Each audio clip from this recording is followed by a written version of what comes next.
Hello and welcome back to my channel. Make sure you like and subscribe to my channel. Let's begin. Ash Ketchum, a 15-year-old rising Pokemon master, along with his friends, Brock and Dawn, head back to his hometown of Pallet to take a well-deserved rest. Ash had lost in the Sinnoh League only a few days earlier, and he was still quite upset with his latest defeat. He stared out blankly into the seemingly endless sea, just trying to stop himself about thinking about it.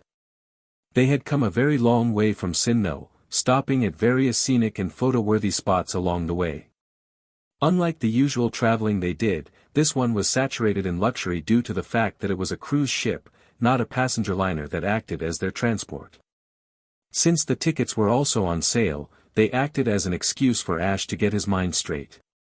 Sighed that it's always like this. I get so close to just tasting the championship, only to fail, Ash said quietly to himself as he leaned on the polished wood railing of the boat. His buddy Pikachu was residing on his shoulder, looking at his best friend with understanding. He understood just how disappointed Ash really was. Pika Pi Pikachu Pika, but we got top 4 this time. Pikachu said, trying to cheer up his trainer. Pi Pika Pikapi Pi Pika Pikachu, cheer up Ash, we'll get M next year. Ash smiled as he rubbed his best friend's head in thanks. It was a good thing Pikachu always kept his head up and looked forward. It allowed Ash to do the same, but after doing it so many times in this situation, it got increasingly difficult to accomplish. Hey Ash, a voice said from his right. Ash turned to his right to find Brock, his oldest traveling partner, greeting him. Hey Brock, Ash responded dejectedly. Brock remained quiet for a second as he leaned on the railings next to his friend. He let the sounds of the crashing waves pacify his presence for a second before making his move. Still upset, huh? He asked quietly. Ash just nodded a bit as he stared glumly out into the ocean. Don't let it get you down, after all, you've accomplished so much already. Ash let out another sigh. But still. After all that effort and work and time that I feel like I failed them, Ash answered, just letting out his thoughts. Pikachu immediately and vehemently denied that, saying that Ash would never fail his Pokemon. You should listen to Pikachu, Ash. Do you think after what you did to help and train your Pokemon, it would result in them looking down on you just because you didn't get the championship? Brock asked incredulously, a sharp stare adorned on his face directed towards the young trainer. What have I done, Brock? Ash asked quietly, still depressed and upset. I'm not the one taking flamethrower attacks, shadow punches, hyper beams, or body slams. He didn't want to voice it, but he felt like he was just a figurehead, a puppet whose strings were cut and limp, unable to assist his dearest friends when he needed to. Pikachu looked at him with sad eyes. He hated the fact that Ash believed he had done nothing to better his Pokemon or even help them in any way. He resisted the urge to thundershock him at that moment, quite sure that it would make it worse. Do I have to really tell you, Ash? A feminine voice asked from his left. Dawn had walked in on the last statement that Ash had uttered and instantly got the gist of what he was going on about, despite her usual clueless nature. Let's see here. Let's start with the most obvious cases. Chimchar, Gligar, Starly, Gibble. Ash grunted in semi-agreement, but jumped when his belt suddenly exploded in a burst of light. His Pokemon had been listening into what Ash was going on about. Infernape, Bizel, Glisker, Torterra, and Staraptor were looking at Ash, not with disappointment, but with pride and admiration. Pikachu quickly jumped down into the group to join them. They all had something to say, and they knew they could get to Ash, despite his tendency to have a thick head. You took in Chimchar when Paul abandoned him and abused him just for his power, Brock supplied. Ash began muttering about how any decent person would have done it, maybe. But only someone as dedicated as you would jump into a blaze-crazy Pokemon's rampage. That could have incinerated you on the spot, by the way. Now look where he is. Infernape looked at Ash with gratitude and agreed with the smart breeder, giving a small punch to Ash's shoulder in confirmation. You did the same with Staraptor, Dawn added in, remembering the young stages of the bird in front of her. Staraptor cawed with agreement as it made a one-winged salute to the trainer in front of him. Ash was finding it hard to stay in his melancholy state now. Teaching him aerial ace was due to your efforts and encouragement. You never give up on your friends. Basil, you helped learn Ice Punch, training with him the entire time. You taught him how to work in a team too, and how to be strong, Brock answered back, feeding off of Dawn's input. Glisker, you helped get over his fears, despite it even hurting yourself in the process. Both respective Pokemon gestured that they truly appreciated all Ash had done for them through thick and thin. Gibble dash, Dawn said, as Piplup began to look around frantically with fear of falling meteors. He was not there at the moment, and the little blue Pokemon calmed. And Draco Meteor. Torterra and Energy Ball. Pikachu, well, that's self-explanatory. They were all examples of how everything, really everything, Ash ever did was for his own Pokemon and friends. Ash looked around him, surrounded by supportive and loving friends, and nodded, small tears collecting in his eyes. Thanks guys, Ash answered with resolve. He needed to cheer up and look forward to his next adventure. Plus, it was breakfast, and if there was one thing Ash wouldn't do, it was being upset at the cruise's breakfast buffet. Sigh, it's so lonely, a girl with a green shirt and white shorts thought to herself as she stared out to never-ending sea. She found herself doing it often now, just remembering. Suddenly, a girl who looked exactly like her walked up to her. The only difference between the two was the fact that the second girl happened to be wearing a white beret. Latias. Are you still starring out there? Bianca asked as she sat down next to her friend, a yellow sketchpad in her hands. I miss him, Latias telepathically said as she looked out forlornly out into restless waters that surrounded her home. Miss who? Latios or Ash? Bianca questioned with a sly smile as she nudged her friend. Latias blushed a dark shade of red upon the mentioning of her secret crush. But she knew that in her heart, it would never work out between them, and that's what saddened her the most. Unbidden tears began to flow down her face as she remembered those that she loved that were gone. Bianca, feeling sad for her best friend, frowned and hugged her, trying to soothe the ache that Latias felt. Shoo, it's okay to miss those who are gone, Bianca assured. She too missed them, Latios more than Ash however. Let's head back to the garden. I don't want people to see two of me. She said the last part with a chuckle as she stood up. Latias wiped her tears away as she too stood up and resumed her Pokemon form, turning invisible right after. Thanks Bianca, she thought to her, and Bianca smiled back. Suddenly, Bianca took off. Race ya, she yelled as she ran towards the garden. Latias smiled before taking off after her friend, not catching sight of the approaching ship on the horizon. Excuse me ladies and gentlemen and Pokemon. We will be making a 3-day stop in Altomare to refuel and resupply. Please enjoy your stay here and be back to board the next trip to Vermilion City, a voice over the intercom said. Awesome. We're back in Altomare. Ash said as he stepped off of the boat.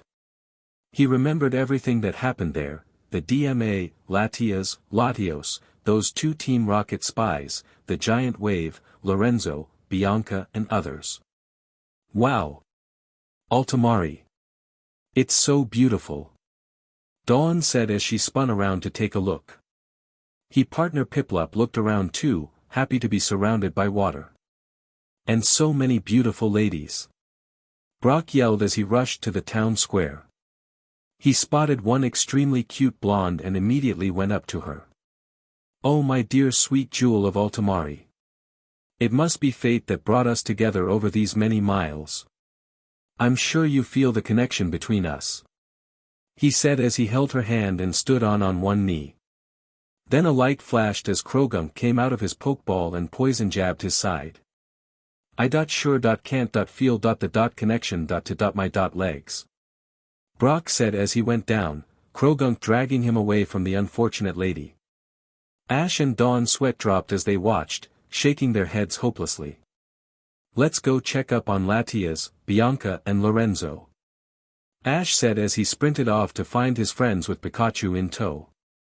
Brock had finally recovered as he stood up and returned Krogunk, muttering about how fate seemed to separate him from every beautiful girl in the world. Hold up, Ash. Dawn said as she tried to keep up. You're gonna get lost again. But it was too late. Ash was nowhere to be seen, disappearing among the ever-moving crowd. Don't worry about him, I'm sure he will be fine. He has been here before anyway, Brock said as he caught up to Dawn. He's been here before? Dawn asked with wonder. Brock nodded as he decided to fill her in on the story of Ash, Latias, Latios and Altomare. Ash ran left and right, around corners and under arches trying to navigate his way through the city. After a while, he decided that he was truly lost. Man! You would think that being here a second time, I would know the place by now, Ash said as he looked around, not recognizing any landmarks. Pi Pika Pi Pi Pikachu. You could get lost in a single-roomed house. Pikachu said with a snicker. Hey! I'm not that bad. Ash said in indignation, alright, maybe I am but so what? Pikachu rolled his eyes as he hopped off of Ash's shoulders. He felt thirsty and decided to go and find that water pump he was so fond of. It wasn't that hard for the electric mouse Pokemon as he led Ash to the familiar contraption. You thirsty buddy? Ash asked and Pikachu responded with a cha. Ash smiled as he turned on the pump, his memories of the place filling his head. He remembered how he had first seen Latias in her human disguise here. Meanwhile up in the sky, Latias, invisible at the time, was making her usual rounds checking up on the city. Nothing seemed to be out of place today. Then she heard a voice. You thirsty buddy, a very familiar voice asked. She turned and her breath caught in her throat. There he was, Ash her hero, and her secret love. Latias stared at him. He wore very different clothing, was definitely taller, and looked a bit more mature than last time. Her heart swelled, and she couldn't help it as she barreled towards him in extreme happiness. Ash felt himself being lifted off the ground for a second and then on the ground as he felt soft feathers being rubbed against his cheek. Then the unknown force revealed itself. Latias. Hey, Ash said as he hugged the Pokemon. Latias blushed a pretty shade of pink as she cooed in delight. Pika Pikachu, hey. It's good to see you again. Pikachu said as he walked up to the Ian Dragon. Hi Pikachu, Latias psychically said. It's good to see you again Latias, Ash said as he stood up and dusted himself off. Latias took her time to admire the human. He had definitely become more toned and muscular than last time, but his smile and eyes were as beautiful as ever. Latias blushed again as she thought of these things. It's been so long huh? How are you? Ash asked as he adjusted his hat. Fine, nothing too big has popped up in Altomare since you left, she responded. Ash was surprised to hear Latia's voice inside of his head, but she explained that she had learned to use telepathy in his long absence. How's Bianca and Lorenzo holding up? Ash continued as he talked to the Ian Dragon. Ask them yourself, Latias psychically responded as she smiled and picked up the young trainer. She had grown stronger over the years, being the only one left to guard Altomare, so picking up Ash wasn't much of a challenge anymore. 1. Ack. Latias. Ash said as he noticed that he was quickly leaving the ground. Pikachu had caught a ride too on Latias' back, and they were off. If a person had looked up, they would have seen a floating kid hung under a Pikachu which appeared to be surfing on the air. They landed softly in the secret garden. Not much had changed. The swing, the fountain, and the piece was still there. Latias flew around in circles happily as she cooed in delight after revealing herself. 4 voices greeted him. Well, it's about time, Bianca said as she came up to Ash. Behind her was Lorenzo, Brock and Dawn. We've been waiting a while.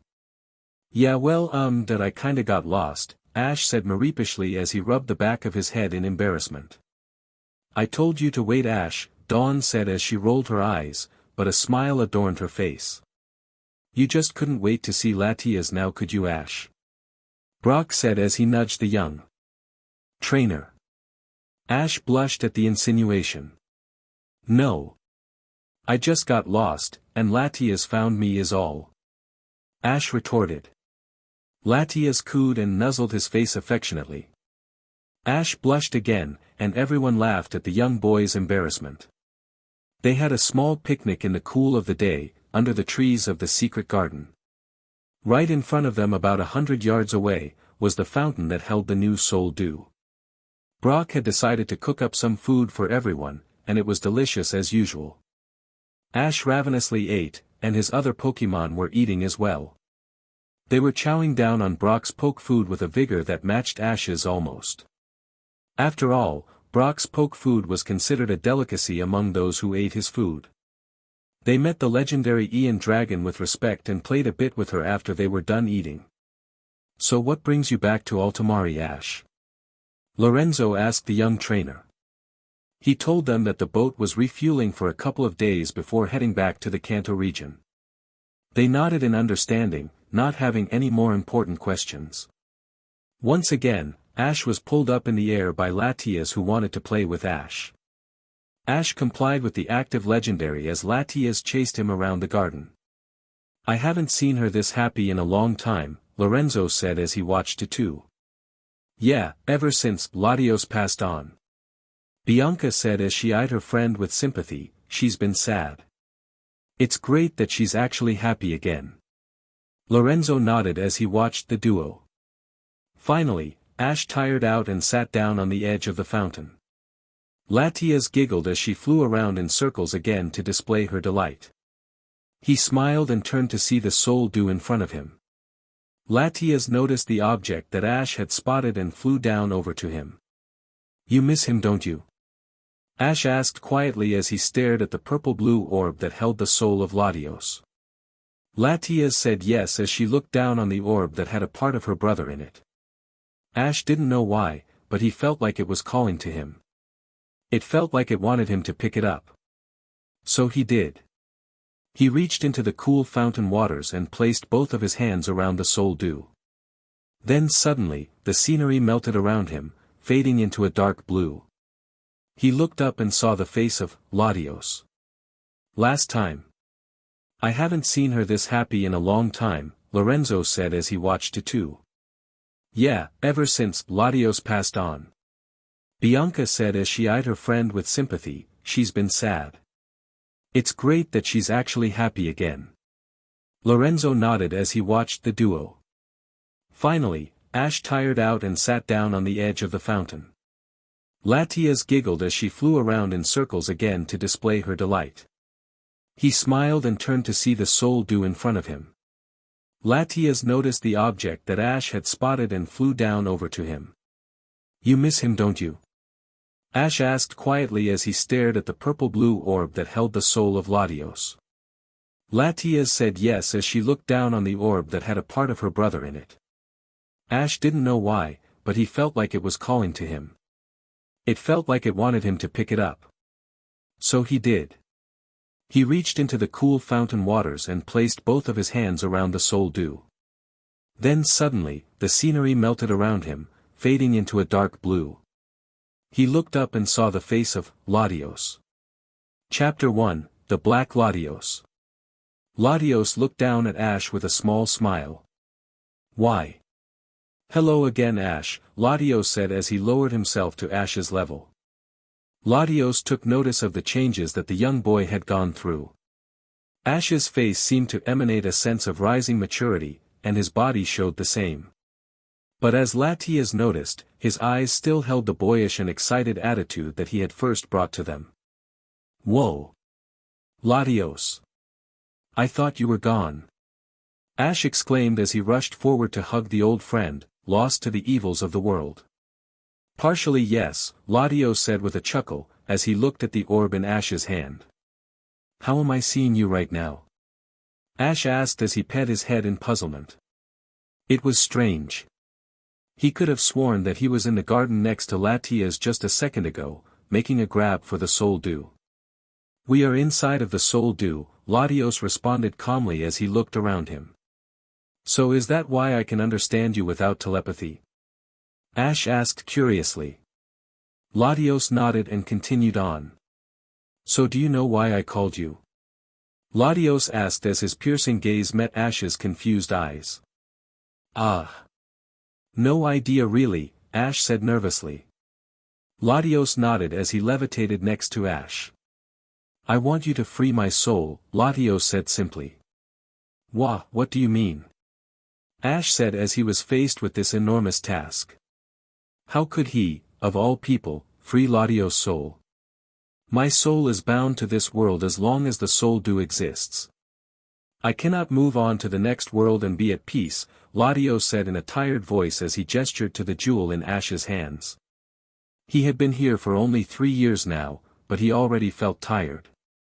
Latios really wondered how his father had managed to stay in the soul dew for so long a time. What can I do then? Ash asked, wanting to do what he could to help Latios. It's quite simple really. All you must do is surround the soul dew with your aura, Latios stated simply as he floated to face the young trainer. But I haven't been trained to use my aura. Ash quickly said with disbelief. He had no idea how to do this. What if he accidentally hurt Latios? He would never forgive himself if something like that happened. I believe in you, Ash. You are Arceus' chosen one. The one destined to help any and all legendary Pokémon, Latios assured with confidence, but I must tell you, if you do this there will be some side effects. Ash looked at him with questioning eyes, but steeled himself, deciding to just do it. If I can help you, I'll try my best, Ash said with determination as he called upon the dormant powers he possessed. It was tough. He called with all his might upon his powerful aura and could see it slowly pooling around the jewel he held in his hands. The ball was outlined in Ash's teal aura as it slowly began absorbing the power. It took tremendous effort on Ash's part, and his eyes threatened to drop many times. He wouldn't allow himself to fail however, Latios was counting on him. Ash shook himself and continued pouring power into the jewel that anchored Latios to this world. Suddenly, the jewel exploded in a flash of sparkles, and Ash panicked, worried that he had messed up. Latios, however, smiled and hovered closer. Thank you very much Ash, Latios said as he finally was free. The remnants of the soul dew began to glow as they returned to rebuild the jewel. The jewel returned to Ash's hands, but instead of being purple-blue, it was now a combination of purple-blue and teal, the color of Ash's aura mixed with the color of the pre-aura saturated jewel. The jewel began to glow once more, and Ash's couldn't react as the jewel went inside of him and disappeared. Ash's vision began to darken, and his senses began to waver. Before he lost conscience, he heard Latios speak once more. Thank you again Ash, I am now free. Use this gift to assure peace for the world and make my sister happy, Latios said as he faded into existence, finally able to move on. Once again Ash saw darkness. Latias shook Ash's fiercely. She was so worried. 1 second Ash was fine, and the next he was out cold, face down on the floor with the soul dew in his hands. Latias cried as she nuzzled Ash, begging him to awake. A light suddenly began to glow from Ash's body, and Latias flew back in surprise, hiding behind a nearby tree. Ash's body began to shift and elongate as he was covered in light. Something was happening to him, and Latias was worried about what it could be. Finally, the light subsided and there lay a Latios, but instead of the normal blue color, a dark sleek black covered the blue regions. It reminded her of Ash's hair, and Latias looked on with a stunned expression. Here in front of her was the most exotic Latios she had ever seen. He was well built, and his coloring gave him a look of power and grace. She couldn't help but stare. But where was Ash and where did the soul dew go? Suddenly, Ash stirred, finally opening his eyes. Man, what a weird dream, he thought to himself. He noticed that he was lying down on the grass right in front of the fountain. He craned his neck, to find it felt unusually long, and rubbed his head with his claws in puzzlement. Wait. Claws. Ash thought to himself as his eyes became comically huge. He scrambled around frantically as he looked at himself. He tried to scream, but all that came out was a loud Tios. He then noticed that he was levitating off the ground and started freaking out even more. What the heck happened to me? Ash shouted in poke speech as he spun around trying to see if it was all a bizarre dream. From behind the tree Latias recognized that voice easily. Ash? Latias asked timidly as she approached the gorgeous Latios in front of her from behind the tree. If she had been attracted to Ash before, it had certainly at least multiplied by 10 by now. She quivered as she raked her eyes over Ash's new form. Dark raven feathers covered the usual blue, causing him to have a unique coloration, unlike any other Latios. The triangle that adorned his chest was not normal either. It was still red, but inside of the triangle was a small circle at the top point. Its coloration resembled a blue-green color, and it accented his new form. "Oh hey Latias," he said, "what happened to me?" He looked at the reflection in the fountain. He felt so strange at the moment. The extension of his body, the power he could feel inside of him, the fact that he was floating all fascinated him, but it scared him a bit too. The other thing that worried him was how everyone else would react, where his pokeballs were, and where were his clothes. "Well," Latias said as she was hesitant to tell Ash what had happened. She was unsure of what had truly happened herself. "We were playing near the fountain, and you picked up the soul dew when you sat down. The next thing I know is that you passed out and after a while, you became covered in light. Then you transformed into this." Latias gestured to his new form with her claws as she finished her short telling of the strange event. Ash made the connection. Ash then in turn told her what had happened when he had been unconscious. Latias began to cry as she finally knew that her brother had achieved peace. Ash moved to hold her, allowing her to cry into his chest. That was why the soul dew had disappeared, but strangely enough, the waters of Altomare flowed strong, if not stronger than before. "Hey, it's going to be okay," Ash reassured with the same smile he held when he was human. His eyes held so much care, and Latias blushed as she noticed where she was. She timidly backed away, her face heating up quickly. Ash, oblivious to Latias' feelings at the moment, began to test out his new body. He felt exhilarated to be able to fly. It was just so effortless to soar here and there in the sky. "Oh hey. Latias, how do we change back into human forms?" Ash asked, completely unsure about how to work a Latios body. Latias was quick to answer. "Well, we are psychic Pokemon. We have the ability to shift our appearance by using that power. What you have to do is pool some of that psychic energy into a form you desire to change into and force that energy into your body once it has made a link with the image you want," Latias quickly instructed. It took a couple of tries, but after a while there stood the 15-year-old trainer again. He looked down and sighed with relief. His pokeballs and clothes were still there. "Phew.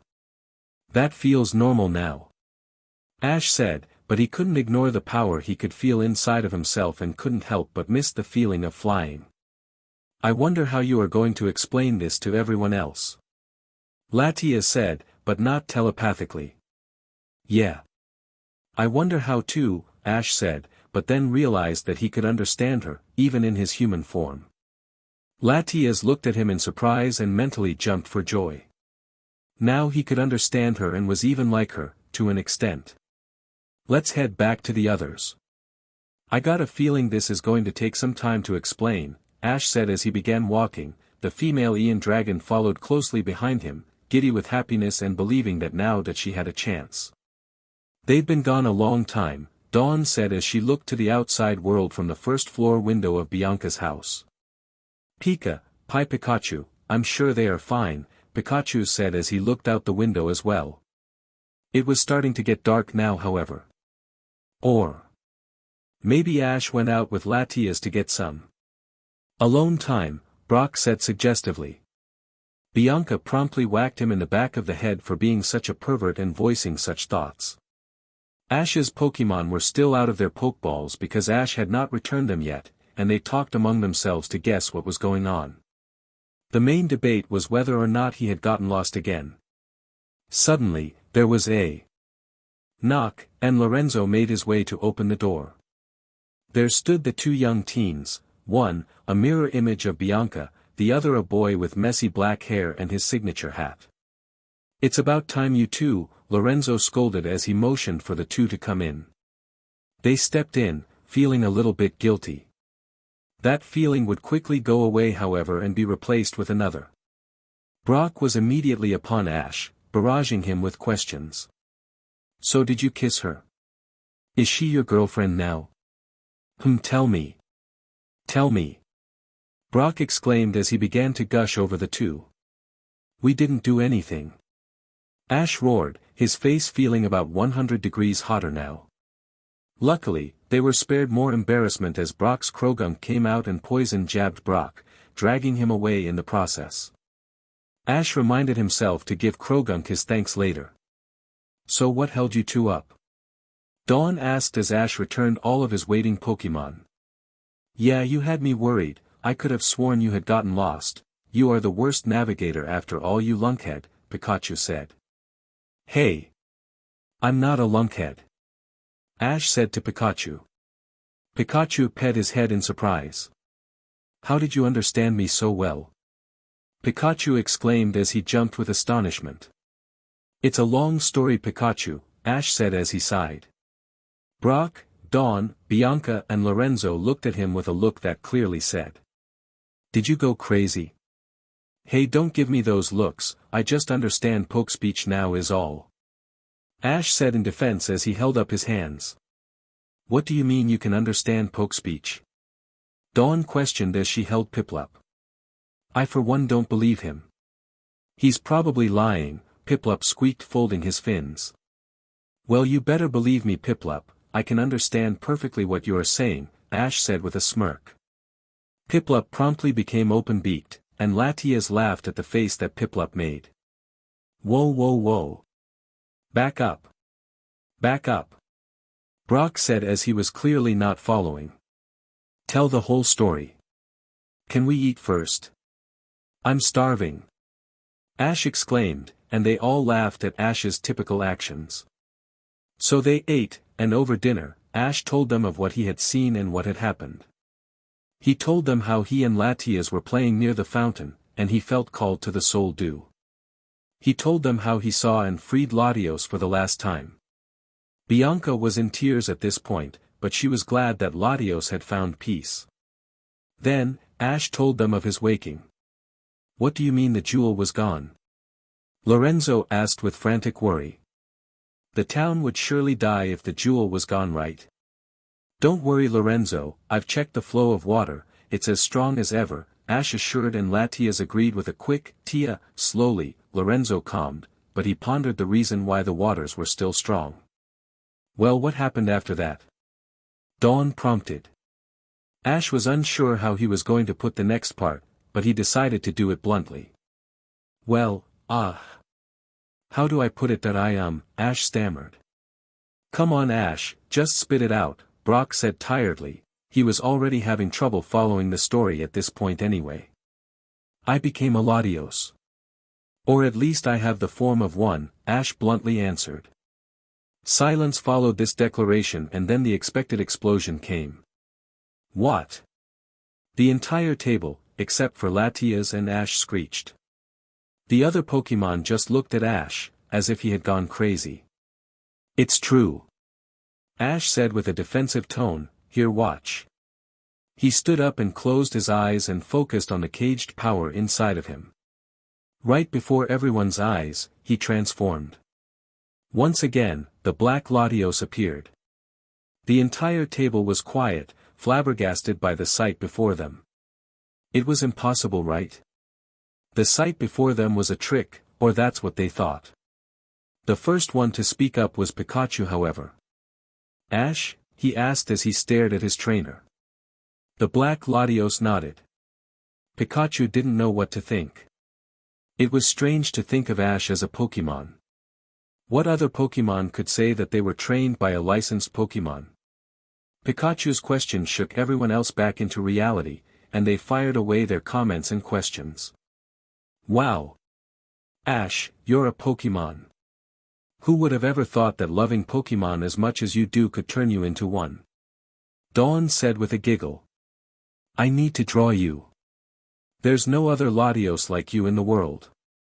Even the shiny ones are just green, Bianca said as she took out her sketch pad, eager to draw the rare sight in front of her. Okay, he telepathically said.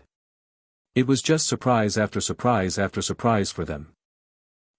I wonder if you are catchable, Brock said to himself with a smile. Don't you dare. Ash roared in his mind, but it was too late. The Pokeball flew towards him, and braced himself for a fight. But none came, all he felt was a thud and heard a dull thunk on the floor. The Pokeball had not even attempted to capture him.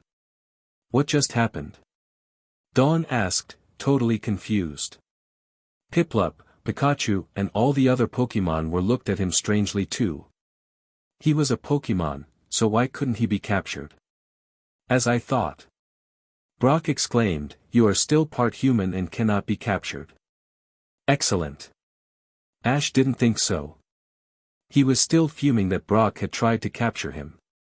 Excellent. You tried to catch on of your friends. Ash roared physically. He felt somewhat betrayed at the actions of the breeder. Hey, it was for a good reason. I don't want to find out much later that you are capturable and we lose you, Ash.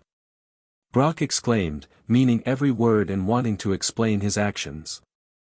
Latias laid her hand on Ash's shoulder in assurance. Ash calmed a bit. He knew that Brock would never try to do anything bad to him and relaxed. He quickly decided to return to his human form to avoid all the strange looks he was getting. Hey, stop looking at me like that. Ash shouted, uncomfortable with the stares. His own Pokemon were staring at him like he was a god. Legendaries were akin to gods, so it made sense. I'm still the same Ash. I haven't changed a bit in who I am. The rest of his friends stopped staring, a little bit ashamed that they had just stared at him like he was a freak show or something. Of course you are Ash. You're the same, hot-headed, Pokemon obsessed, dense, direction impaired, rash, impatient, kind kid we all know and love, Brock said, finishing the conversation. Ash nodded in thanks, before realizing what he had just said. Hey! Ash yelled in realization. Everyone laughed at his typical slowness, and they got ready for bed. Ash and Brock went up to shower, and Lorenzo had gone straight to sleep. All of the Pokemon had been returned, and Pikachu waited upstairs in Ash's room.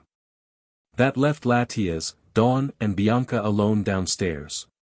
SOO Latias. What do you think of Ash's new form? Bianca asked with mischievous eyes as she moved forward, sketchpad still in her lap.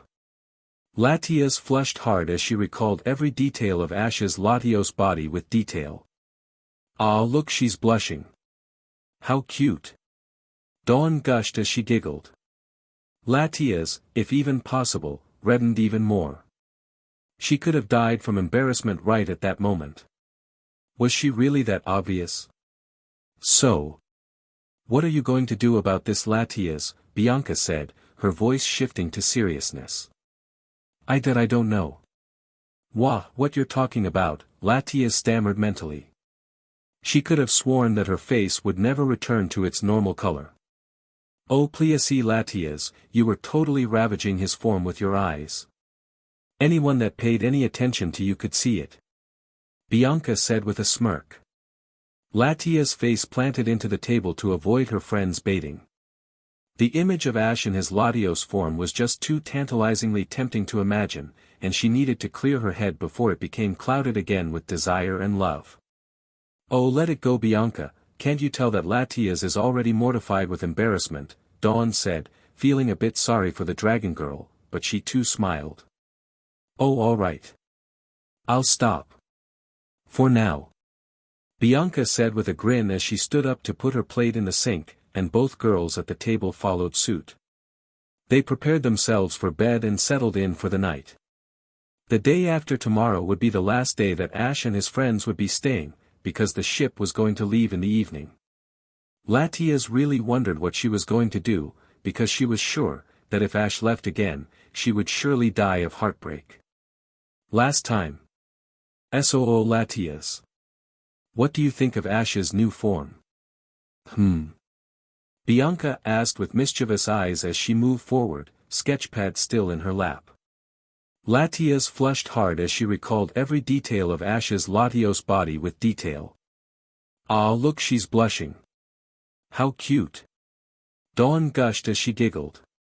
Latias, if even possible, reddened even more. She could have died from embarrassment right at that moment. Was she really that obvious? So. What are you going to do about this, Latias? Bianca said, her voice shifting to seriousness. I don't know. What you're talking about, Latias stammered mentally. She could have sworn that her face would never return to its normal color. Oh please, Latias, you were totally ravaging his form with your eyes. Anyone that paid any attention to you could see it. Bianca said with a smirk. Latias' face planted into the table to avoid her friend's baiting. The image of Ash in his Latios form was just too tantalizingly tempting to imagine, and she needed to clear her head before it became clouded again with desire and love. Oh, let it go, Bianca, can't you tell that Latias is already mortified with embarrassment? Dawn said, feeling a bit sorry for the dragon girl, but she too smiled. Oh, all right. I'll stop. For now. Bianca said with a grin as she stood up to put her plate in the sink, and both girls at the table followed suit. They prepared themselves for bed and settled in for the night. The day after tomorrow would be the last day that Ash and his friends would be staying, because the ship was going to leave in the evening. Latias really wondered what she was going to do, because she was sure, that if Ash left again, she would surely die of heartbreak. Chapter 2, Testing the Limits. Pikachu stretched and yawned as he felt the warmth of morning sun's rays filtering in through the window on his back. Lazily, he looked towards his trainer and jumped back in surprise. There on his bed lay a Black Latios, who was snoring away without a care in the world. What the heck? Pikachu shouted as he looked at the legendary physic dragon. It took him a moment, but he then remembered that Ash was part Pokemon now. The dragon actually was Ash, and as usual, Ash was busy snoring away, blissfully unaware that the rest of the world had awoken. Pikachu would have thunder-shocked him, but he knew that Ash's new resistance to his attacks would do close to nothing in his current state. Pikachu just shrugged in indifference as he hopped downstairs. He could smell some of Brock's cooking already, and not even he would pass that up. He walked into the room with a yawn, and everyone said good morning to him. He noticed that Dawn, Bianca, Latias and Lorenzo were already at the table waiting for breakfast from Brock. Latias was not in her human guise at the moment, however. Have a good rest, Pikachu? Dawn asked, and Pikachu nodded as he walked to where the Pokemon were eating. Let me guess. Ash is still snoozing away up there, Brock said as he flipped some pancakes and seasoned the still cooking eggs with a special spice of his own creation. Yeah, Pikachu said, his mouth watering for some of Brock's food. Maybe a little ketchup would be good right now too. That guy could sleep through the apocalypse and not feel a single thing. Brock commented as he returned to his cooking. Dawn agreed with the breeder, returning to eating her breakfast after. Well, if he doesn't wake up soon, he's going to miss breakfast. And we all know that he definitely won't be okay with that, Dawn said, as she scooped some eggs into her mouth. Someone should go and wake him up. Bianca then turned to Latias with a sly smile. Come on, Latias, go and wake up Ash, Bianca said, nudging the female Ian. Bianca was set on giving Latias a head start with Ash. Latias turned slightly pink, but agreed as she floated up the stairs. Don't do anything, Brock would. Latias heard a protesting Brock and giggled while trying to calm her raging heart as she came into Ash's room. Ash? Latias asked as she poked her slender neck through the door first. What greeted her was a very pleasant sight for her. Ash, in his Latios form, was sleeping so peacefully on his bed, and she giggled at the cute scene. As she floated closer, she took more notice of his Latios physical appearance. His wings looked toned and firm. His arms and claws seemed strong and deadly. But what entranced her the most was his tranquil smile. She nudged him softly, telling him to wake up in the process. "Come on Ash, you don't want to miss Brock's breakfast do you?" Latias said teasingly as she continued to try to wake Ash. It took a couple of tries, but once the word Brock and breakfast had registered with a semi-awake Ash, he opened his eyes quickly, unaware of his physical change. "Morning Ash," Latias said as she nuzzled Ash's neck fondly. "Hey." "Morning Latias," Ash yawned out. Then he noticed that he was in his Latios form. He guessed it was because it cost mental power to sustain the human form, because it cost some small power to cage his Latios form. "Did you say breakfast?" Latias nodded. Ash decided to just levitate out of bed. It was certainly easier than walking. He followed Latias down the stairs into the kitchen, where the delectable smell of Brock's cooking entered his now overly sensitive nose. Some surprised looks were given, but they shrugged it off after they remembered who the Black Latios was. They were coping surprisingly well. "Morning everyone," he psychically said. They all greeted him in response. Brock had finally finished cooking breakfast, and Ash, like the glutton he was, ate more than enough. Everything seemed to taste better now due to his increased senses.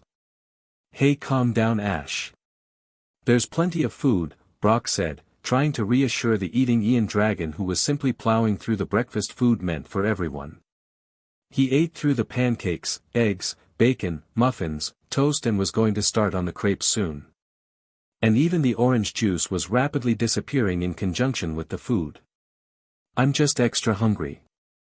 I think this Pokemon body takes a lot more energy to run," he said as he continued vigorously eating. Yes, that would make sense," Brock commented as he brought more food. "After all, a Pokemon has to be strong to able to use attacks and generate that kind of energy." Ash nodded. Finally, everyone was settling down. Now that he was properly fed, Ash returned to using his human form, and Latias followed his example. "Hey Ash. Are you going to enter the Tour de Altomare this year?" Bianca asked as she finished her breakfast. "Ah. When is it?" Ash asked. He had no idea when it was. "Actually, it's tomorrow," Lorenzo answered nonchalantly, not realizing that he had just set off a bomb in the form of an overly excited Ash. "What? I gotta train then. I have to win this time," Ash said with determination. He may have become part Pokemon, but that didn't diminish his drive to better his own Pokemon and reach towards his dream. "I want to enter too," Dawn said enthusiastically as her partner Piplup agreed. "Which Pokemon are you going to use Ash?" Latias asked. Everyone who didn't understand Poke speech was beginning to feel left out. "It has to be a really powerful swimmer." "Telepathy please," Dawn begged.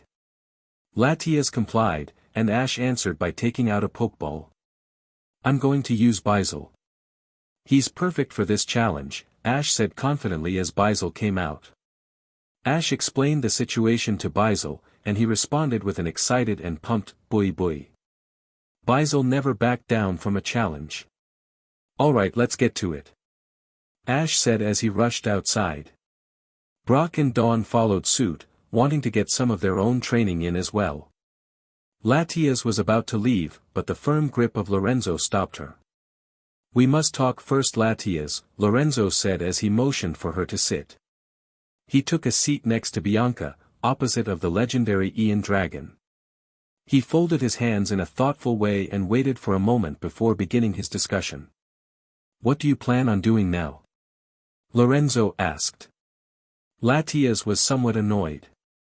He asked the same question that Bianca had asked last night. "What do you mean?" she asked telepathically. "We mean about Ash," Bianca added. "We both know that you haven't been this happy and active in a long time. And ever since Ash got here, you've been so happy and excited and lively. You get my point." Latias looked down at the table, not sure how to respond. "Coming from those who mean best for you. I think it would be a good idea for you to go with Ash when he leaves Altomare, Lorenzo said quietly. He was not entirely sure how Latias would handle the suggestion. He hoped that she didn't hate the idea. It was quite the opposite however, and the female Ian looked up in surprise. This was the last thing she expected from Lorenzo and Bianca. What? Latias asked, stunned and very surprised. We think it's time that you leave the nest. Altomare is safe now, Ash made sure of that. I have checked the fountain frequently, and its flow is still strong. You need to go out and explore the world. See new places, get some battle experience and make some more friends, Lorenzo responded with meaning. Are you sure? Latias asked, still trying to get over the shock of this opportunity. Yes. I think it will be the best thing for you, he replied.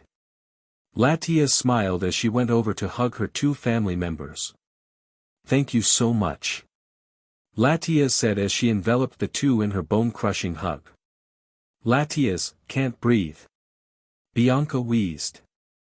Latias quickly let go, and Bianca started laughing.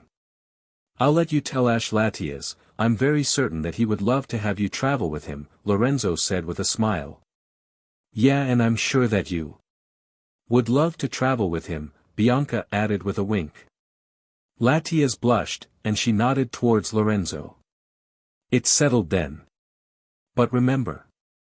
If he mistreats you or anything like that, come straight back home, Lorenzo added with a warning. Latias nodded, knowing full well that Ash would never do anything of the sort. Before you go, Latias, come upstairs with me, Bianca said with a smile. Latias quirked her head in confusion, but followed her best friend up the stairs into her room. What are we doing? She asked Bianca. I think it's time that you made your own form, Bianca answered as she motioned Latias to stand in front of a full-body mirror. Basil, let's go. Aqua Jet. Ash shouted as Basil faced his opponent, a Hoppip. It was a tough battle for Basil. He had already taken considerable damage, but his opponent had also suffered numerous successful attacks. Hoppip used Energy Ball, the other trainer said. The Hoppip quickly formed a ball of grass energy in its hands and sent it towards Basil. Dodge it by spinning with Aqua Jet. Ash shouted quickly. Basil listened and easily dodged the oncoming energy ball, as he rocketed off of the ground in a torrent of water. Basil smashed into the floating Hoppip with the extreme force of the attack, scoring a direct hit, but it would not go down just yet, its grass type protecting it from receiving too much damage. Use Grass Knot. Hoppip's trainer said. The grass type quickly weaved a line of vines that tripped Basil up, making him fall flat on his face, but he took minimal damage as he was lightweight. However, it was still super effective. The battle was coming to a close now as both Pokémon were nearing their breaking point. Let's go, Hoppip. Use Razor Leaf, the challenger said. The Hoppip fired off quick Razor Leaves at Basil. If they hit, it would be over for Basil. Basil. Counter Shield Water Gun now. Ash commanded. The challenger quickly voiced a huh. He had never heard of that attack before.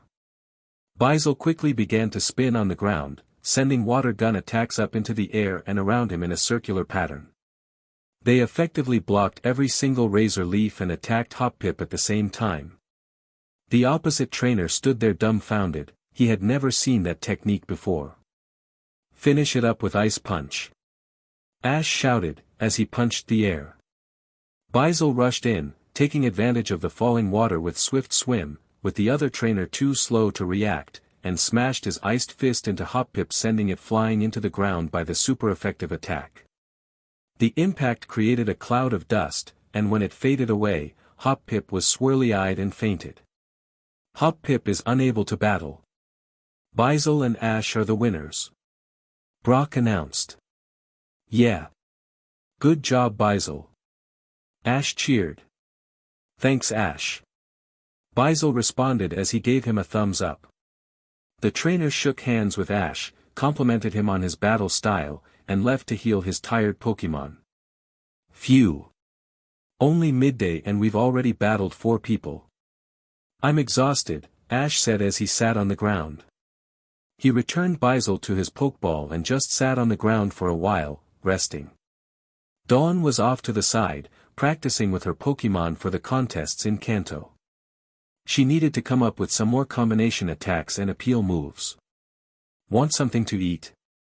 Brock asked, already knowing the answer. Ash was always hungry, especially after Pokemon battles. Yes. Ash said as he bolted upright, and Pikachu's sweat dropped at his trainer's quick mood swing. Brock whipped up a quick and delicious lunch with the food he carted around with him, and everyone had a picnic under the shade of a tree. Hey, look, someone's coming. Pikachu announced as his sensitive ears and smell alerted him to a new presence. Suddenly, a girl appeared.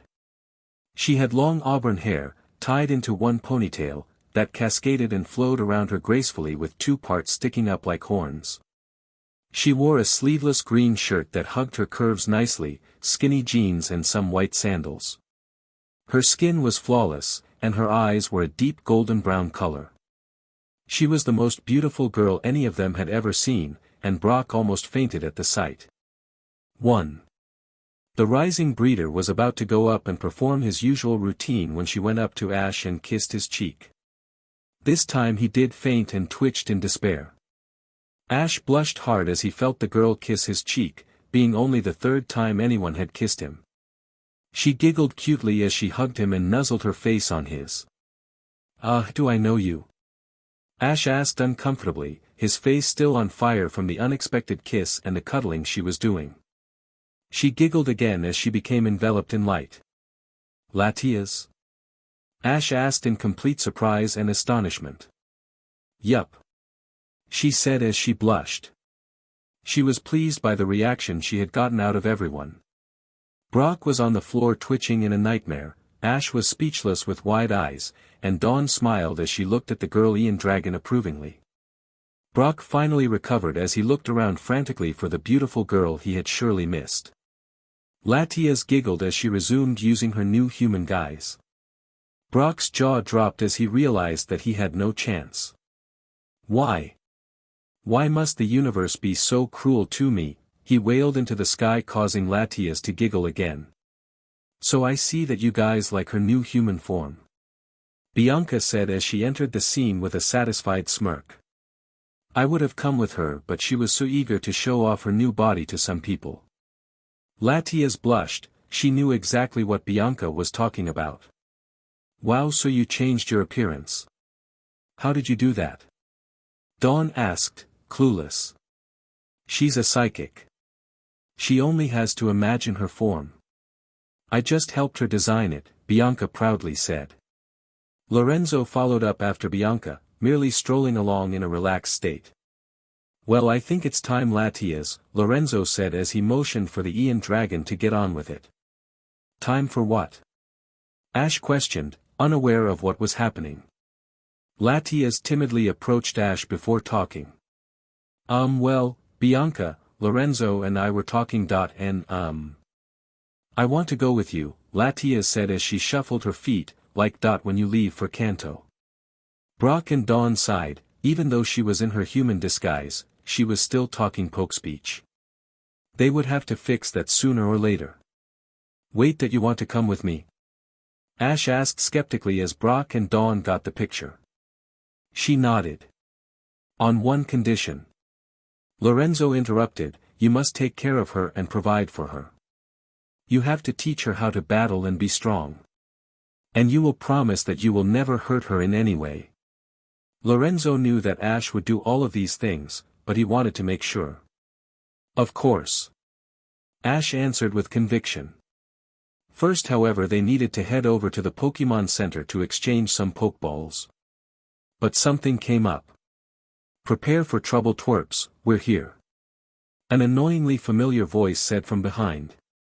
And make it double while you shake in fear, the annoying male voice said. Everyone groaned knowing who it was. To protect our frail occupation. Jesse said. We're going to steal on your vacation. James said in a rhyme. To capture your Pokemon, the redhead said. And get us some dough to get this show on, the guy said. Jesse, she announced. James, the purple-haired thief said. Team Rocket. Blast off at the speed of light. Jesse answered. Surrender now or prepare to fight. James followed up. Meowth, that's right, the cat Pokemon said as he flipped between the two. Not you guys again. I thought we lost you in Sinnoh. Ash said, extremely annoyed. Not a chance took. We was following you the entire times, Meowth said with a snicker. I thought we lost them and got lucky because the submarine crashed. James said obliviously. James. Don't tell him dat. Meowth said as he fury swiped his face.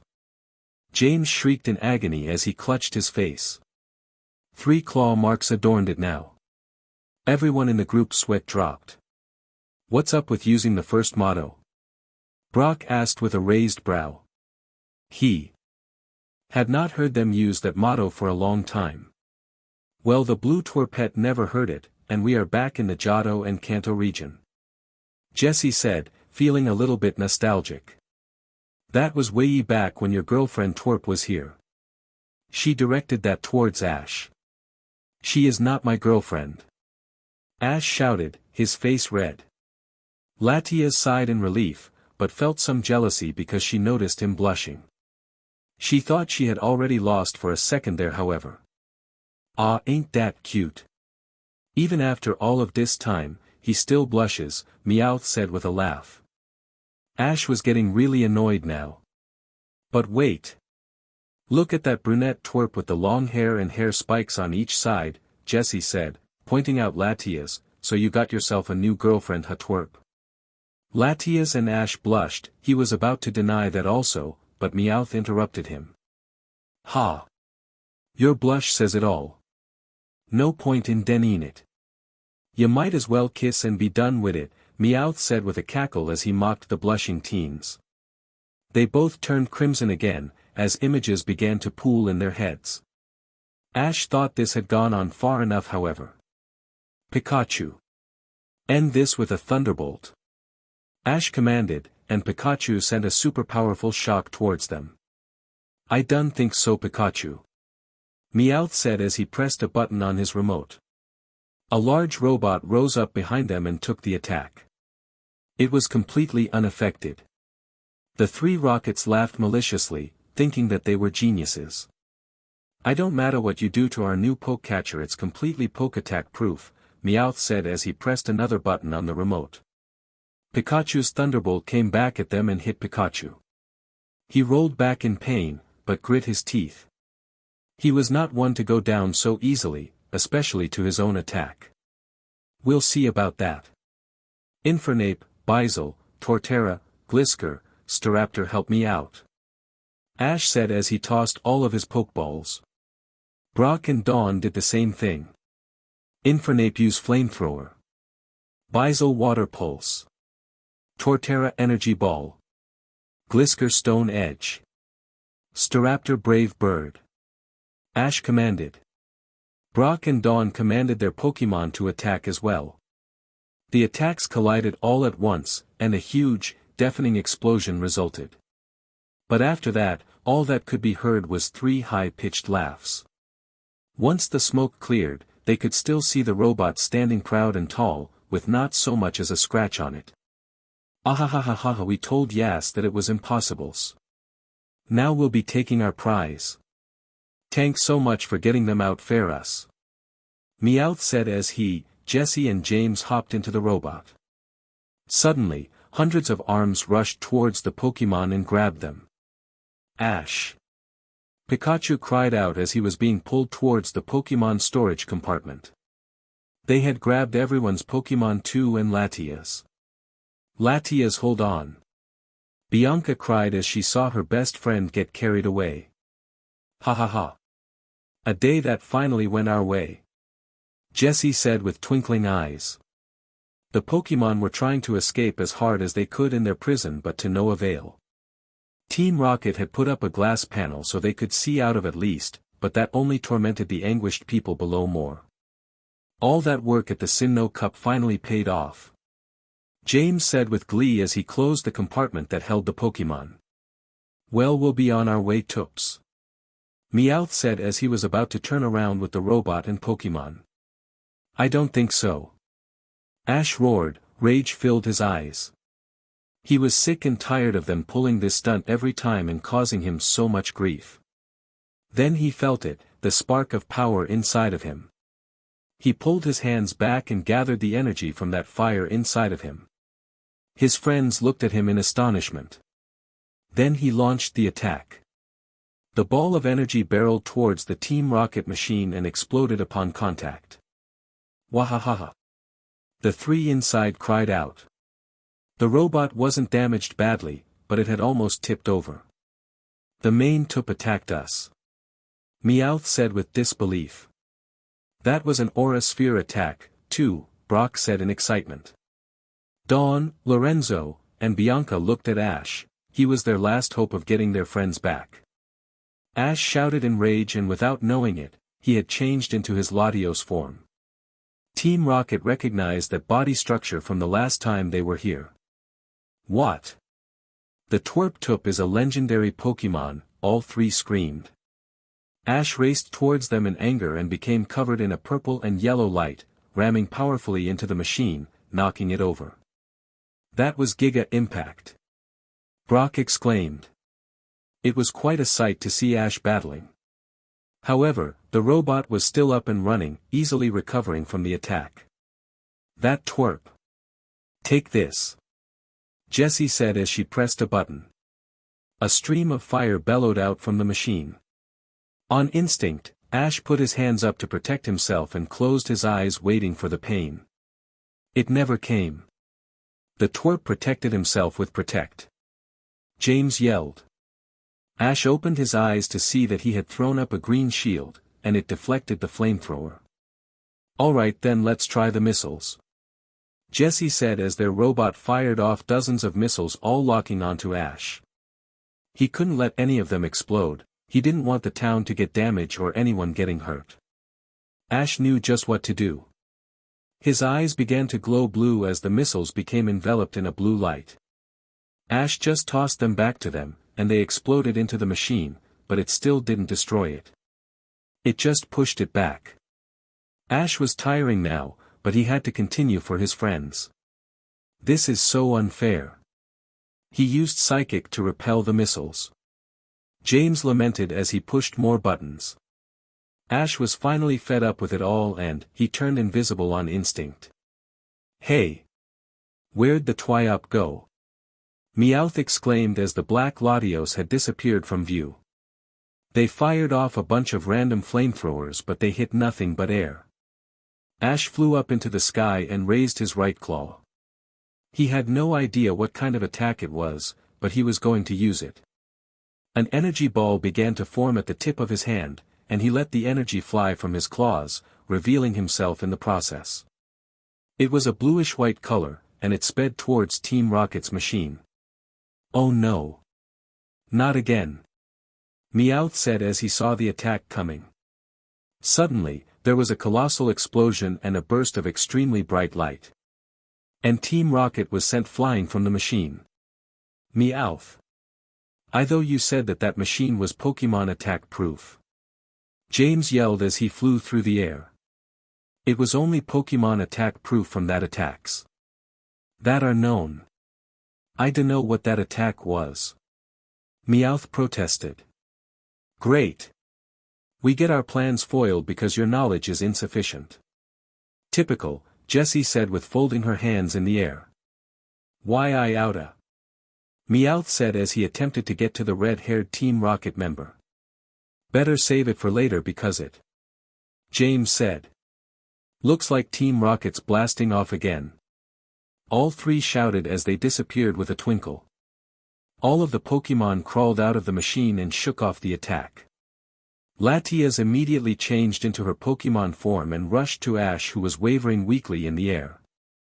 Ash was breathing hard now as he floated in the air. He was about to fall when he felt two arms catch him and slowly lower him to the ground. Briefly he wondered how his own Pokémon battled for so long. Ash made a mental note to train with them some more. Are you okay, Ash?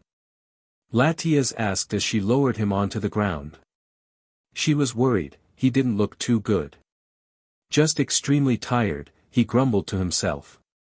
Tired was an understatement, and he struggled to stay awake. Quickly, his Pokémon rushed to him to make sure he was alright. You feeling alright, Ash? Pikachu asked as he hopped onto his friend's back. Ash smiled as he looked up from his position on the ground. They were lucky no one was around to see the two legendaries out in the open. I think I'll be fine, Pikachu, he reassured, just wanting to rest. The rest of his Pokémon were looking over him for injuries. You should have seen yourself. Glisker said as he motioned the battle with his claws. You were like... boom. Smash. And Team Rocket was like ah. Then it was like boom. And. Staraptor quickly shut up the rambling Glisker with a wing to the mouth. You did really good for a first-time battler. Bizel said as he crossed his arms in newfound respect for his trainer. He was impressed with the power he held. Your attacks were awesome. But what was that last one? Infernape asked as he helped his trainer stand, well float, back up. Yeah, it was really powerful. Torterra said as he supported his trainer. Each one of Ash's Pokémon's hearts swelled with love and respect for their trainer as they recalled him valiantly fighting for them. It's called Luster Purge. Only a Latios can perform that attack, well unless a metronome gets lucky. It's a psychic attack that kind of blinds your enemy for a while, thus lowering their special defense, she answered. She too felt her heart burst with love for Ash as she recalled him fighting for them. She felt her face heat up as she recalled his majestic dodging, his powerful attacks and his determination and will. Quickly, Latias tried to control herself. Brock, Dawn, Bianca and Lorenzo came over to Ash now. They were kind of tongue-tied and unsure what to say after his performance. You did a good job, Ash, Brock said lamely. There was really no way to describe how the situation had turned out. Forget it, Ash said as he tried to wave off what he did as nothing important. But Dawn tried to break the ice. So what was that last attack, Ash? I've never seen that one before, she asked, genuinely curious. Luster Purge, Lorenzo supplied, the signature move of any Latios. Bianca nodded in confirmation, explaining it to the remaining humans. Ash decided to shift back into his human form, costing him much effort however. He fell on his knees, and his friends quickly rushed in to help the tiring boy. He waved them off, telling them he was fine and stood up in defiance. He hated feeling this weak, and he was determined not to show it. The group let out a breath of relief as the normal side of Ash reappeared. It was still somewhat unusual to see Ash become a Pokémon however. I guess we just aren't used to the fact that you have the powers of a Pokémon now. Brock added as he chuckled. Latias giggled as she hugged her best friend and Lorenzo. They were glad everyone had not been hurt. What were we doing again? I totally forgot, Bianca asked, drawing a blank. We were going to the Pokémon Center to transfer out Pokémon so I could become Ash's Pokémon. Latias yelled telepathically in disbelief that her friends had forgotten so easily. Oh yeah. Well, let's go. Bianca responded. Everyone nodded as they made their way to the nearby Pokémon Center. They just shrugged off the attack as if I was an everyday occurrence, which it was, however, the way they gotten out of it stuck in their minds. Latias had changed back into her custom form, and Brock began to swoon before Bianca promptly whacked him in the head. Ash blushed a bit as he saw her form again, and Bianca slyly smiled, easily noticing his reaction. The new form was doing its job. Finally they arrived at the Pokémon Center, and Brock did his thing. Oh joy! The joy of all Altomare. How my heart flows with love as this city flows with water, he proclaimed as he held Nurse Joy's hand. Once again Krogunk intervened. And my .flow is .blocked by .cruel .fate. The rest of the group rolled their eyes with laughter. Typical. Where's the PC, Nurse Joy? Ash asked. It's down the hallway in the room to the right, Nurse Joy said as she pointed to the room. Everyone nodded, and they made their way to the room mentioned. Ash entered in Professor Oak's number and waited as the video call went through. Professor Oak's face showed up on the screen. Ah. Ash, boy, how are you? Oak started off. Fine, usual, well, something's anyway, Ash said maripishly. What do you mean by that, Ash? Oak asked as he gave him a confused look.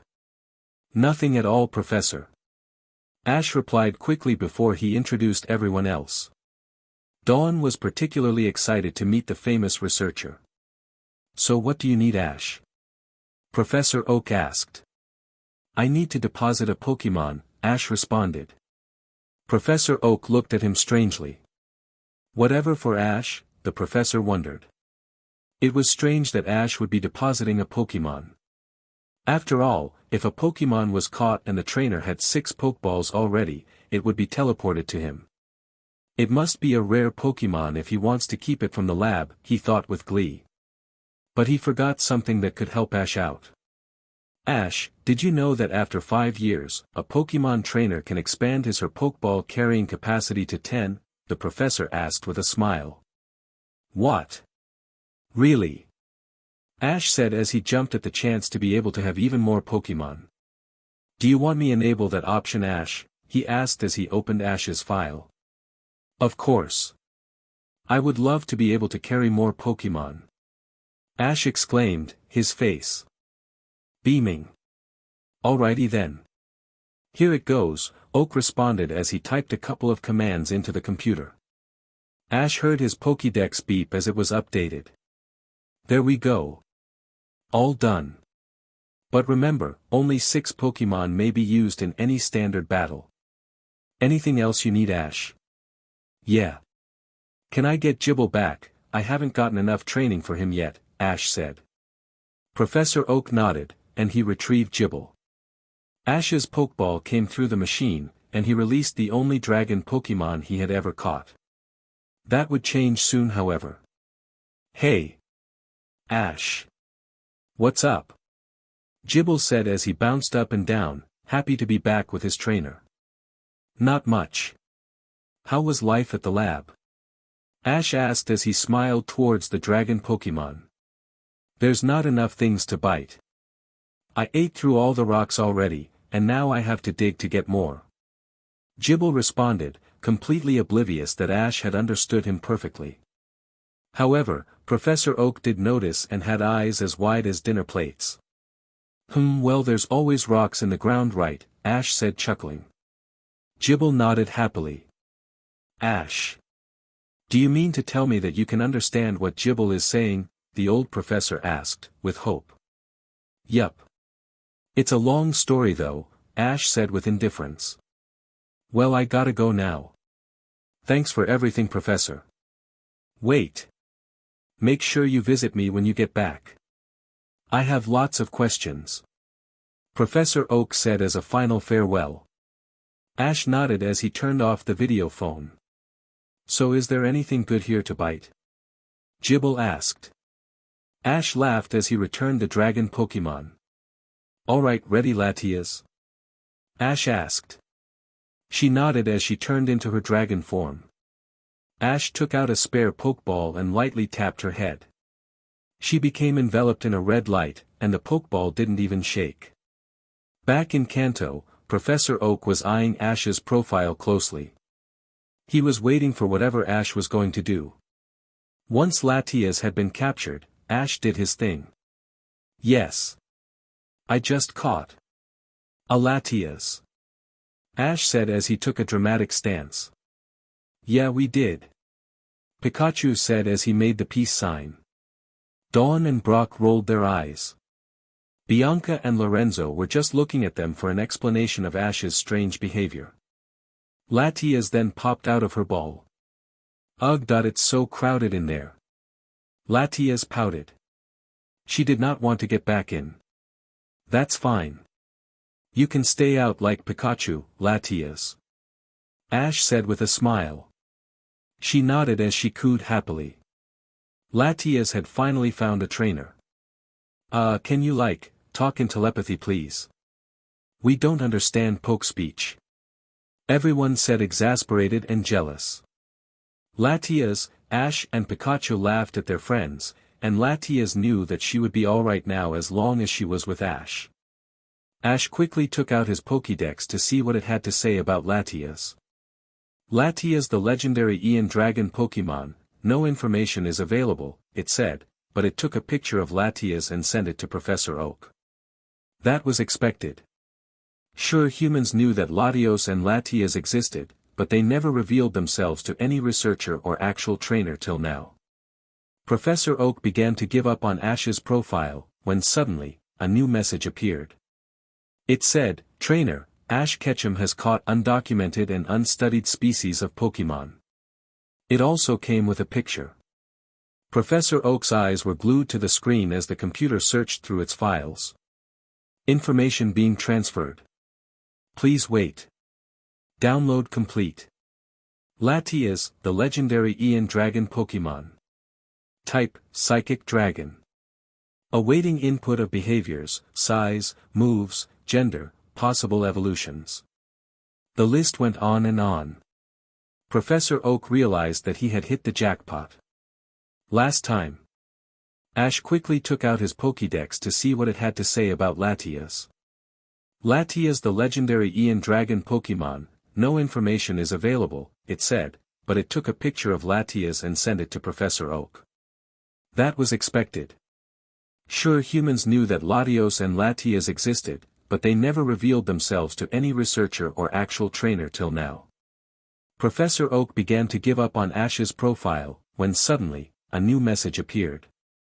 It said, Trainer, Ash Ketchum has caught undocumented species of Pokémon. It also came with a picture. Professor Oak's eyes were glued to the screen as the computer searched through its files.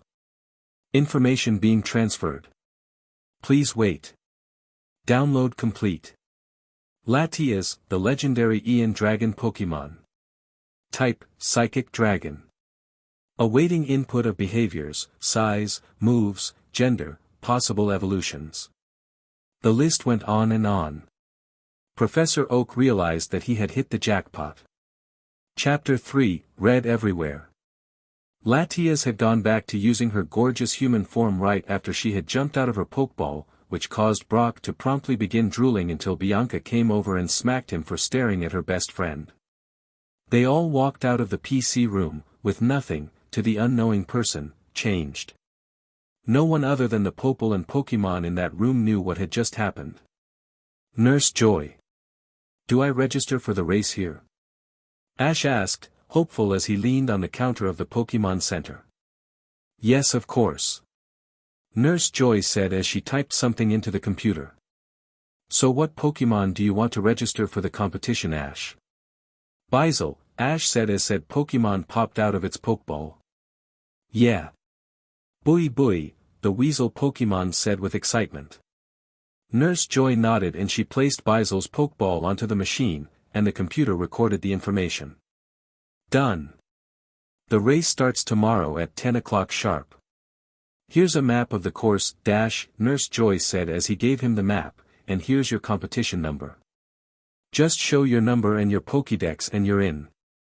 Thanks Nurse Joy, Ash said happily as he took Bizel's Pokeball back and returned him. She nodded. Dawn came up next and registered Piplup for the race once Ash had finished. Ash and company were about to leave when suddenly, a very familiar voice rang out. Ash Ketchum. What are you doing here? The voice cried out. Racing. Ash said cheerfully as he realized who it was.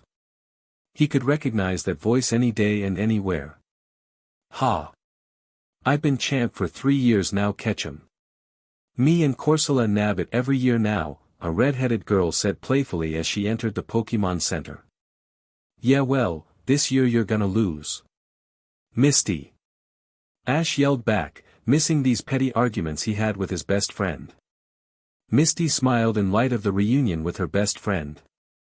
He hadn't called in like 6 months, hadn't wrote, nothing. She rushed forward to hug him and did so. Latias envied the way that Misty so freely hugged Ash. The fact that Misty seemed too keen to parade around with more than the normal amount of ample skin did not settle Latias's jealousy.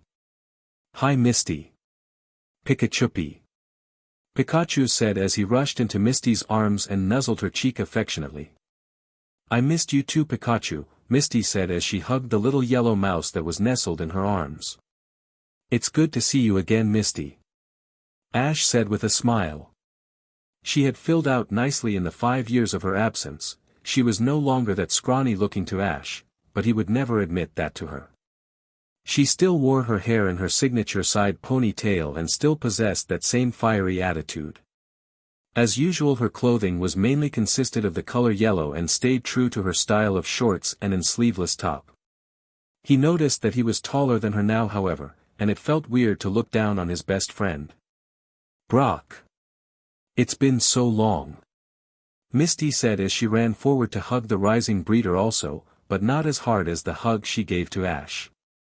She greeted everyone that she knew and finally met Dawn, eager to see that she took interest in water Pokemon as well. She paid no attention to the brunette standing behind Bianca, believing her to be a passerby. "It's great to see you Misty. How's everything in Cerulean?" Brock asked, his mind mainly drifting towards the 3 other beauties that resided there. Misty figured as much and pinched his ears hard for thinking that way. "Other than my sisters driving me crazy, it's great. I've become a lot stronger now.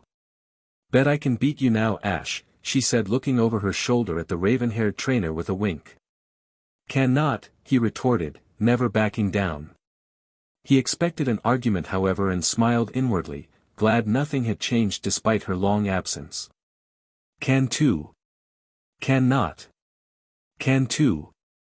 Brock's sweat dropped. This is what he had missed and he didn't miss it at all. Latias felt the stab of jealousy even more now.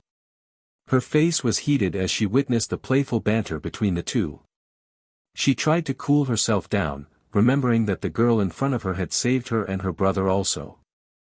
They went on for another 5 minutes before someone had to stop them. Latias was fed up by now and pushed the two apart. "Hey! Who do you think you are?" Misty screamed at the unknown girl. "Hey! Don't yell at her!" Ash roared back, defending his friend. He put his arms out to protect Latias from the unaware redhead. "Who is she?" "Ash," Misty asked, ready to pull out her mallet and beat Ash with it. "Calm down. Then I'll tell you," he shouted back. Misty pouted, but became silent. She genuinely wanted to know who she was. Dawn was so confused. Was this the person that Ash talked about all the time? His alleged best friend? Great! Another gorgeous, beautiful, wonderful, girl, who isn't me is hanging with Ash. Great! Actually 2 of them. She thought to herself bitterly. Why was it that Ash always had some beautiful girl hanging out with him? Latias looked at her in confusion. She had picked up little bits of her thoughts, but mainly she sensed jealousy. Did Misty have feelings for Ash? "Well, are you going to tell me or not?" Misty asked hotly. "Hold on. We gotta go somewhere private," Ash answered. It was getting dark now so they decided to head to Bianca's house. They entered the garden and Misty made her move. "Now talk before my mallet pounds it out of ya," Misty said, meaning every word. The girl had followed them there, and Misty felt suspicious. "Alright fine. Latias you can change now," Ash said as he gave the brunette the okay. Latias nodded and shifted back into her Pokemon form. Misty blushed in embarrassment and remorse. She had mistaken Latias as a rival to Ash's affections. Little did she know, she was right on the money. "It's good to see you too Misty," Latias telepathed to the water Pokemon trainer, albeit it sounded a bit forced. "Oh sorry about yelling at you Latias. I didn't know you had changed your form into such a vixen," she said, but the last part was thought. "It's okay. No hard feelings," Latias said. Misty nodded. So any other surprises I should know about? Misty asked, glaring, knowing something else was up. Maybe. Ash said in a sing-song voice, easily provoking the volatile redhead. Ash Ketchum, you better tell me this instant. Misty said as she stomped her feet. Win a battle against me, and I'll tell ya, Ash said with his usual cockiness. He was sure he would win, and it would be fun to tease Misty some more. Fine. Let's battle. 2 on 2. Misty said with confidence. Stand by, Latias, I'll call on you if I need you, okay? Ash psychically said to Latias. She nodded, receiving the message. Do they always act like this, Brock? Dawn asked, a little apprehensive. Brock nodded, telling her it was their thing. They always fought about something, whether it be big or small. Misty and Ash had gotten into battle positions now, and they looked at Brock expectantly. Pikachu hopped off into the sidelines, not wanting to fight a friend. I'll referee, Brock muttered as he took his position. Everyone else sat down to watch the upcoming battle. Ladies first. So obviously you don't start, Ash said in a mocking tone. Oh, you're going to regret that. Misty said as she grabbed her Pokeballs. I choose you. Golduck.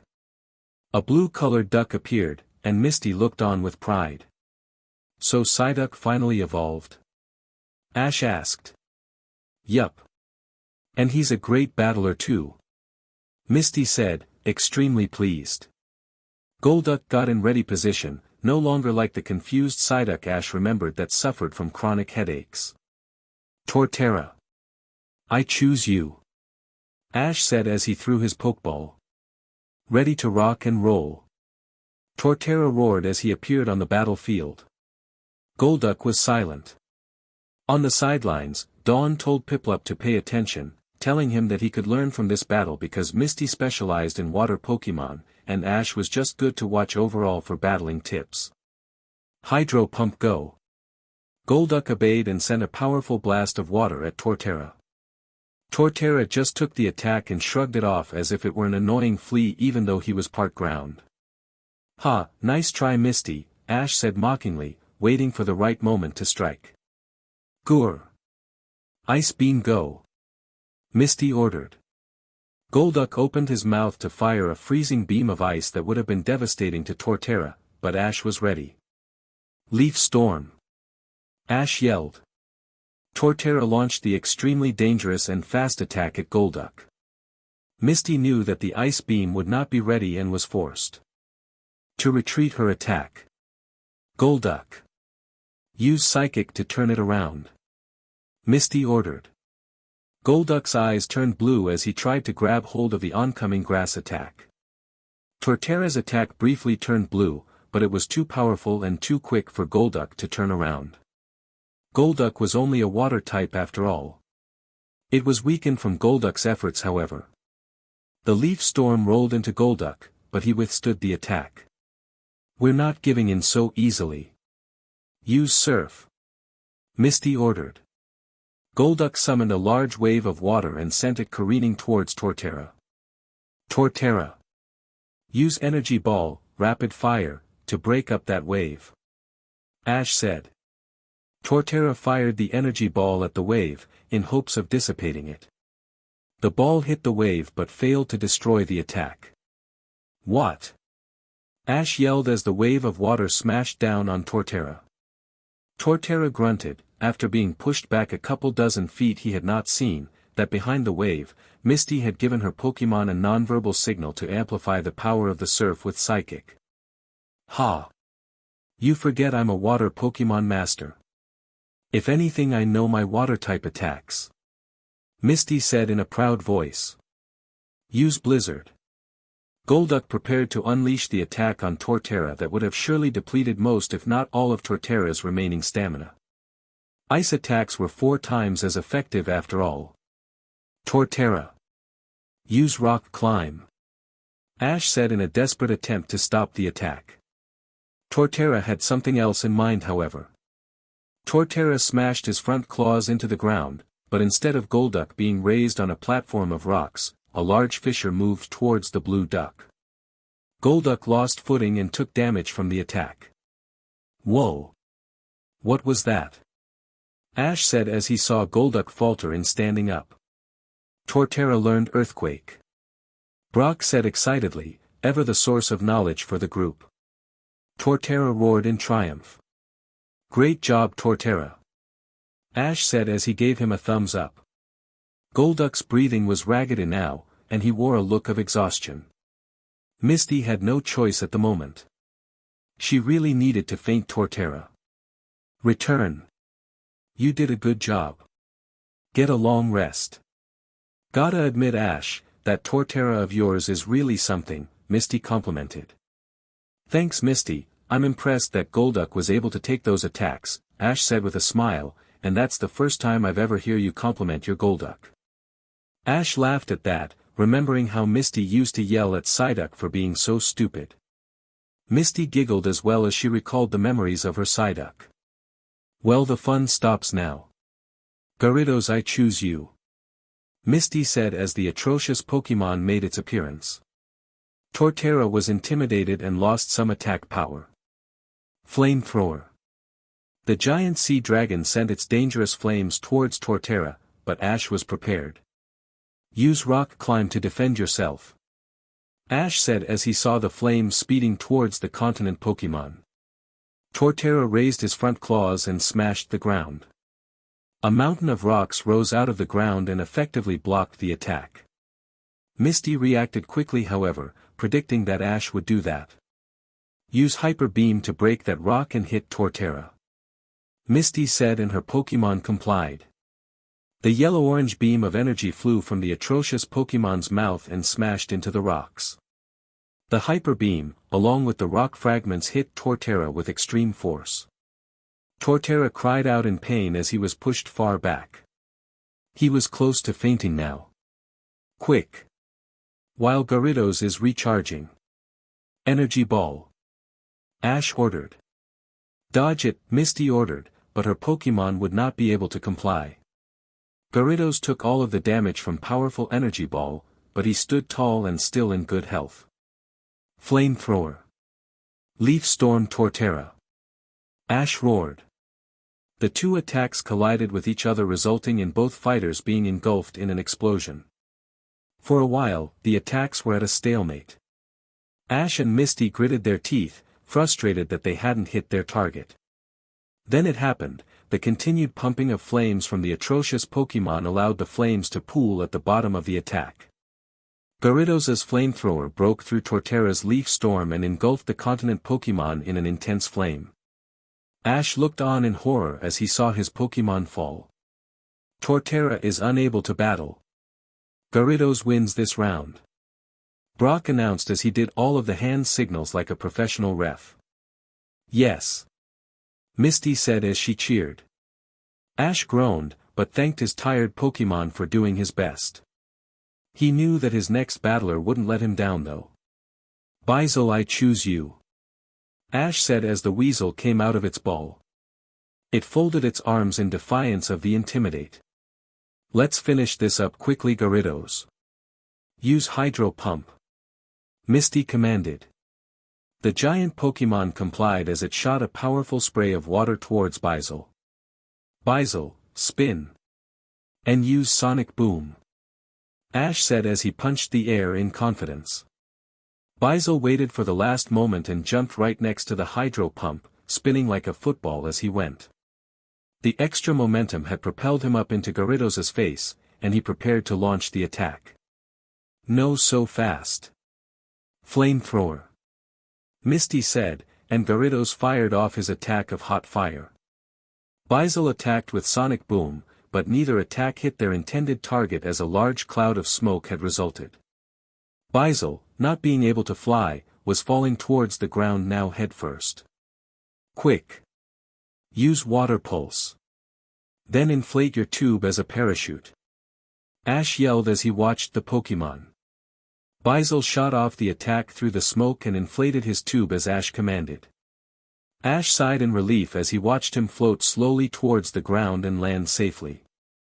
Misty wasn't able to react fast enough and heard the powerful water pulse hit Gyarados full in the face, and a cloud of mist blocked the view of the damage, adding to the smoke. Ha! Water attacks won't do you much good here. Gyarados use Hyper Beam to finish this. Misty said confidently, but no Hyper Beam came. The mist and smoke cleared, and Gyarados was standing there swirly-eyed and confused. Yes. Great job, Bizel. Let's go. Use Aqua Jet to get up to Gyarados' head and then use Ice Punch. Ash ordered. Bizel rocketed off of the ground towards the atrocious Pokemon. Come on, Gyarados. Snap out of it. Misty yelled. Gyarados snapped out of confusion, but he didn't see his opponent anywhere. Suddenly, he felt a sharp pain on the top of his head, and he was slammed down towards the ground. Dust was kicked up as Gyarados landed on the floor with a loud thud. The dust cleared, revealing a victorious Bizel sitting atop of the enormous water-flying Pokemon. Gyarados is unable to battle. Bizel wins this round. Brock told them. Awesome job, Bizel. I'm proud of you. Ash said. Thanks, Ash. Bizel said as he gave him a thumbs up. We still got one more to go. Ash nodded. Misty recalled the fainted Pokemon and thanked him properly for his great fighting. Golduck, I choose you, she said. Misty knew she had lost. Bizel had much more experience battling than Misty's Golduck. Her Pokemon, however, put up a long, unexpected fight, able to hold off Bizel for a long time, until Misty had told him to use Ice Beam.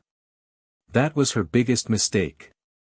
Ash had promptly used his Ice Aqua Jet technique and fainted Golduck in a powerful combination attack that Misty had never seen before. Golduck is unable to battle. Bizel and Ash are the winners. Brock said slowly, fearful of the reaction of Misty. Yeah. Great work, Bizel. Ash said as Bizel gave him a thumbs up. Looks like you won't be learning my secret after all, Misty. He teased again. I don't think so, Ketchum. Misty shouted as she ran at him with her mallet. Ack. Misty. It was part of the deal. Ash said as he ran for his life. Brock and everyone else shook their heads in disbelief. Brock decided to just see what would happen. Bianca was busy sketching the battle she had just seen, eager to capture the power and grace of the scene. Come back here, Ketchum, so I can pound your arrogant face in. Misty said as she brandished her rubber weapon. Ash ran and then, in a typical fashion, tripped on a nearby tree root. Aw! Ash screamed as he turned around to shield his face from Misty's imminent attack. It never came. He looked up to see a white and red dragon Pokemon holding a barrier around a steaming red head. You okay, Ash? Latias asked, as she held the barrier. Fine, thanks, Latias, Ash said as he got up. Misty was whacking away at the protect Latias had put up around her, furious. Calm down, Misty, Ash will tell you. Don't worry about that, Latias said to Misty psychically. Misty took long, deep breaths as Latias slowly lowered the barrier. You should be grateful that Latias saved your butt. You better tell me now, Ash, if you want to live another 5 minutes, Misty said as she folded her arms, the mallet still clutched in her right hand. Yeah, I should have told you in the first place, Ash said as he rubbed his head. Darn right you should have, Misty said, still a bit angry now. So spill. Alright. Ash said as he held out his hands in surrender. First things first. Latias is my Pokemon now. Latias cooed happily as she nuzzled Ash's face with her own, very pleased that he had said this first. Misty resisted the urge to smack the Ian dragon despite the green she was seeing. Latias could sense her emotions and felt a little smug that she could so easily make Misty jealous. The only problem was that it went both ways. First thing. What's the other thing? You got a girlfriend? You're engaged? Misty asked sarcastically, jealousy fueling her mood. What? No. Ash said as he waved his hands in front of him in an attempt to clear the situation. What is it then? Misty said, getting extremely irritated now. Brock, Bianca, Lorenzo, Dawn, Piplup and Pikachu had gone inside now, wanting to get ready for bed and not wanting to hear any more arguing. Promise to not freak? Ash asked seriously. Misty rolled her eyes and promised. Alright then, here it goes. Ash closed his eyes and focused on the energy inside of him, releasing it. Misty was not sure if she was dreaming or if she had gone crazy. She watched as Ash began to glow and change shape. Then all of a sudden a Black Latios was left in his place. Misty said as she flailed her arms. Pokemon. What? She would not believe what she had just seen. I thought you said you weren't going to freak, Ash said telepathically. He chuckled to himself. Latias laughed with him, pleased to see Ash as a Latios again. What did you do to yourself? Did you like that you know that it? With Latias and become a Pokemon? Misty roared, still shocked. Latias immediate turned crimson as scenes began to form in her mind. Her face burned with embarrassment, and Ash's face was the same color as hers. No. I didn't do anything, he roared back in his mind, trying to fight his blush. He was mortified that Misty had thought he had done that. Then tell me this instant. Misty screamed, how did you become a Latios? Ash sighed as he rubbed the back of his head with his claws. It's really long story. I'll tell you inside, Ash said as he rubbed his temples. He forgot what a pain it could be to have Misty around. Well, I got time. Misty said as she put her hands on her hips, waiting for an answer. Ash really didn't want to tell his lengthy story outside, again. He smiled mischievously. Well, as mischievous as a Latios could manage. He moved forward and grabbed Misty from underneath her arms. Ash! Misty shouted as she was lifted off of the ground. Latias laughed as she began to understand what Ash was up to. She had done the same to him the day before. The Black Latios began to laugh as well. Ash! If you don't let me down this instant, I'll... She didn't get to finish her threat however because Ash had started speeding towards the house, eager to test out his Latios's form speed. Latias easily kept up with his speeding form, and they arrived at the house in 5 seconds flat. Brock raised his brow as he saw the disheveled water Pokemon trainer. Her side ponytail had come undone, and it hung behind her in a suspended state. She blinked a couple of times before she registered what had just happened. Don't ever do that without warning me again, Ash Ketchum. Misty said as she whacked Ash in the head many times with her rubber mallet. The sound of rubber impacting flesh rang out through room many times, causing Brock to wince. Ash sank to the ground as he clutched his throbbing head with his claws. This familiar feeling was not missed at all. Ow, Misty, did you have to do that? Ash cried out in his mind as he held his head in pain. Tears welled up in his eyes but he would not let them fall. Latias cried out as she saw Ash sink to the floor.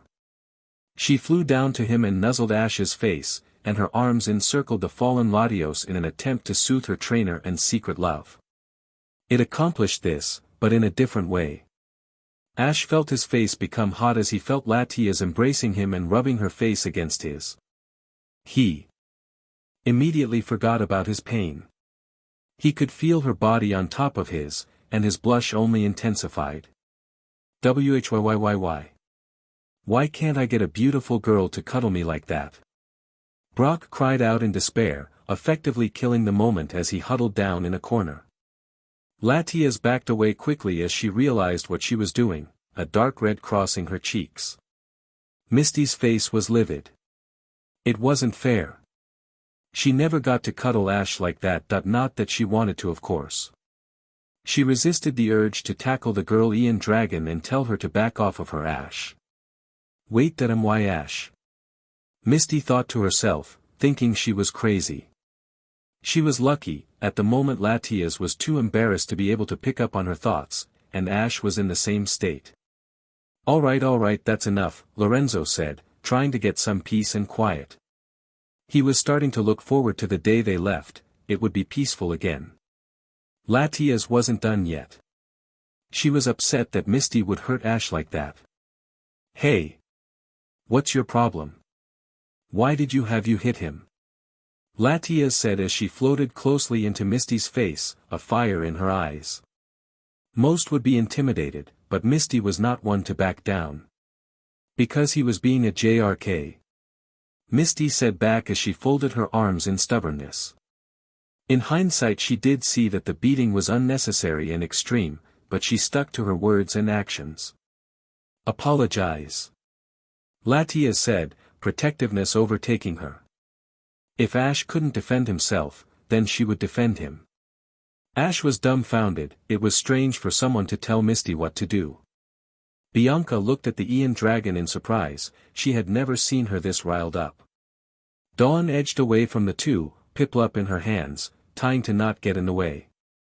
Pikachu looked back and forth between the two, not sure what to do. Brock was still down in his corner lamenting his bad fortune in the ways of girls. Then Ash spoke up. It's okay, Latias. She doesn't mean to hurt me. It's just her way of interacting and expressing herself, Ash supplied. Pikachu agreed as he checked up on his best friend. He decided that he had left at a bad time. He should have known they would fight. A good thundershock usually stopped it though, but he wondered if it would be that effective now, seeing as Ash was part dragon type. I don't care. She should still say sorry. Latias said in poke speech, her voice firm and uncompromising. She was not going to let Misty get away with this. She was supposed to be his best friend, best friends shouldn't hurt each other. Misty might not have understood poke speech perfectly, but she could understand that tone. Ash sighed and decided to change back into his human form.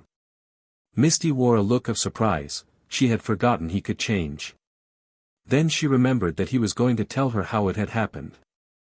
But she still had a protective legendary staring her down. Alright that I'm sorry, Misty said really quietly. Ash rolled his eyes, still being able to hear her due to his new powers. Latias nodded and floated back, but still feeling a little protective. Wow. This is really the first time I've ever heard you say that to me, Ash said with a provoking smirk. Pikachu's sweat dropped, knowing that a resulting fight would be very likely. Don't push your luck, Ketchum, Misty growled, still a bit peeved, now tell me how you became a Black Latios. Misty exclaimed, her curiosity getting the best of her. Alright calm down geez, Ash said as he took a seat. Pikachu decided to take up his usual post and sat on his shoulder. Brock, Bianca, Dawn, Piplup and Lorenzo were tired of hearing the story again so they went to bed. Latias decided to stick around, just to make sure that Ash wouldn't be assaulted again. Being around him was a plus too. So Ash told his extremely complicated and long tale of how he arrived and how he had visited the garden and how he had grabbed the orb. He explained what happened inside of the orb, and what had happened to Latios. Misty's eyes widened at this explanation. It was getting late now because Misty kept on asking questions and wanting more details. Latias was tiring and took on her human form in an effort to save energy. She sat down next to Ash and leaned her head on his left shoulder to sleep. Pikachu was sleeping on his right shoulder already. Misty twitched at the scene, her hands becoming tense in her lap. Ash, dense as usual, pressed on telling her the story. And that's how I became a Latios, Ash said with a tired voice. He wished he could just project his memories like the sight-sharing Latios used to do. He made a mental note to ask Latias if he could. Telling the same story over and over again was not a very exciting thing to do. He yawned, noticing it was well past midnight. I think it's time we got to sleep, Misty. His eyes were half-masked now, dutifully trying to stay upright until blissful sleep. Yeah, but I'm still not done with you yet, Misty said playfully with a hint of seriousness as she stood up to go to bed also. It had been a long day for the both of them, and tomorrow they would need all of their strength to participate in the race. Ash slowly got up and attempted to wake up Latias. He was unsuccessful as she clung to his shoulder fiercely, not wishing to give up the comfortable position. Ash sighed.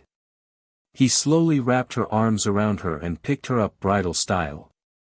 Pikachu blinked, his eyes opened, feeling the movement underneath him, and jumped off of his trainer's shoulder. Misty raised her brow at the scene. "When did you become so strong, huh?" she asked curiously, admiring his newfound strength. Ash shrugged, not really sure how to explain it. "Probably because I have the powers of a legendary Pokémon now," Ash said nonchalantly. He was trying not to wake Latias. Misty sighed, she so desperately wished that it was her in those strong, gentle, caring arms of his. They walked up the stairs, Pikachu running alongside Ash. They faced each other one more time before going into their respective rooms. "Good night, Ash." "It really is great to see you again," Misty said with a smile. "Same here.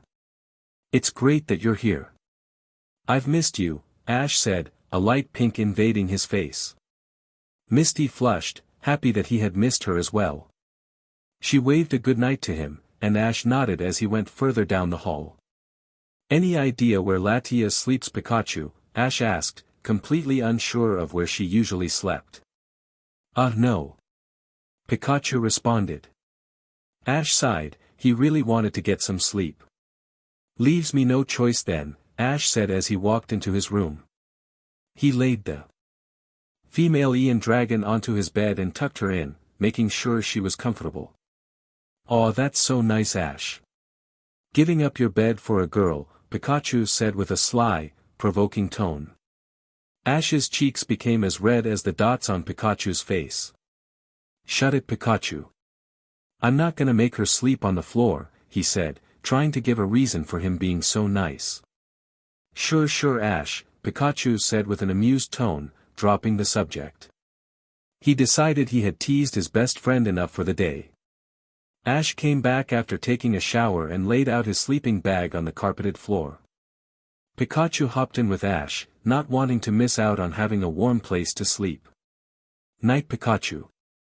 "Night, Latias," Pikachu chewed in response. On the bed next to him, Latias smiled a blissful smile. "Good night, Ash." "Last time. Any idea where Latias sleeps, Pikachu?" Ash asked, completely unsure of where she usually slept. No. Pikachu responded. Ash sighed, he really wanted to get some sleep. "Leaves me no choice then," Ash said as he walked into his room. He laid the female Ian dragon onto his bed and tucked her in. "Aw, that's so nice, Ash. Giving up your bed for a girl," Pikachu said with a sly, provoking tone. Ash's cheeks became as red as the dots on Pikachu's face. "Shut it, Pikachu. I'm not gonna make her sleep on the floor," he said, trying to give a reason for him being so nice. Sure, Ash," Pikachu said, dropping the subject. He decided he had teased his best friend enough for the day. Ash came back after taking a shower and laid out his sleeping bag on the carpeted floor. Pikachu hopped in with Ash, not wanting to miss out on having a warm place to sleep. "Night, Pikachu." "Night, Latias," Pikachu chewed in response. On the bed next to him, Latias smiled a blissful smile. "Good night, Ash." Chapter 4, A Tour de Altomare. Latias looked into the dark brown eyes of her love, and she heard him say those 3 words that would forever make her complete. "I love you," he said as he enveloped her in a passion-filled kiss that contained all of his longing and love. Latias melted as she felt his lips upon hers, and she reciprocated the kiss with an equal fervor. "Ash, I lo." "Latias, wake up," a voice said, stirring her from her blissful dream. Latias slowly opened her eyes to find herself staring into those same brown eyes she had been dreaming about. She instantly covered her face with the blankets to prevent him from seeing her fierce blush. "Hey. What's up, Tia?" Ash asked with a worried look. Latias blushed harder under the blanket as she heard the nickname he had given her. It was not helping that the entire bed and room smelled exactly like the trainer worrying over here. "I'm fine, Ash," Latias stammered as she tried to cool herself down. The scents, mixed with Ash's worry and her passionate dream, were doing funny things to her head. "Alright then, Latias, everyone's downstairs eating already, the race is in 2 hours, Ash said as he left his room and closed the door. Latias sighed in relief. She laid in Ash's bed for a while, just taking in the scent and reveling in it. She was still on a high from the dream she had been pulled from. It had been so clear, so real, and yet so far away. What puzzled her was how she had gotten into his bed in the first place, and where had Ash slept then. She spied the sleeping bag in the corner, and that answered her second question. But the first question was the most important to her. She decided to find out for herself. Latias walked over to the mirror, happy that she had put enough psychic energy in reserve last night to preserve her human appearance. She reminded herself that she had to teach Ash that. She fixed her hair a bit and went downstairs to meet up with everyone else.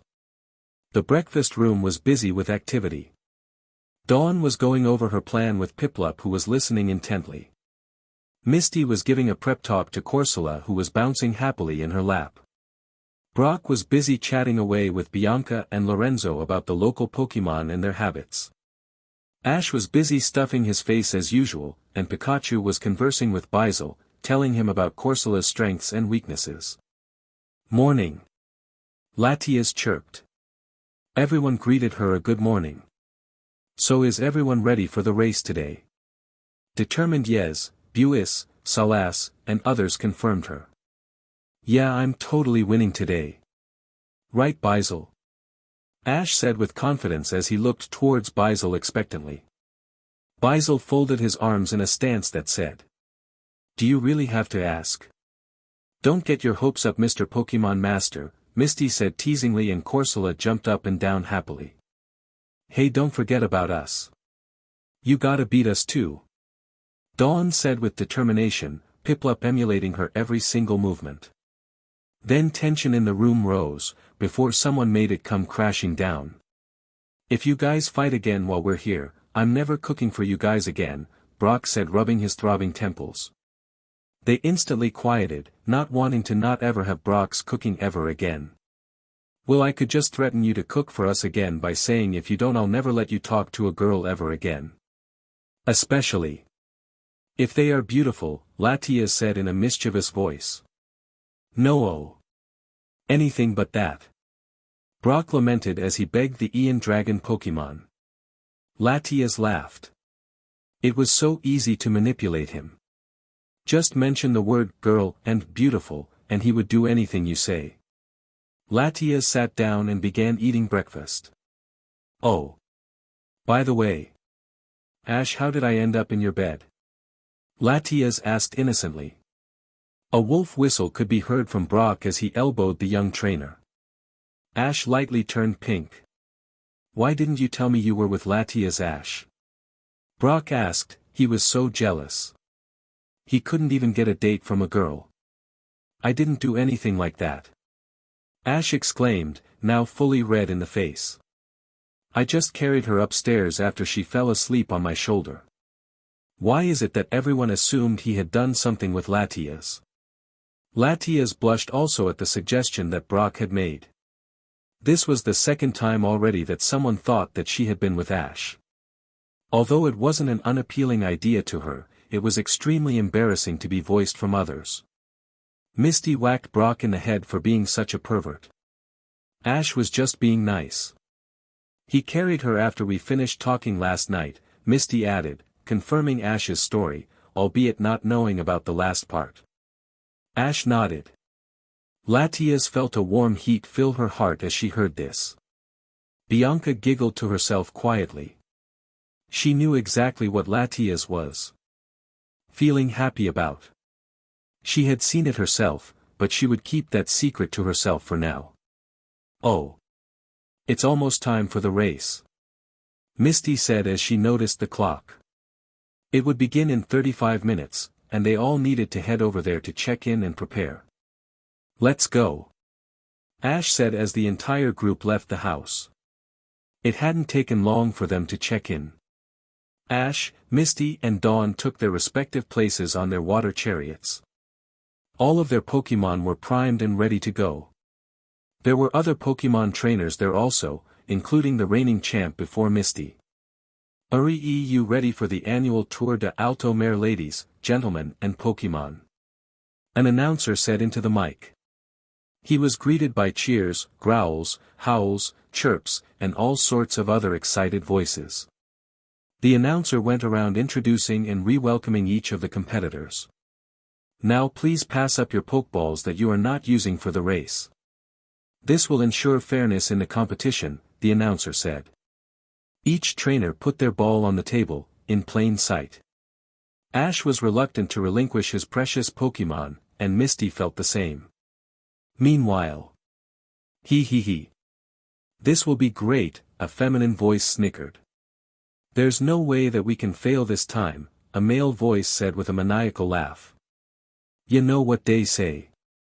If you ain't good at fishin', let the fish come to you, a cat-like voice said with a laugh. We'll get some tin to give to the boss today. Can Misty Waterflower of Cerulean City defend her title this year, folks? Or will a new champ be crowned? The announcer asked the crowd. Their response was a large uproar of cheers and boos, but mainly cheers. That's the spirit. All right. Racers, get ready. Pokemon, get ready. This will be a 10-lap race. Ash, Misty, and Dawn clutched their handles in anticipation. Bizel, Corsola, and Piplup were ready to rocket out of the starting position at any moment. Brock, Pikachu, Lorenzo and Bianca were on the sidelines, cheering for their friends. Where's Latias? Bianca asked, looking around. Brock and Lorenzo shrugged. Pikachu pet his head to the side, showing that he had no idea either.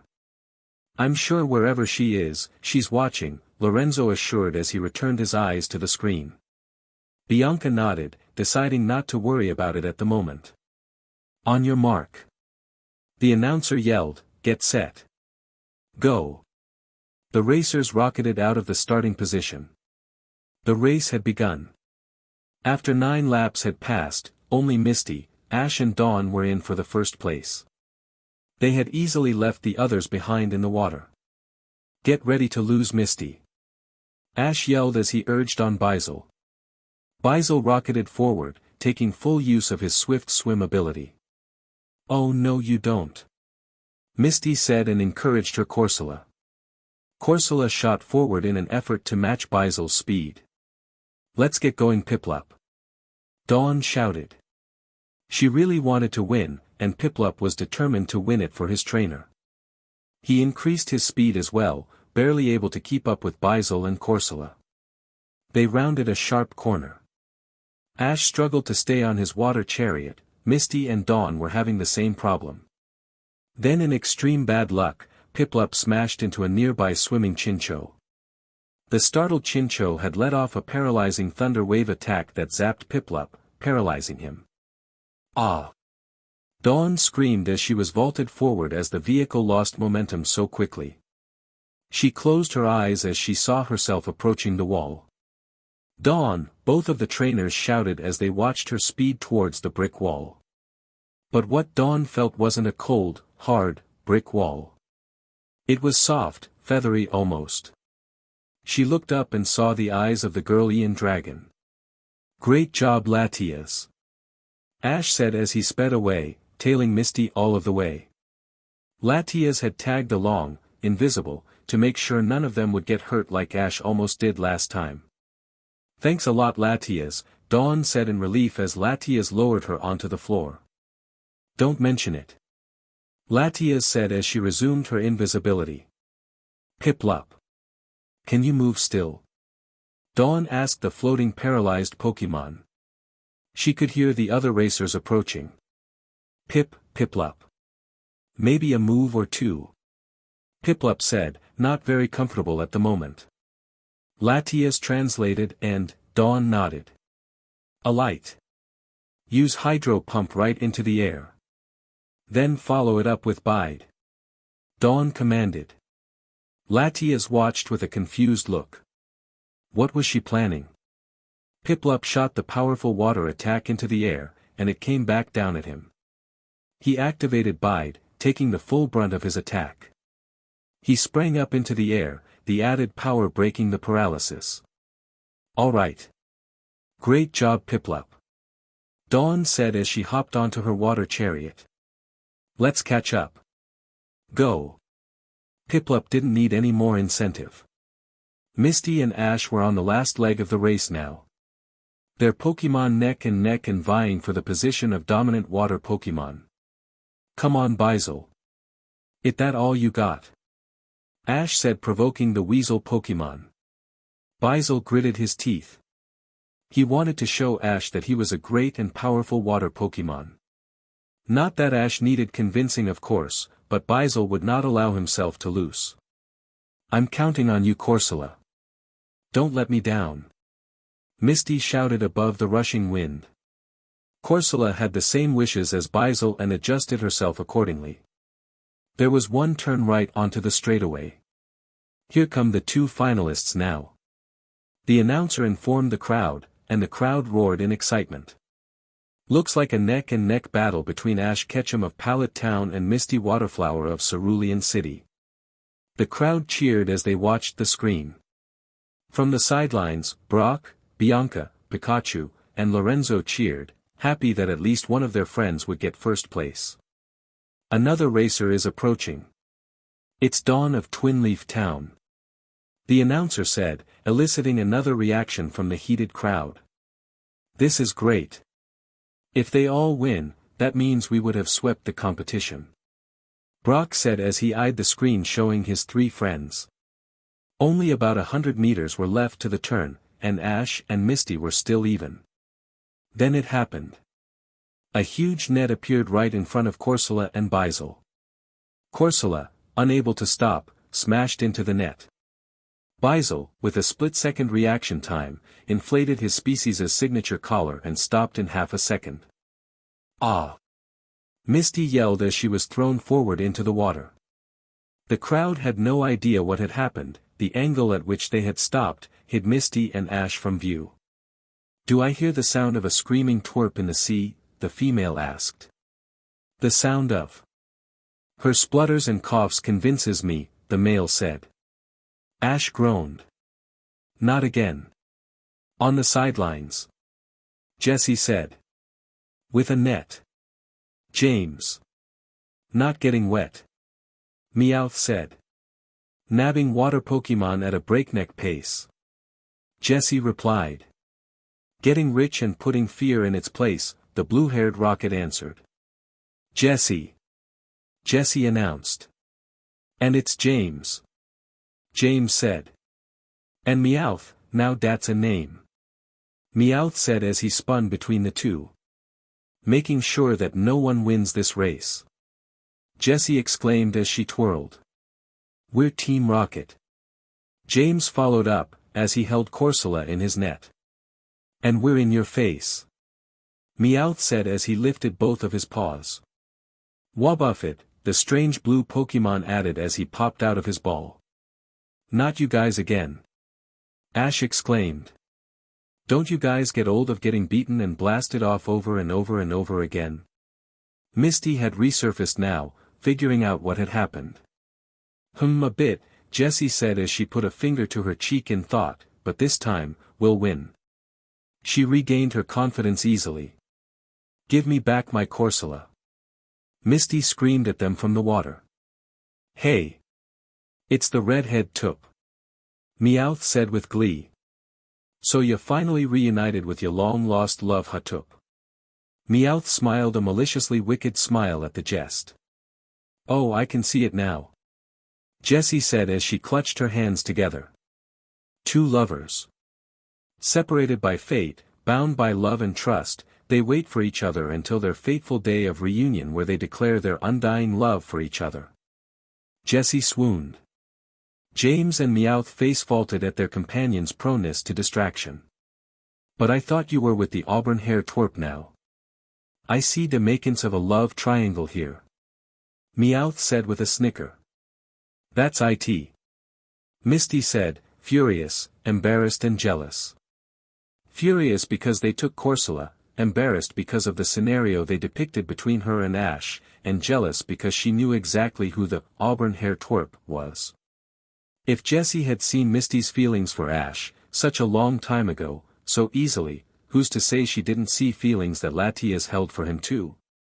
She scrambled to get out of the water quickly. What you gonna do, Tup? You ain't got no other Pokemon. Meowth said with glee. Then I'll battle for her. Ash said as he and Bizel hopped out of the water. Bizel used water gun. The attack soared towards. Let's go. Seviper. Use poison tail and spin it. Jessie ordered. Seviper spun his tail in a circle quickly as it turned purple with poison energy. The attack hit Seviper, but it was effectively blocked. Jessie had adapted Dawn's spinning technique because it worked so well, and said Team Rocket member cackled in triumph. James and Meowth were busy trying to get away at this point. You got no chance of winning now, twerp. Your Pokemon's exhausted and tired from racing. Now we got a chance because you only got one Pokemon. Jessie exclaimed in glee. Ash silently agreed. He could visibly see Bizel wavering. What was he gonna do? Then he felt that calming presence and knew he was safe. Ha, I don't got only one Pokemon on me, Ash said with a satisfied smile. What are you talking about, twerp? We saw the announcer take all of your Pokeballs. Jessie exclaimed angrily. Leave it to the twerp to be prepared. True. But my extra special Pokemon doesn't like Pokeballs, just like Pikachu, Ash said. Latias. I choose you. Next to Ash, there seemed to be a warp in space as Latias revealed herself dramatically in a blue flash of light. Latias cooed in excitement. This would be her very first real battle. What? This is so unfair. Jessie exclaimed as she saw the Pokemon Ash had called out. Yup. And you're going down. Ash replied confidently. Bizel, sit this one out. I'll need you to finish this race. Bizel nodded as he stood back, eager to watch the legendaries battle. Meanwhile, they were battling. Misty had followed Meowth and James. Where do you think you're going? Misty screamed, a fire in her eyes. Ah!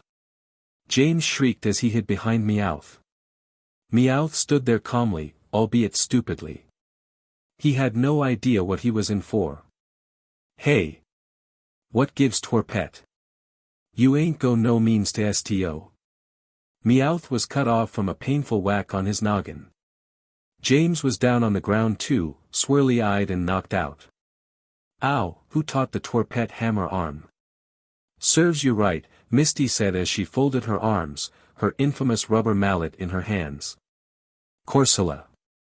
Corsola cried out as it jumped into the waiting arms of her trainer. I was so worried. Misty said as she hugged the pink Pokemon. Meowth and James were coming round now. Hey! You can't steal from us. We are supposed to steal from you. James said. Misty gave him another dark look. Yikes. I think she knows how to use mean look. This calls for Plan B. Meowth said as he scrambled towards Jessie for reinforcements. They screamed all the way towards the crimson-haired member of Team Rocket. Meanwhile. Gur. It doesn't matter if you have a legendary or not, twerp, I'll beat you and then steal it. Jessie said angrily, obviously not aware that she was facing a psychic type with a poison type. Seviper. Use poison tail. Seviper complied and launched himself at the legendary Pokemon. Alright, Latias. Use dragon breath. Ash said, eager to see how powerful Latias was. Latias let off an enormous stream of deadly fire at the poison Fong Pokemon. She wanted to impress Ash as well.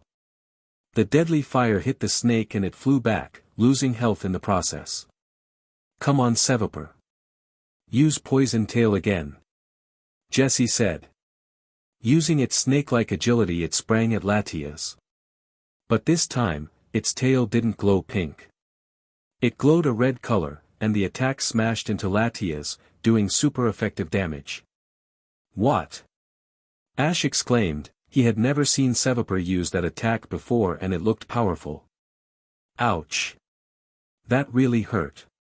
That was Night Slash. It's a dark type move and it was super effective. Latias said with pain. Yay. Great job Seviper. Let's go again. Use whatever attack that was again. Jesse said, not knowing what it really was. Seviper complied and started to attack again with his Night Slash attack. Quick. Latias used Psychic on Seviper and smash him into the ground. Ash said desperately. If Seviper got another Night Slash attack off, Latias could faint. Seviper became surrounded in a blue glow as he squirmed and flailed in the air. Latias then took great pleasure in smashing him into the ground repeatedly as payback for the last attack. Seviper still hung on however. Gur. Hey Seviper. Then use that last attack while they're blinded. Jessie said, beginning to call upon her contest battle skills. Seviper's mouth opened and black smoke began to cover the battle area. They could hear Seviper yell as he jumped, ready to strike Latias and bring her down. Latias. Do something. Ash thought, as he coughed and choked from the black smoke. Latias easily heard him and flew up into the air. Got it covered Ash, Latias said. She formed the attack in her claws waiting. Suddenly, Seviper rocketed out of the smoke and raised his tail to attack. This will teach you. She fired. The ball of her attack hit Seviper and, he plummeted towards the ground in surprise. The attack stayed on him, increasing his speed and his impending doom. Then, a loud smash echoed around them as Seviper hit the ground, but Latias was not done attacking yet. The ball of energy exploded on Seviper, effectively scattering the haze and knocking him out. Wah! Jessie screamed as she saw Seviper in a crater, surrounded by a blue mist. What was that? Ash asked her in his mind, amazed at the power that Latias had just exhibited. Mist Ball, my signature attack, Latias said, pleased that she had won and that she had successfully impressed her trainer. The sounds of screaming approached as James and Meowth ran from a rabid Misty. Come back here so I can pound your miserable faces in. Misty said angrily waving her mallet. Corsola hopped along, hoping to be able to pay back Team Rocket for making them stop the race. Jessie! Help! Meowth and James shouted. Then in a Team Rocket-like fashion, they tripped and smashed into the remaining member. Hey! Misty, you got Corsola back. Ash said happily. Misty nodded, but was ready to blast off Team Rocket, just like old times. Alright, ready for this one Latias? Ash asked. Latias cooed in delight. Being with Ash was just so exciting. Let's go. Mist Ball. Bizel use Water Pulse. Ash said as he prepared to. Misty told Corsola to use Flash Cannon on the fallen thieves. The attacks raced towards the fallen trio, but there were 4, not 3, attacks heading towards them. The explosion sent them blasting off again, as usual. What was with the 4 attacks? Misty asked. She had only counted 3 Pokemon attacking. That was my Aura Sphere. Ash said indifferently. Misty was about to question him more, but then heard the telltale signs of splashing water. Ash. The race. Misty said as she heard the approaching racers. Ash nodded. Let's go. Bizel. We got a race to win. Ash said enthusiastically. Latias cooed as she turned invisible for the last stretch of the race. Not if I can say anything about it. Misty said as she hopped on with a ready Corsola. They rocketed out and turned right. Here. Come the first 2 racers. Misty Waterflower of Cerulean City and Ash Ketchum of Pallet Town. Both followed closely by Dawn of Twinleaf Town. The announcer said. It was getting exciting. Hey! What happened to you two? Dawn asked from behind them. Ash replied with a short, Team Rocket. Dawn nodded in understanding. Only 100 meters left in this race. Who will win it? The man said into the mic. The crowd was roaring and cheering hard now. Corsola and Beisel were at it again. Both were extremely tired and worn out, but they wanted their trainers to win. Suddenly, Corsola felt a tug on her line. She looked at Misty and read the signal. She wondered why her trainer was telling her to slow down, but Corsola didn't question it. Beisel noticed that Corsola had fallen behind, but paid no mind to it. He just focused on winning the race. The places were now, Ash in first, Misty in second and Dawn in third. Brock hummed as he noticed Misty fall behind. Bianca, Pikachu and Lorenzo were watching, just cheering for whomever won out of their friends. Ash could see the finish line and he urged Beisel for just a little bit longer. Then he crossed it. We have a new champion, the man said, and the crowd roared. Some were mourning the loss of Misty, but some were eager to welcome a new champ. And now we have second place for Misty and third place for Dawn. More cheers erupted. Great job Beisel, Ash said as Beisel hopped out of the water. Thanks, Beisel said, really tired now. Misty and Dawn thanked their respective racing Pokémon as well. Will the winners please take their places on the podium to receive their award, the announcer said. Ash took the top podium, Misty the second and Dawn the bronze. They were each handed medals to show that they had won. Congratulations. This concludes this year's Tour de Altomare. Please join us next year for another exciting race, the man said, finally closing the event. Brock, Pikachu, Bianca and Lorenzo went over to congratulate their friends for winning and doing so well. Where's Latias? Bianca asked for the second time that day. Right above us. Ash said, he had started noticing that he could more easily sense her and others now. It was also starting to get a lot easier to telepathically commune with her now. She's invisible at the moment, of course. Yup. Latias said as she flew closer to Bianca to show that she was indeed there. Bianca laughed. She should have known that she would watch it actively. The race had lasted until about 1, so Brock suggested that they go eat at a nearby restaurant. Ash jumped at the chance to go eat, telling everybody to hurry it up. Misty, Brock, Pikachu, Dawn, Bianca, Lorenzo and Latias all laughed at the boy, 1 because he was so eager to eat and 2, he was going the wrong way. Ash rubbed the back of his head embarrassingly when they told him this, chuckling to himself. It had been an exciting day for our intrepid heroes, but even more excitement lay just over the horizon, waiting for them to stumble upon it. Way off somewhere.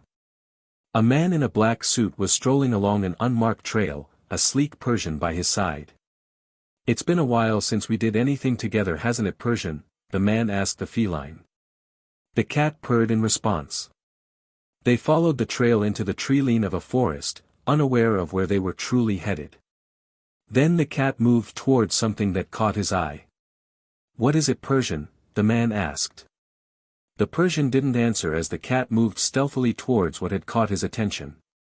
Out of nowhere, a pack of Pokémon moved to block their way. The pack consisted of Vigoroths, Raticates, EVs and a monstrous Ursaring. What is this? The man said as he backed away slowly. The Persian growled. He would get to what he was searching for.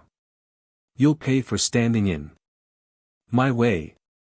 He threw his Pokeball and a large Rhydon appeared. It grunted at the sight of so many weak Pokémon. Rhydon.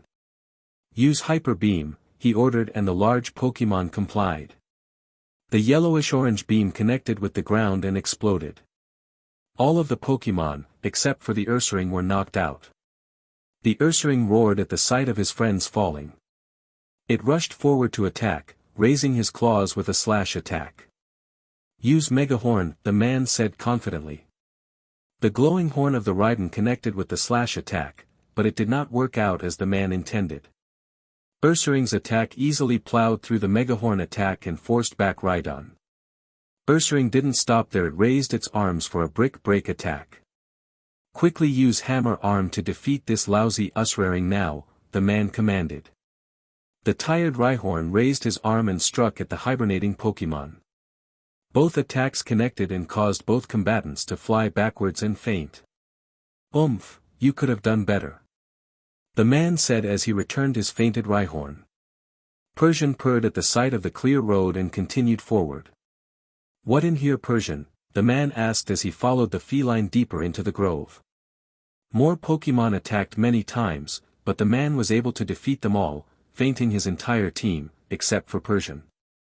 Finally, they reached the end of the trail. There was a tree that towered over them, stretching on for a long way. What caught the man's eye was a grayish-brown jewel that was lodged into the trunk of the tree. He reached forward and grasped it, pulling hard on it. After many strenuous attempts, he decided that he couldn't pull it out. Persian waited for his master to finish his trying. The man frowned as he walked back from the tree, arms folded. Persian decided that it was time to do it himself. The man eyed the graceful cat closely as he approached the jewel. The cat placed his mouth around the jewel and effortlessly pulled it out. "What?" he said, with large eyes. How is it that for him, it would not even budge, but for Persian it just popped out? The feline moved towards his trainer and placed the jewel in his hands. "What is this thing?" He eyed the strangely colored jewel in his hands. The cat still did not answer and walked over to a nearby tree. "What are you doing, Persian?" the man asked, infuriated that his Pokemon would not answer. The cat looked at the tree and crouched. The cat then attacked, his claws glowing white with power. The man looked on with amazed eyes. Lo and behold, the tree had been sliced into 4 pieces. He wondered how this was possible. Fury Swipes was not nearly powerful enough to destroy a strong tree like that, especially not in one hit. Unless that it had something to do with the crystalline sphere he held in his hands. "I believe I have found a new answer to my problem of world domination," the man said as a wicked laugh echoed through the forest. Chapter 5, Rocking the Boat. Lunch had been great, leaving everyone full and extremely satisfied. But soon, it was time for Ash and his friends and Latias to leave Altomare. The loud booms of the cruise ship rang out around the harbor, beckoning for last-minute passengers to board, lest they be left behind. All around them, the warm glow of the afternoon sun was slowly receding. They all stood at the ramp, saying their last goodbyes. "Now you better treat her right, or else you'll hear from me," Bianca said, directing it towards Latias' new trainer. Lorenzo nodded in agreement. Latias was a part of their family. They would go through any means necessary to do anything for her. Latias instead of Ash answered the worried girl, however. "Don't worry, Bianca. I trust Ash. He always tries his best, he would never do anything bad." Latias responded for her trainer. Ash gave a curt nod in confirmation, an appreciate smile appearing on his face. "We know, but we can't help but feel protective, Latias. You are a part of our family. Don't ever hesitate to come and visit us, and you, your friends included, will always be welcome here," Lorenzo said. It felt like he was sending off his own daughter, and his heart clenched with happiness and worry. But, he knew that she was in the best hands. Latias nodded as her eyes filled with tears. It's not an easy thing, to leave the safety and comfort of one's own home and brave the challenges and hardships of the real world. She let the tears fall as she came forward to embrace what was her family. Ash and his friends decided to give her a moment, saying that they would wait upstairs on the boat. She stayed in their embrace for a long time, but knew she had to break apart and did so. "I'll miss you both so much," Latias said as she wiped her tears with the back of her hand. "This won't be the last time we see each other, Latias. We will see you again someday," Lorenzo finished. Latias gave a shaky nod and turned to board the boat. "Wait!" Bianca cried out as she fumbled around in her bag she wore. She extracted a few rolls of paper, her sketch pad and some drawing pencils. I want you to have these. I finished some, but I want you to finish it. Draw the things I won't be able to experience and see with my own eyes. I want you to fill it up and show me next time you come back. Latia's arm quivered weakly as she gripped the favorite sketchbook and finished paintings, promising to do her best. She gave her best friend another tearful hug before boarding the boat. Lorenzo and Bianca stayed on the dock, waving goodbye to Latias until the ship was well out of sight and the boat's shadow sank into the horizon. Ash patiently awaited for Latias to come upstairs. She arrived, holding some art supplies and soft tears leaking from her eyes. Ash looked at her in sympathy. He knew what it was like to leave your home and family. Sure, he seemed confident and ecstatic to leave back then, but as time passed, he knew that it was all a facade. He had been lonely. A single child forced to befriend those few who lived in his hometown of Pallet. Sure, Gary had changed, but back then, Ash hated just seeing him. But what other choice did he have for companionship back then? Loneliness, for Ash, had truly ended when he had found a friend in Pikachu, Misty, and Brock. Once he knew he had friends, Ash was able to move on and brave the journey, meeting others, and making new friends. He didn't want Latias to feel so sad and alone, which is what he was sure she was experiencing at the moment. She needed them now. Misty, Brock and Dawn could see it too. Misty had left home, alone, on a mission to prove her worth. Brock, a forced parent, left alone to do his father's and mother's jobs for a long time, knew what sadness she felt. Dawn, a beginner trainer who had little to no confidence at the start, was sure that if Ash could help her, he could help Latias. Pikachu hopped off of Misty's shoulder and looked at Latias, communicating silently that she was going to be okay because Ash would do anything to make her feel better. Ash moved forward and embraced the sad Ian, just wishing to take away her sorrow. The others walked away, wishing to give them space. Not even Misty wanted to interfere. Pikachu followed Misty, wanting to give Ash room to console the saddened legendary. Hey! Ash cooed, everything's going to be alright. I'm here. Brock's here. Misty's here. Dawn, Piplup, Pikachu. We are all here for you, and even if Bianca and Lorenzo aren't here physically, I know that they are here in our hearts. Latias hugged him fiercely, more tears falling now. They stayed that way for a long time, Ash rocking back and forth to soothe the girl in front of his. Eventually, after much time, Latias calmed down. Thank you, Ash, Latias said in between hiccups. Don't mention it, Ash murmured. They broke away slowly, both lamenting their loss of warmth. Are those Bianca's paintings and art supplies? Latias nodded and hugged them close to her chest. Ash didn't ask any more questions, and the two caught up with their friends. Dinner came and went. Most of it disappearing with Ash himself quite literally. The black of night began its campaign across the flawless day, slowly revealing the secret lights it held. The day does not give up without a fight, however. It sends up a flash of color, signaling that it will be back to beat back the night and brighten our world again. Ash and his friends leaned on the railing of the ship, basking in the afterglow of the sinking sun. It is beautiful how the sun masterfully painted a picture with reds, yellows, oranges, pinks, and many other colors that came together to become a masterpiece each and every day. Latias stepped back and took out Bianca's sketchpad. They could still see Altomare, glowing and warm in the evening sun. Latias had never seen her home from this point of view, but knew that she would remember it forever. She reached for the sketchpad, but she grabbed the roll of paintings instead.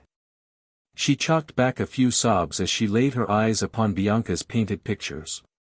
They were of her, Bianca and Lorenzo at various times and places. One was at the dinner table where they were all laughing heartily. Another was of Latios and her playing in the garden together, which may have been of the last time they did before he had died. They were all like this, paintings of her family and friends, and they brought her joy and sadness, but she would have the pictures to remember them by. Latias was sure that was all that was there, but to her surprise, another roll of paintings revealed itself with the last painting, smaller in its radius. Latias had absolutely no idea of what else Bianca could have possibly painted on the small paper but slowly unrolled it. She stared at the image weaved before her. They still of her, in her new human disguise however, and Ash. There were about 4 pictures in there, each depicting a scene of tenderness between the two. They ranged from Ash and Latias in their Lottie forms playing to them hugging. She blushed the hardest when she came upon the last elaborately depicted picture. It was of Ash, carrying her up the stairs bridal style, handling her with extreme care. She looked up with a small smile at the boy in front of her. Things were already looking up. Once again, bedtime had befallen our heroes, and they dragged themselves up to their rooms to rest and recuperate. Attention passengers. Estimated time till arrival in Vermilion City is 10 hours, the captain said into the intercom. Please enjoy your rest and thank you for sailing with us today. They would be arriving in the dead of night, and all of them would probably have to stay at the Pokémon Center. Latias sighed a bit, the sound of arriving in an unknown town resurfacing her homesickness. Hey Ash. Latias asked timidly. Ash turned around waiting for the rest of her question. Can I sleep in your room? Ash faltered a bit, not expecting this question. He looked towards everyone else for help. Brock looked at him with friendly envy, but his look told him that he believed that it would help Latias cope. Misty blanked her face, not trying to show how jealous she was, but she was sympathetic to the Ian Dragon and gave Ash the go-ahead. Dawn said that as long as it helped Latias, she thought it was a good idea. Pikachu didn't respond with words, he just jumped onto Ash's shoulder, telling him that he just wanted some sleep. Ash nodded towards the female Ian Dragon. He bid goodnight to everyone else and proceeded with Latias in tow to his room. The room was quite nice. It was spacious enough to move around, came with a marvelous ocean view, a bathroom and a queen-sized bed. Ash briefly wondered how the ship could afford these kinds of rooms for all of their occupants. His mind didn't linger long on his ramblings, he had to think of sleeping arrangements. Latias, you can take the bed. I'll sleep on the floor with Pikachu, Ash said, trying to be nice and avoid any awkward situations. No, you should take the bed, I can sleep on the floor just fine, Latias responded, not wanting to force Ash into an uncomfortable sleeping place either. Ash shook his head. I really want you to take it. I've slept in worse conditions and besides, you look like you need good rest, Ash answered, wishing the same thing she did. Obviously neither of them was going to give ground. Contemplative, she thought about what she could do. Pikachu was already asleep on the bed, blissfully unaware of the two lightly arguing. If you are sleeping anywhere tonight, it's going to be on the bed, even if I have to share it, Latias declared, blushing a bit. Wait a minute, Ash protested. It was too late to do anything because Latias had already pushed him onto the bed and turned off the lights. Just sleep, Ash. Pikachu has the right idea, Latias said as she sunk under the covers, her red face hidden by the dark. Ash sighed, he just wasn't going to win this argument. Fine. Tell me how to keep my form overnight at least, so I don't accidentally crush anyone, he replied, slipping under the covers too. He was a bit nervous. He had never been this close to a girl before, much less sleep next to one. It was just a strange, yet slightly nice feeling. Latias informed him that all he had to do was keep some extra psychic energy in his form before falling asleep and fell into a peaceful slumber soon after. Ash lay awake after that for a while. Something just didn't feel right, but it wasn't his sleeping arrangements. No, he secretly enjoyed the fact that Latias clung to him even in her sleep and that her warmth radiated around her. What was bothering him was something innate, however. He felt as if something was going to happen, and it wouldn't be a good thing. But he shrugged it off, attributing it to his lack of sleep, and slowly drifted off into a light doze. Up in the helm. 9 hours later. How are things, sir? A sailor asked the captain as he walked over to stand by him. We are cruising without a worry at the moment. We should arrive without any complications, the captain replied cheerfully. It was strange for a sailor to ask how things were. Why? Is something the matter? The sailor looked out to the sea before answering. I just got a gut feeling that something is wrong, the sailor said, a little worry slipping into his voice. It wasn't a normal thing for a sailor to feel bad things coming. They say on the seas, a sailor has a sixth sense, and most of the time that sense is correct. The captain responded while stroking his chin in puzzlement. What could possibly go wrong now? They were only an hour away till Vermilion. I'm sure it's nothing, sir, the sailor said, not wanting to cause panic. The captain nodded slowly as he turned back to the instruments of navigation, unaware of the impending doom. 20 minutes later. The silence of the night was broken by a loud explosion, alarm bells, and the sound of screaming. What in the blazes is going on? The captain shouted as he pressed the intercom that connected all of the communications of the ship. We've been attacked, sir, a voice echoed out from the intercom. Its signal was coming from the storage and engine room. Roaring and grunts began to overshadow them, however. By who? The captain questioned with desperation. This was a bad situation he had found himself in. They could sink if he didn't act quickly.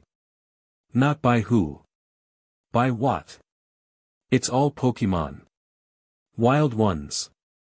They've gone berserk, a man said into the intercom as the unmistakable roar of a Gyarados, the rumble of a Wailmare, and the sounds of a Tentacruel could be heard.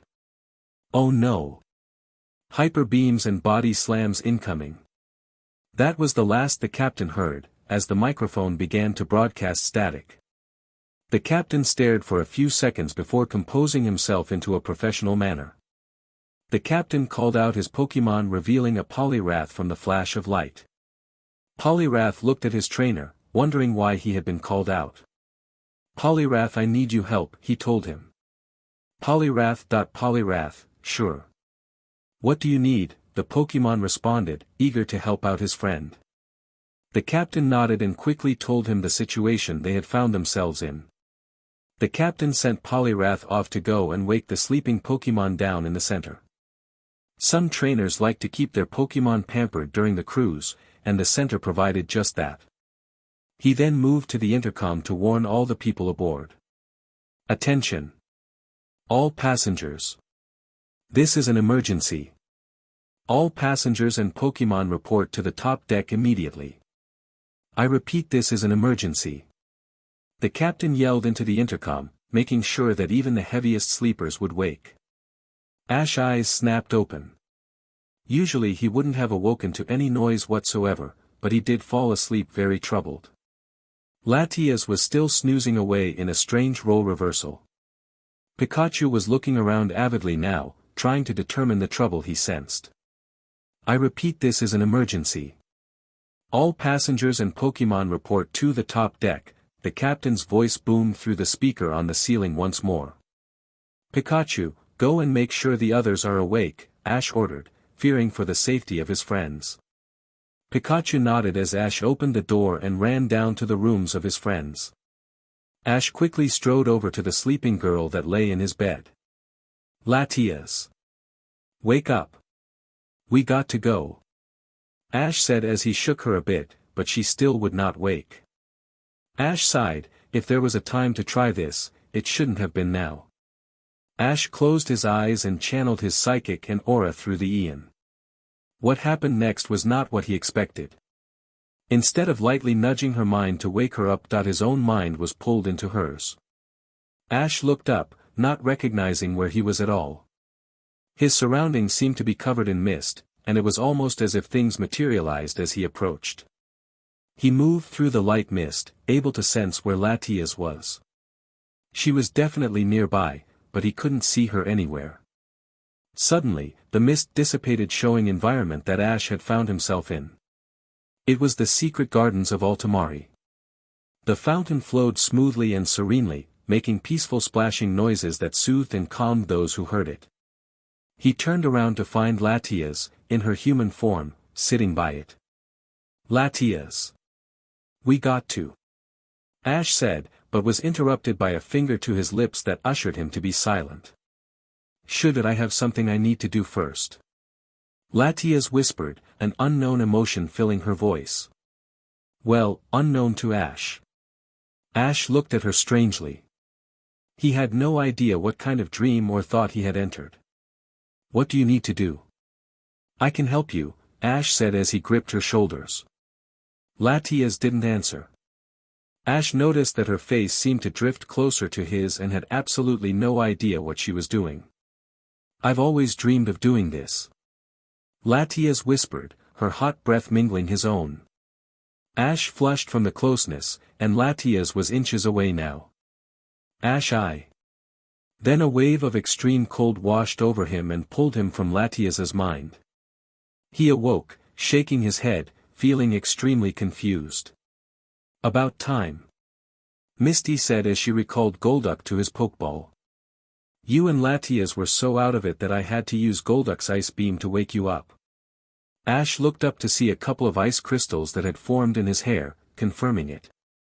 Yeah, not even a thunderbolt got you, Pikachu said as he hopped on his best friend's shoulder. More alarms were sounding off now. It was definitely not a good idea to stick around. We gotta get to the top deck now. Brock said, taking control of the perilous situation. Ash nodded and pulled Latias out of her bed. She was completely confused. What's going on? Latias asked, as she rubbed her head in confusion and unawareness.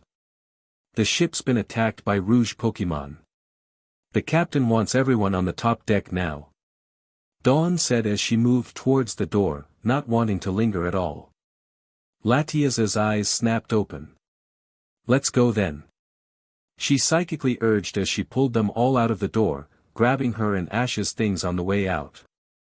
The halls of the ship were in panic. People rushed here and there trying to find their friends, family, and Pokemon.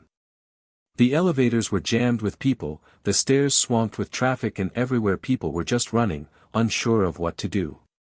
They pushed onward to the top deck, wanting to know what the situation was. The deck was jam-packed with people awaiting instructions now.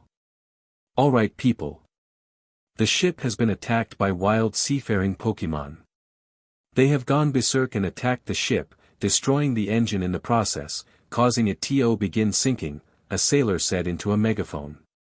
We need all trainers who have a Pokemon capable of flying, surfing, or teleporting, to help another passenger that does not have transport if possible. Vermilion City is only 40 minutes away. For those who do have transport, please line up at the lifeboats, a female crew member informed the confused myriad of peoples. Ash and his friends looked at each other. Misty had Gyarados, Ash had Staraptor, and that was all they really thought they had. Hey, what about me?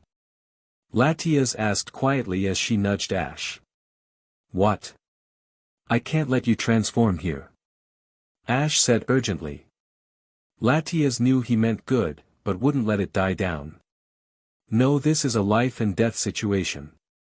Brock will ride on Staraptor. Misty and Dawn will go on Gyarados, and you and Pikachu will ride on me. Latias said firmly, stating that it was the end of the argument. Ash tried to reason with the female Ian, but she would not budge an inch on her position.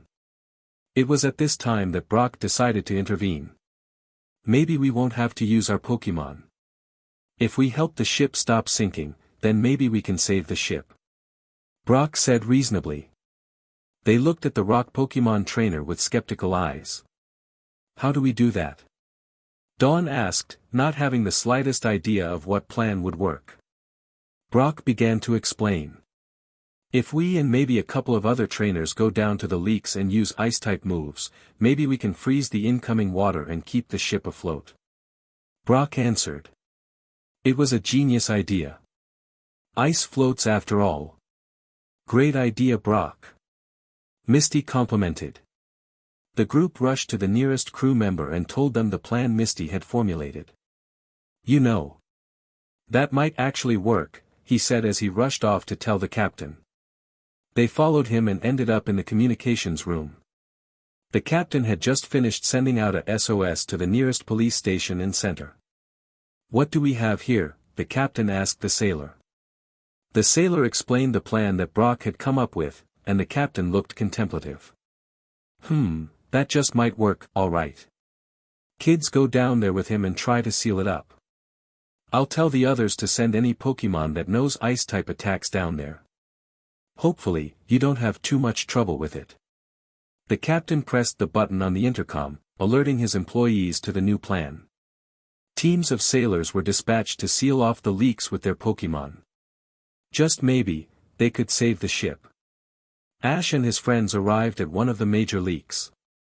Well, it was more of a lake now. The entire bottom floor had begun to flood. Our best bet is to ice it at the source. We have to block off these hallways first. Brock supplied.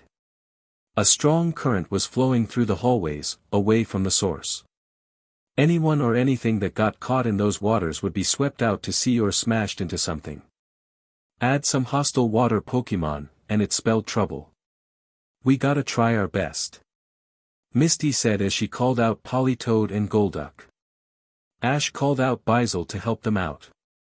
Brock called out Krogunk, and Dawn called out Buniri to assist them.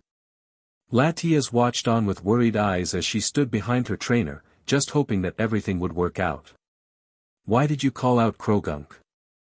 Ash asked, with obvious confusion. Just watch.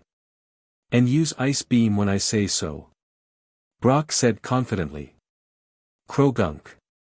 Brick break on the floor as hard as you can. Krogunk jumped and slammed his hand into the floor, causing a shock wave that parted the water in the hallway into two sides. Think of Moses and the Red Sea, now. Buniri, Politoed, and Golduck fired their ice beams at the water, freezing it in place and creating a path. This method effectively blocked off all side leaks that flowed into the main stream, making their job much easier. More water began to rush towards them, however, from the front. Now it's our turn. Bizel, use Ice Punch on that wall of water. Ash said. Bizel rushed forward and smashed his blue fist into the wave. Instantly, it froze, creating a wall that blocked the water and froze the huge amount of water behind it. Yeah. Great job, Bizel. Ash said as Bizel came back. A roar echoed through the hallway, and the group stared in horror as the distorted figures of Pokemon appeared from behind the ice. They rammed into the ice repeatedly, wishing to break through and attack the group to do them bodily harm. Ash was determined to not let that happen, however, as leaks began to sprout from the ice wall. Pikachu. Use Thunder on the water, he said. Pikachu complied and sent a huge amount of volts into the water. The electricity jumped up the streams of water from the ice wall and shocked the Pokemon barred behind it. They shrieked and yelled in pain from the super effective attack and swam away. Yeah. You did it. The sailor said, but his words were to be short-lived. Two explosions from Pokemon attacks broke through the bottom of the boat's floor. Even more water than before was seeping in, threatening to drown them all. They were just lucky that the Rouge Pokemon had decided to attack somewhere else. We have to get out of here. Brock exclaimed as the structural integrity of the floor began to weaken. They raced up the stairs in a mad dash for safety. The sailor had scurried ahead to tell the captain, disappearing. On the stairs, Brock was in front with Ash bringing up the rear. Things were getting scary now as debris began to fall from the ceiling and pipes hummed and creaked as they bent and deformed. Then the stairs gave way and Ash yelped in surprise as he felt himself falling down towards the debris and sharp current. Ash, the entire group yelled from the top of the stairs. They watched as the young trainer began to plummet towards scrap metal and rushing tides. Pikachu watched in despair as Ash's figure continued to move further away. Ash watched as the figures of his friends began to drift away. There was no one to save him now, but that thought was wrong. Latias jumped off of the ledge after the boy. She had changed mid-fall and sped towards him. This reminded Ash that he could change too, but it would be unnecessary as he felt himself fall on the soft feathers of Latias's back. Thanks for saving me, Latias. Ash said with extreme gratitude. He could not believe how stupid he was to forget that he could fly as well. Thank me later. We have to get off of this ship now. Latias said as she zoomed back up to the others. Letting Ash down softly and re-transforming into a human. I agree with her. Brock said when they reached the deck. It was mainly empty now. Most of the passengers had escaped and only the crew was left up in the navigation decks. Ash and his friends wished to take some of them with them, but the crew adamantly told them that they would be fine and to escape right now while they still could. Their job right now was to make it as far as they could to Vermilion and try anything else that could save the ship. The group nodded in acceptance. They had done all they could. Are we going to follow my plan now? Latias asked. The group nodded. Ash let out Staraptor and told him to carry Brock to Vermilion, hopping on Latias's waiting back. Dawn hopped on with Misty and her Gyarados a bit frightened by the giant blue water Pokemon. However, Pikachu then rode with Ash and Latias. They had tried their best, and none of their friends had gotten hurt, which is what really counted. They all took off, hoping that the sailors would be alright. What plagued their minds the most was this question, however. Why did those Pokemon attack? Meanwhile, far off in a secret base. So what can you tell me about it? A man in a black suit asked a lab coat-wearing scientist, a faithful Persian sitting by his side. Unsure at the moment. This is just a topographical examination. The only confirmatory information that I can gather without extensive experimentation is that it gives off some sort of energy, the lab coat responded. Any idiot could have figured that out. Now tell me if you will be able to determine what it is and utilize it in any way, the man ordered, not wanting to beat around the bush. Well, maybe. If I had more funding, the scientist said with a quizzical smile. The black suit-wearing man grit his teeth in frustration and anger. Fine. I shall grant you access to the reserve. Take only what you need. No more. Or else you will regret it greatly, he responded through his teeth, relaying the danger the scientist would find himself in should he disobey. Do not worry, boss. Once I have discovered what this orb is and am able to use this thing the scientist said, you will be most satisfied with your investment. The scientist received the strange grayish-brown orb that his boss had acquired, eager to unlock its secrets. You had better make sure of that, the boss responded, come Persian. The yellow cat obeyed, following his master out the door. Emblazoned with an enormous red R. Chapter 6, Screaming and Headaches. Ash. We're going the wrong way. Misty screamed from down on Gyarados. Up ahead in the distance she saw the obvious bridge of Route 17, otherwise known as Cycling Road, which was in the opposite direction of Vermilion City. They must have drifted a long ways away from Vermilion in the time they spent trying to save the ship. Leave it to Ash to lead them in the wrong direction. I am not going the wrong way. Ash yelled back from the skies. This time he knew exactly where he was going, but it would be a while until they got there. Obviously you don't. Vermilion is in the other direction. Misty shouted, thinking she had one-upped on Ash once again due to his lack of direction sense. I know that. We're not headed towards Vermilion. This is the way towards Pallet. Ash responded loudly from his place on Latias, and indeed it was. That effectively clammed Misty up as her retort died in her mouth from the inability to counter his statement. For once his directional skills were correct. Misty swore she would never live to see this day. Silence fell on the group as they crossed the cycling road bridge. Luckily, it was still far too early before any cyclists started their daily ride, but soon the sun would rise because the moon was about to fall. They hugged the coastline just in case they needed to make a break towards land and flew on towards Ash's hometown. So what's the plan, Ash? Brock asked as Staraptor flew in closer to Latias.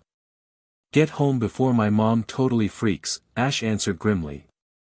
He knew that if word got out that he was on that boat that sank near Vermilion, his mother would go through hell and high water to find him, making sure to tell him off when she found him. Brock nodded, completely understanding his reasoning.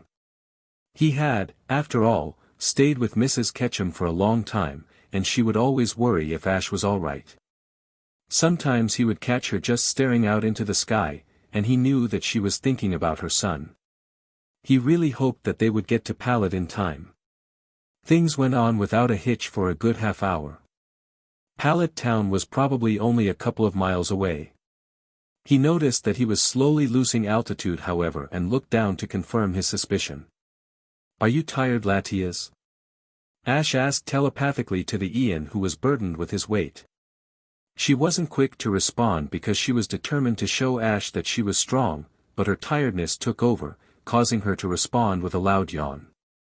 Plus, she had had a particularly hard day, and that did quite a number on her as well. "Yeah. I'm really sleepy," Latias answered groggily. Her inexperience in flying long distances with a heavy load, coupled with her lack of training, attributed to her small amount of stamina that she possessed at the moment. "Alright, land over there really quick," Ash told her. Latias slowly flew over a high cliff that looked over into the sea and landed. She laid on the ground for a while, completely exhausted. "Hey, is Latias alright?" Dawn asked from below down on Gyarados behind Misty. They all stopped, and Brock hovered near the cliff with Staraptor making sure that the duo were alright. Ash assured them that she was just tired and would be fine. He dismounted with Pikachu in his arms and told Latias that she did a great job. "Alright Latias, I want you to transform," Ash ordered softly to the worn-out legendary. Latias slowly enveloped herself in her psychic powers and transformed into her human guise using more energy than usual to do so because of her haggard mind and body. Ash found himself staring again as the last beams of moonlight seemed to highlight her human figures and give her an almost otherworldly glow. He quickly shook himself and did what he had set out to do. Latias weakly opened her eyes to the nudging of soft feathers on her cheek, and was greeted by Ash's Black Lati form motioning for her to hop on. "Let's go Latias," Ash said to the tired girl, "I'll fly us the rest of the way. Just hold Pikachu." Ash knew that Latias was uncomfortable with Pokeballs so he would fly her there on his back. Latias sluggishly picked up the still snoozing electric mouse and slung herself onto her trainer's back. He was so soft and warm and strong. She laid her head down on his soft feathery neck to sleep as Ash took to the skies gracefully and powerfully, easily lulling the tired Latias into slumber. Ash turned his head towards the sleeping Ian Dragon and smiled before turning to his other friends. "Let's get going guys. We should be there in another hour and a half or so if we keep the pace we had before," Ash told the waiting Pokemon and friends from the skies now. They nodded as they all moved on once again towards the peaceful and welcoming town of Pallet. All of them had their own thoughts about what Ash had done. Man! How is Ash so smooth without even realizing it? He practically has a gorgeous girl saddling him right now. I'm so jealous. I really need to get a girlfriend. Brock thought as he flew next to Ash on Staraptor, looking at the pair, wishing he was in Ash's position or even had a fraction of his girl-grabbing skills. He tried to list off the number of girls that seemed to just fall in love with Ash and began to lose count. It wasn't just people either, as evidenced by the slumbering girl on Ash's back. Down below, the girls were thinking about Ash's actions as well. One thought it was extremely cute while the other was even more jealous than Brock was. "Aw. That's so cute and romantic. Sigh, I wish someone was like that towards me." Dawn swooned, happy for the girl flying on Ash up above. Misty's thoughts were completely different however. Gah! She's practically straddling him. And Ash doesn't even mind. He actually looks like he's enjoying it. Misty fumed. Dawn could have sworn that steam was pouring out of Misty's ears as she gazed upon the duo in the sky. She raised her eyebrows but let it go, deciding to ponder it later. In the skies, Ash wasn't really thinking at all. He was just enjoying the thrill of flying and being able to do so. The way the ground below seemed to fly by and how the air rushed all around him was an exhilarating feeling. To him, the fact that a girl was lying upon his back did not trouble him. He merely reveled in the fact that he was helping her. An hour and 25 minutes later. The coast had fallen into meadows and beaches now, and the group easily beached and landed on the soft natural grassy grounds that Pallet Town hosted. Ash could see it now, the familiar sight of his Pokémon on Professor Oak's lab just waking and beginning their day, the lab itself, his house, Gary's house and all of the other folks' houses that resided in his town. A couple he didn't recognize, but he reasoned that more people had moved in by now in his 5 years of absence. Other than that he didn't notice any difference at all and was glad. Ash slowly coasted to a stop and landed gently onto the grass, the feel of it being very welcome and familiar to him. He turned his long neck around to face the sleeping girl and Pokémon residing on his back and smiled at the scene. Pikachu seemed to hold on to Latias the same way he held on to him, and he found it very cute. "Latias, it's time to get up. We are here now," he whispered softly in his Lati voice, lightly nudging her face with his to wake her up. He took notice of how soft and warm her skin felt against his cheek and blushed at the feeling of such closeness, remembering that this girl had slept in the same bed as he just a couple of hours ago. His blush intensified, but he quickly subdued it as the girl upon his back began to wake from her dreams and peaceful sleep. Ash briefly wondered why it had gotten so hard to wake her up as of late. Unknown to him, Latias loved to stay asleep because there she could dream, and in her dreams, that's where her fantasies came true as opposed to the corporeal realm where they had not yet manifested themselves. Thus, in her half-awake state with Ash rubbing against her cheek, she rubbed her face against his back and sighed in happiness, not fully knowing what she was doing. Ash almost choked on the air he was breathing from such an NTMT action that sent warm tingles from the point of contact all about his body. He turned around to find his friend staring at him with mixed expressions. Ash blushed, having been caught in such a compromising situation, but resumed his attempts to wake the Ian. Pikachu had awoken to Ash's voice, finding it extremely disorienting to wake in the arms of Latias, not used to such close contact with anyone else but Ash. He pet his head to the side as he watched his best friend attempt to wake up Latias. He balked at Ash's actions. The fact that Ash was nuzzling her face to wake her spoke volumes to any Pokémon. The fact that Latias was nuzzling back only reinforced the message. Surely Ash did not know the message he was sending out however, and Pikachu made a mental note to talk to his trainer about that. "Oh hey Pikachu," Ash greeted as he looked towards the small electric mouse with a smile. Pikachu yawned before wishing his master morning, hopping off of his back in the process. "I see you sure are getting cozy with Latias," Pikachu teased as he poked Ash's sides with a laugh. Ash blushed again, which he seemed to be doing a lot with Latias around, at the jest.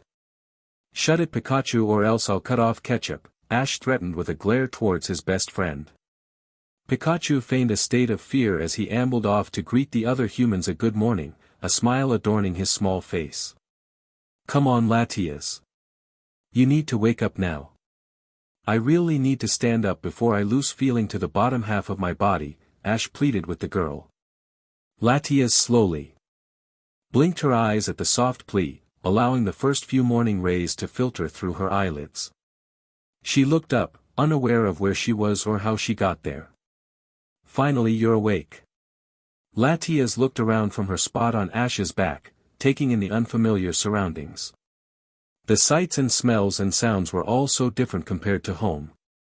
Latias, do you mind getting off now?" Latias jumped up from her place of residence, not wanting to cause Ash any more discomfort. "Are we here?" Latias asked as she stretched, greeting the others a good morning simultaneously.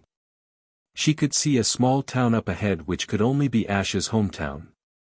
"Yup. Welcome to Pallet," Ash said as he floated back up and transformed into his human form. He ignored the tiredness he felt from flying a couple dozen miles and eagerly walked towards his house. "Well, let's get going guys. I don't want my mother to freak out any more than she has too." Brock, Misty, Dawn, Latias and Pikachu nodded. It sure was great to be home. As they traveled towards the nearby Pallet town, Latias spotted so many different Pokémon that she had never seen before. She asked about each and every single one of them, getting answers mainly from Ash and Brock. Soon they ventured over the hill and came into full view of the town of Ash's birth. All of them smiled at the peacefulness of the town that lay ahead after having much tribulations recently. Ash broke into a run as he ran to his house, eager to see his mom again after such a long time. "Hey, wait up, Ash!"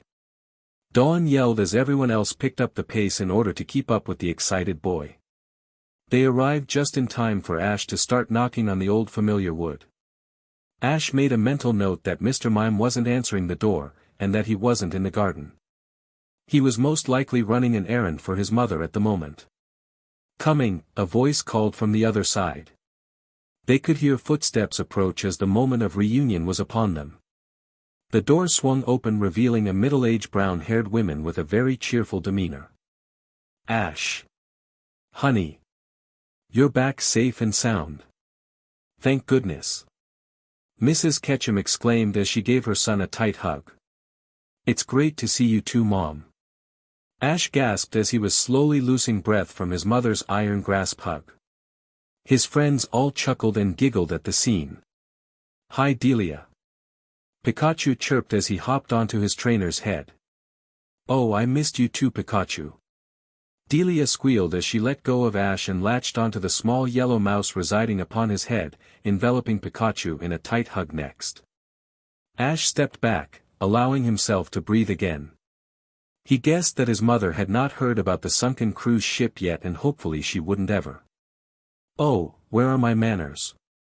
Come in. Come in, all of you," Mrs. Ketchum said as she turned around with Pikachu still snuggled in her arms, allowing their passage into Ash's house. She dropped Pikachu off on one of the sofas before rushing into the kitchen to whip up some quick snacks for Ash and his friends. Meanwhile, aforementioned peoples decided to take a seat in the living room. Ash looked around, happy that nothing had changed except for the trophies and framed badges adorning the mantel and walls. "Are those all yours, Ash?" Latias asked as she went up to the latest trophy from Sinnoh that gleamed from a very high polish. "Yup. I just won that one a few weeks ago," Ash said proudly, "right before we came to Altomare actually." Latias nodded as she continued to admire all of the awards and badges and symbols that Ash had accumulated over the years. They continued further down the hall and she followed the trail, leaving the others back in the living room. "It sure feels weird to be back," Brock commented, "not used to being back in Kanto after all this time." "Yeah, usually we are always on the move. So it does feel kinda strange to be back home and not have to move," Ash answered. They sat there in a strange silence, not having any words to say. Mrs. Ketchum would have plenty to say, however, that much they were sure of. She had 2 new people to meet after all. "All right. I have snacks.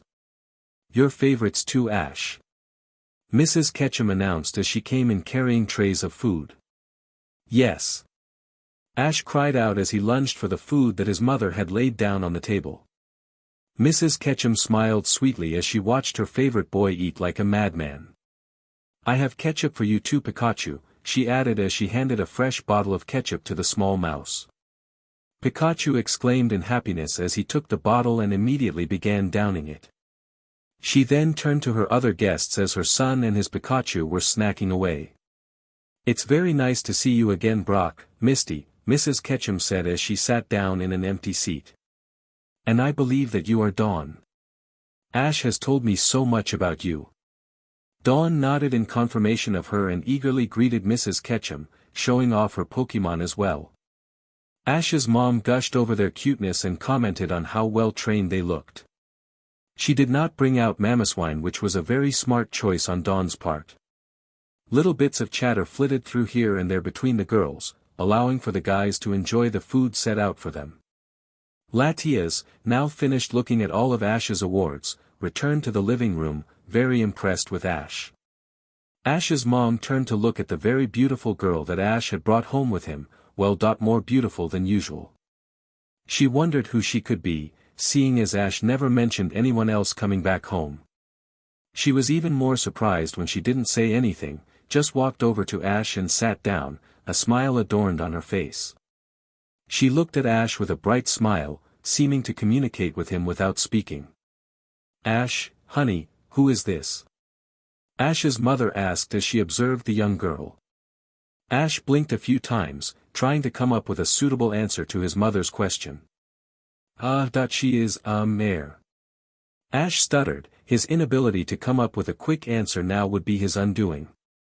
Mrs. Ketchum assumed the worst when Ash failed to come up with an answer. Ashton Ketchum. What have I told you about messing around with girls before you are married? Mrs. Ketchum shrieked as she made a mad grab for her oh-so-beloved son, one. Ah! Ash screamed as he bolted upright and ran for his very life. His mother was so scary when she was angry. Latias immediately looked away, not wanting Ash's mother to draw any more conclusions from her heated face. Mrs. Ketchum gave chase to the renegade boy, shouting the entire time about how long Ash's punishment would last. After much laughter, much to Ash's expense, Brock decided to take pity on the terrified young man. He held Mrs. Ketchum back by her arm on her next pass to capture her fleeing son. Now, Mrs. Ketchum, you should let Ash explain first. He can get very easily tongue-tied under pressure, and you know that he would never do anything against your wishes, Brock said. Delia contemplated on what she should do. She did trust Brock a lot, and usually his judgment was sound. She crossed her arms, conceding to Breeder. You have one chance to save yourself, Ashton, Ash's mother warned as she sat down, eyeing her son as he approached. Phew, thanks Brock, Ash said as he slowly walked into the room in which his mother resided. Now tell me who this very pretty girl is, Delia asked, her usual smile plastered on her face causing the other trainers to facepalm from her very quick transition. Latias blushed, flattered that Ash's mother thought she was pretty. Sighed that this isn't that easy to explain. Ash lamented, rubbing the back of his head in an act of stalling. Your chance is very quickly dying, Ashton, she responded, her previous threats now making themselves known. All right. All right. Just don't freak out too much, Ash conceded, go ahead Latias. Delia looked towards the girl sitting on the couch, awaiting what she was going to do. Latias nodded towards her trainer and closed her eyes. Mrs. Ketchum looked on as Latias became enveloped in a soft blue light and was taken aback for a bit. After a couple of seconds, there was now, for what she assumed, a Pokemon in the girl's place. Mom, meet Latias, Latias.mom, Ash introduced, remembering that he would eventually have to tell her about other new things as well. Delia ignored him and walked up to the white and red Ian dragon with fascination. She was still so pretty in her Pokemon form, no wonder that trait carried over into her human shape. It's very nice to meet you Latias, Delia greeted, deciding to just go with it and ask questions later. It's nice to meet you too Mrs. Ketchum, Latias cooed, glad that Ash's mother seemed to accept her very easily. Mrs. Ketchum was only a little bit surprised that Latias seemed to be able to communicate with humans, but didn't express it openly. She had guessed that Latias possessed some form of nonverbal communication from her observations from earlier, so it wasn't all that astonishing. Delia went up to the dragon and ever so slowly placed her hand on her neck, feeling the softness beneath her hands. Mrs. Ketchum smiled at the Pokemon, glad that this was nothing as serious as she thought it was. 2. You are so cute. Mrs. Ketchum gushed as she continued to run her hands through Latia's feathers. All right honey, you're off the hook, now tell me the entire story, she said as she sat down next to the female dragon, her hands still petting Latias. Not again. Ash lamented, this being the already third time he had told it. Latias, isn't there any way I could just project memories so I won't have to tell them again? Latias thought for a couple of minutes. Her brother did mention things like that before, but she had never tried any of it. She had never had any reason to. I think so, but I'm not entirely sure how to do it. Latios used to go on and on about mind melding and pulling others into your mind. Stuff like that, Latias answered, completely baffled. Would it be anything like sight sharing maybe? Ash probed, really not wanting to retell the entire thing once more.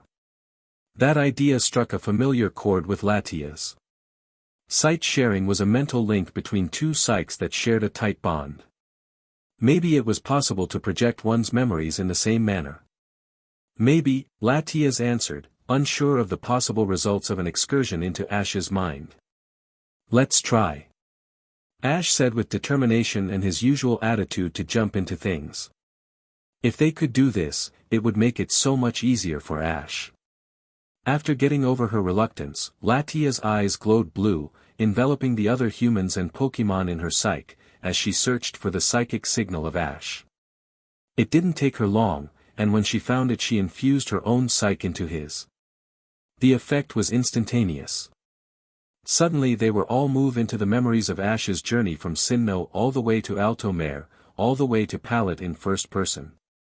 Unfortunately, because Ash was not properly trained in the ways of the mind, this caused him to not be able to filter out certain parts. Ash's mother saw some rather embarrassing, deemed inappropriate, moments, not to mention the whole ordeal of the sinking cruise ship was shown in clear detail as well. So after a successful viewing of Ash's memories, his friends and his mother knew exactly what Ash experienced and witnessed from first-person view. What particularly stuck in their minds was some of the more NTMT moments shared between Latias and her trainer, however, as those were some of the last things they had seen. But what set Mrs. Ketchum off the most was the fact that they had slept together. In the same bed. Ashton Ketchum, she yelled for the second time that day, what were you thinking? You are not to go around sleeping with girls. Especially at your age. She immediately was upon him once again, her ire rising. Latias really didn't want Ash to get hurt on her account and decided to try to defuse the situation as peacefully as possible. Wait. It was all my idea, Mrs. Ketchum. Please don't punish Ash for it. He was just being nice and trying to make me feel better because I was still feeling homesick, Latias pleaded to Ash's raging mother. Delia reviewed her closely. She wore an honest look, and it would be very much like Ash to want to help someone, even going through extremes. To do so. Humph, fine. But I think you, and I need a little chat, mister, she responded as she dragged Ash away from the group, complete with flailing and protests. Latias, Brock, Misty, Dawn and Pikachu looked at each other with unbelieving eyes as Mrs. Ketchum dragged Ash into a room and shut the door. She didn't even ask about Ash becoming a Latios. Brock voiced in exasperation. She probably forgot about it with the whole ship thing and other things. Dawn responded uncomfortably, she sure can be scary when she is mad. Brock nodded in agreement, glad that he wasn't Ash at the moment. Pika Pikachu, she will probably bring it up sooner or later. Pikachu said as he hopped onto the sofa to rest. Pikachu's mind was whirling away right now, however. The fact that Ash had slept in the same bed as Latias definitely meant that he would need to talk to Ash soon. What do you think, Misty? Brock asked as he turned to the redhead he sat next to. Misty crossed her arms and stuck her nose in the air before answering. Humph, why do I care? Misty said as she tried to conceal the fact that she was very upset. I'm going outside to get some air. Misty then abruptly stood up and walked out of the house, almost forgetting that it wasn't her house and she couldn't slam the doors. The humans and Latias looked at each other in confusion. What was upsetting Misty? I'll go after her. Dawn said as she followed the path of the upset Waterflower outside the door. This left a very confused Latias, Brock and Pikachu in the middle of the living room.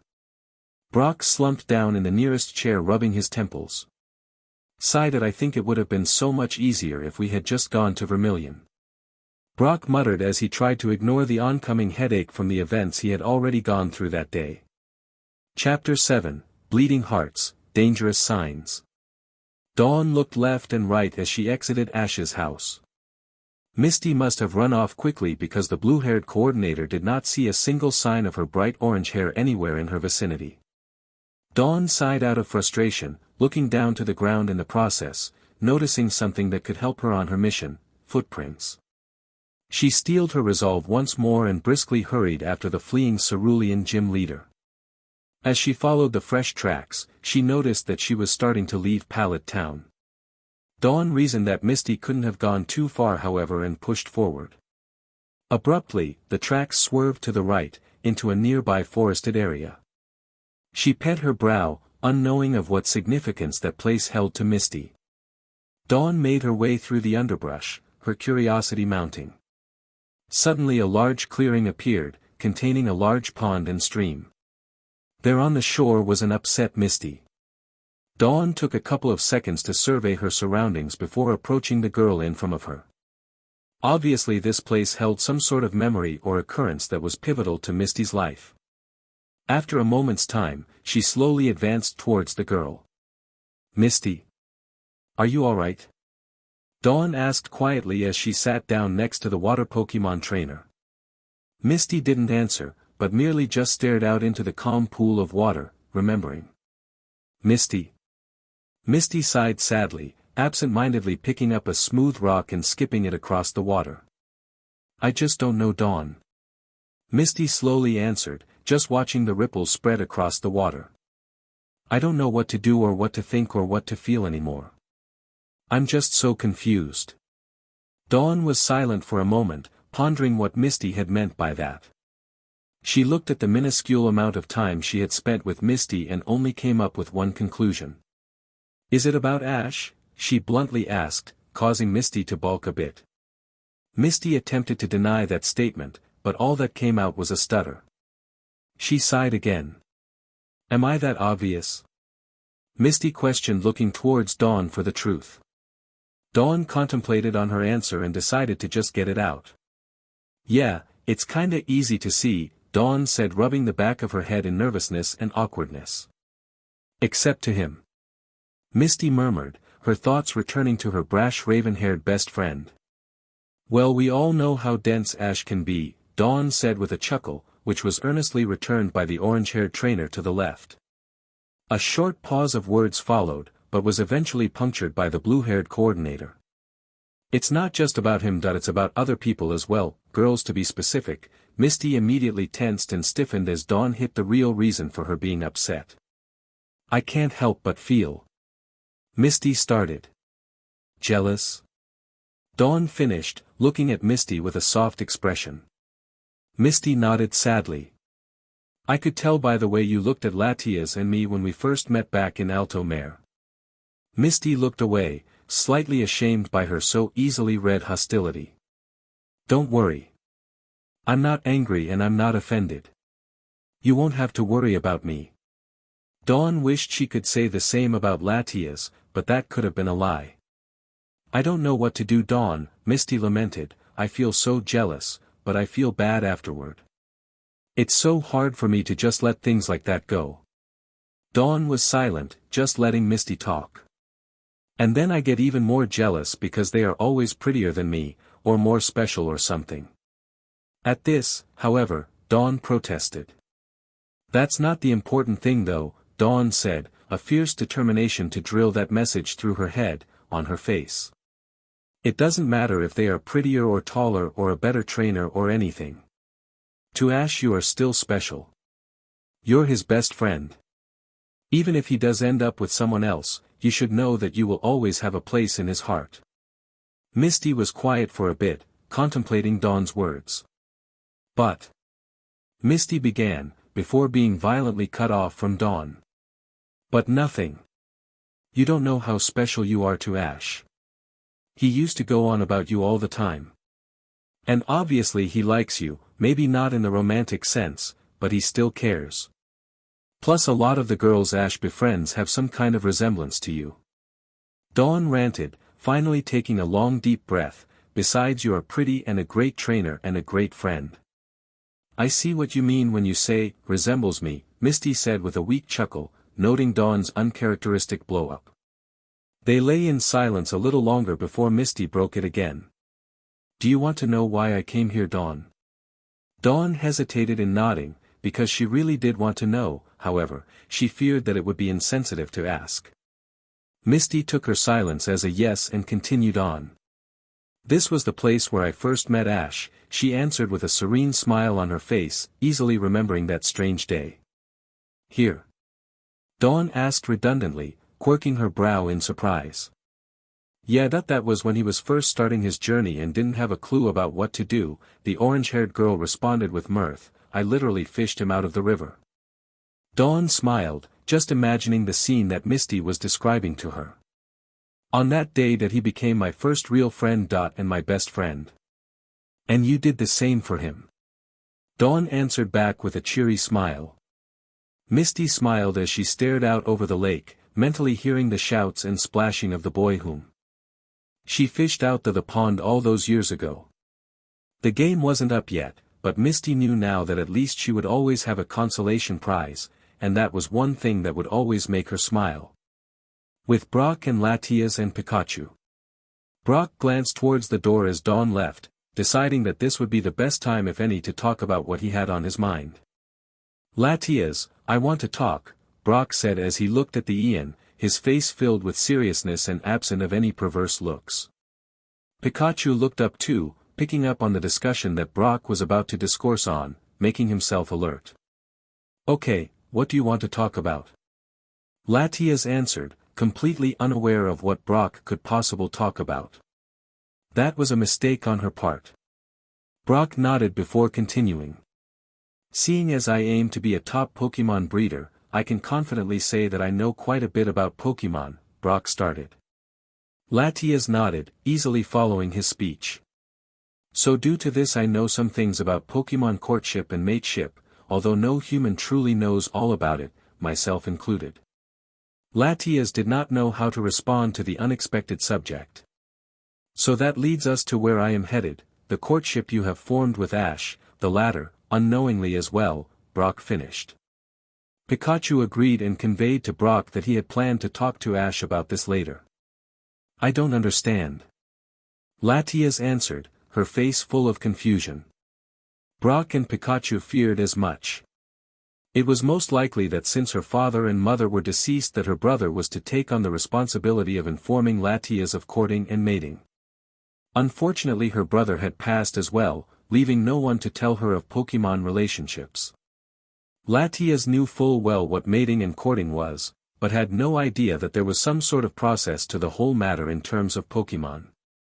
You see Latias, there are really two major stages in Pokemon courtship, the courtship agreement, which is the male's gift to the female, and then what we humans would call dating, Brock answered.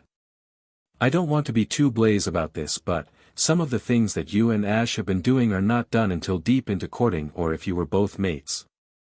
At this suggestion Latias blushed hard, the idea that she and Ash were already deep in an NTMT relationship was extremely pleasing to think about, but embarrassing to be voiced by another.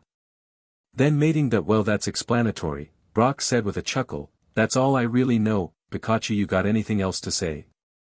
Pikachu thought for a moment, nodded, and hurried over to Latias. Poke speech.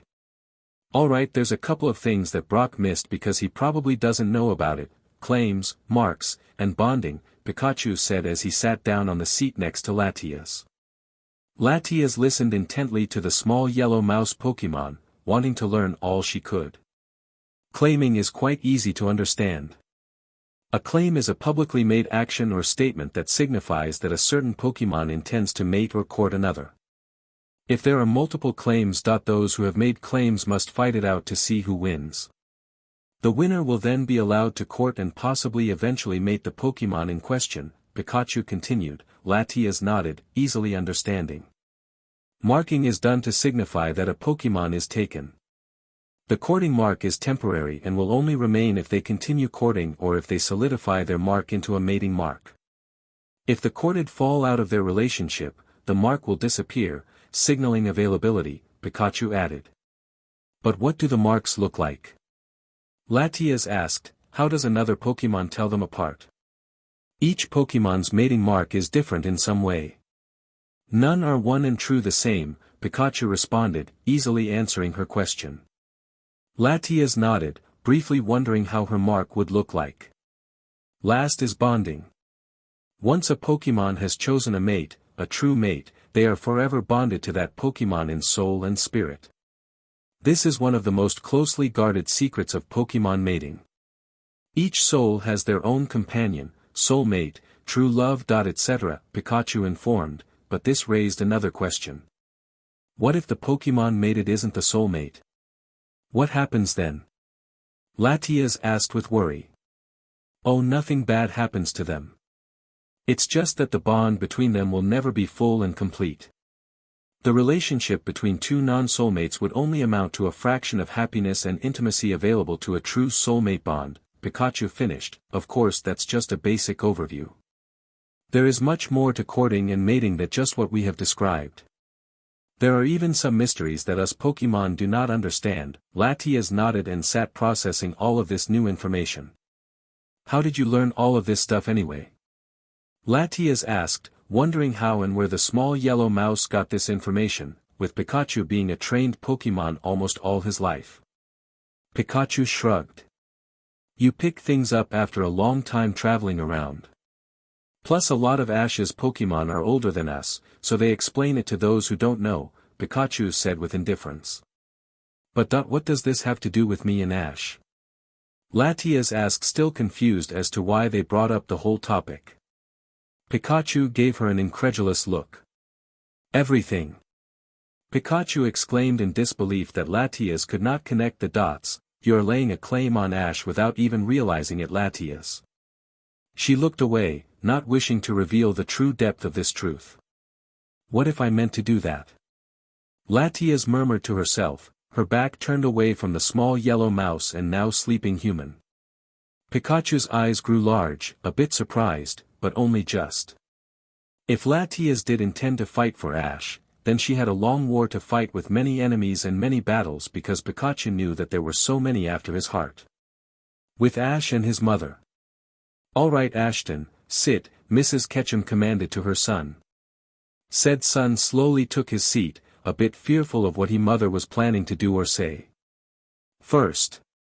Transform, Delia commanded once more. Ash would have backed away if he could, but there was nowhere to escape to. He had thought and hoped that his mother had forgotten. Mom, I can X. Ash said before getting cut off. Ashton, just do what I said, she interjected in a firm voice. She wanted to see for herself what had transpired unto him. Delia eyed him critically, daring him to protest. Ash sighed before closing his eyes. Just try not to freak out, he murmured as he was enveloped in a bright light. He was really starting to hate this routine of explaining everything over and over again. Ash's mom watched as her son's shape began to warp and morph into a somewhat familiar form. Upon the light's retreat, a large black and white levitating Pokemon was revealed. To Ash's mother, he looked a lot like Latias. Delia was not stunned speechless, but rather, intrigued. She was handling it surprisingly well. I remember when you wished that you were a Pokemon, she said with a smile, running her hands through Ash's smooth feathers, much like she did with Latias. Whoever thought it would happen. She chuckled a bit at this irony and continued to just slide his smooth coat. You aren't freaking out as much as I thought you would. Ash telepathed, baffled by his mother's apparent indifference. She raised her brow. Don't get me wrong. I am a bit surprised, but you are my son. Nothing would ever change that, and I will always accept you, no matter what, his mother responded with a smile. Thanks, Mom, he answered back, enveloping her in a hug. It was strange, because now he was taller than her and larger too. Mrs. Ketchum took notice of this. I know that you're supposed to be going through a growth spurt soon, but this is not what I exactly had in mind, she added with mirth. Ash laughed with her, glad that nothing had changed between them and that nothing ever truly would. What Pokemon are you anyways? I'm now part of a species of legendary Pokemon called Latios, Ash answered with pride. Being a Pokemon was cool, but being a legendary Pokemon was even cooler. Mrs. Ketchum beamed. A legendary Pokemon, huh? Who would have thought, she asked rhetorically and then suddenly changed the subject, are they all male? Yeah, but Latias is the female counterpart, he answered, his mind coming up with an image of the red and white Pokemon, causing a slight red to appear on his cheeks. This was not missed by Mrs. Ketchum. So do I see little Latias and Latios flying around soon, honey, she teased, and Ash immediately flushed red with extreme mortification. He exclaimed out of embarrassment. How could his own mother ask such a question? Mrs. Ketchum just loved to embarrass her only son though, and Ash knew it. I'm kidding, honey. Don't go do anything like that until you're married to the girl, she responded with in turn, her voice light and cheerful, although I am looking forward to being a grandmother. Ash couldn't have stopped blushing if you had presented him with the rarest, most powerful, and most legendary Pokémon out there. She continued to laugh, all at the expense of her beloved son whom she adored so much. Ash returned to the living room, permanently red in the face for all eternity. His friends had returned to the living room already, or were already present in there before, waiting for him. Upon entrance, they gave him a confused and concerned stare, seeing his obvious different coloration. Are you alright, Ash? Latias asked out of concern as she placed her hand on his head to check for a fever or another possible ailment. That one touch coupled with her concerned tone did not help Ash's condition at the moment. He just couldn't look at her yet. Ash? Brock asked as he waved his hands up and down in front of the boy's face. He still did not respond. Misty rolled her eyes and went up to Ash, promptly bonking him lightly on the head with her mallet. That did the trick as Ash was pulled out of his self-induced trance and became aware of a small throb of pain on his head. Ouch, Ash said as he rubbed his head. Latias grimaced a bit, but didn't object to Misty's method of getting Ash's attention this time. What's going on, Ash? Misty asked, folding her arms, waiting for an answer. Nothing. Ash said, his voice a bit higher than usual. He did not want to discuss what his mother had just discussed again, especially with his friends. Misty was about to pursue the question, but Mrs. Ketchum appeared and interrupted them, telling them to go and visit Professor Oak since there was still daylight, temporarily saving Ash from further interrogation by his overly curious friends. Great idea, Mrs. Ketchum. Ash hasn't seen his other Pokémon since he left for Sinnoh. Brock exclaimed, not knowing he was acting in Ash's favor. Ash immediately jumped at the suggestion, extremely eager to visit his old friends. It would be a very special reunion for him. Great idea, Brock. Let's go. Ash exclaimed, running out the door, his friends following closely behind. Halfway to the lab, Ash began to have a strange tingling foreboding feeling, but put it aside as he was so close to seeing his beloved Pokémon once more. Meanwhile, much further away from our intrepid heroes. Alright, this better be worth my time and money, a man said into a microphone from behind reinforced glass. On the far left of the arena was a strange, huge machine, buzzing and beeping away. In the center was a large luminescent brown jewel that seemed to function as the main power source of the machine. It was not on right now. Don't worry, boss. Just watch the demonstration, another voice said. First we will show the basic effects of the crystal you picked up. Suddenly the center opened up to reveal a platform moving upward with a lone Nidoking standing in the center, shackled down and restrained. Nidoking. Hyper beam now, the man ordered, and after some incentive, mainly electric shocks from the chains it was wearing, the chained and tortured Pokémon fired off a powerful hyper beam that collided with the wall and exploded, creating a dent in the heavily armored structure. Now activate the machine, the man said, and said machine was slowly warmed up. After a couple of minutes it was ready, but it didn't do anything. What is that machine doing? It's obviously broken, the boss said into the microphone, furious that all of his money had gone to waste. Please sir, it's in perfect shape. It's functioning as it should. Watch, another voice said, Nidoking. Use Hyper Beam again. The Nidoking turned towards the voice, its eyes devoid of feeling and emotion. It raised its arms and smashed the ground in rage, howling its displeasure. Oh no! Someone must have taken out the original test subject. This one is reacting exactly like the first one did. Take cover, one of the researchers yelled, his voice filled with fear.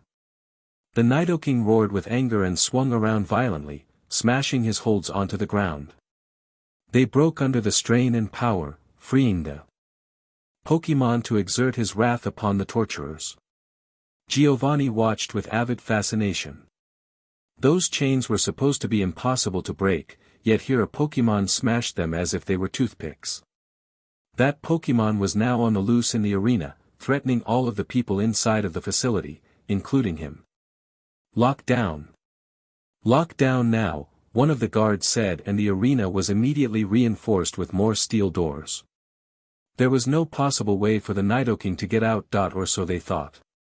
The Nidoking was in a frenzy, smashing into the heavily armored doors in rapid succession. All it seemed to want to do was attack. Then it opened its mouth and fired off another hyper beam, which is what they ordered after all, ironically. This time, however, the beam was not its usual orange coloration. It was a powerful vibrant red that struck the walls of the arena and pummeled through it with relative ease, melting through the reinforcement and the original armor. Alarm bells shrilled out that there was a breakthrough, and that all personnel take shelter immediately. The Nidoking continued to fire his beam and spread it all around the arena. Oh no! It's headed for the machine, they cried out, unable to do anything about it. As the beam hit the delicate piece of equipment, it made contact with the jewel inside of it. All of a sudden a large wave of energy washed over them and the machine exploded in a deafening boom, blasting the rampant Nidoking. Minutes passed before the smoke and dust finally cleared. A lone scientist, the head of the project, crawled up to his boss with the utmost humility and fear. "Sir, he stammered, his fear of punishment overtaking him. His boss held up his hand to silence him. "Well, I do see that you are making progress. I will continue to fund this project, but please do make it a little more stable process," he said with a smirk. He was very pleased with the test's results and what he had seen. "Pray that nothing like this happens the next time." The scientist rapidly nodded, extremely relieved that he had not been punished by his ruthless boss. After all of the debris, smoke and dust had cleared, all that remained was a large crater, an unfortunately dead Nidoking, an enormous hole in the wall, and a pristine, perfect brown orb. Back to our heroes. They passed by the fields, catching sight of many Pokemon playing in the meadow. "Ash, are those all your Pokemon?" Latias asked in amazement. She had no idea that Ash had acquired so many Pokemon during his journeys. "Yup," he answered curtly, his mood extremely light and happy due to his return. He saw many of his beloved Pokemon and couldn't wait to reunite with them. He broke into a sprint, hopping over the wooden fence, seeing Professor Oak in the background, crouching underneath a tree. They all followed the ever-active boy to the aging, wizened professor. "Well, who do we have here?" Professor Oak said with a smile, "Welcome back, Ash." Ash smiled appreciatively. Oak was really excited, because he just remembered that Ash had a legendary Pokemon with him, just waiting to be studied.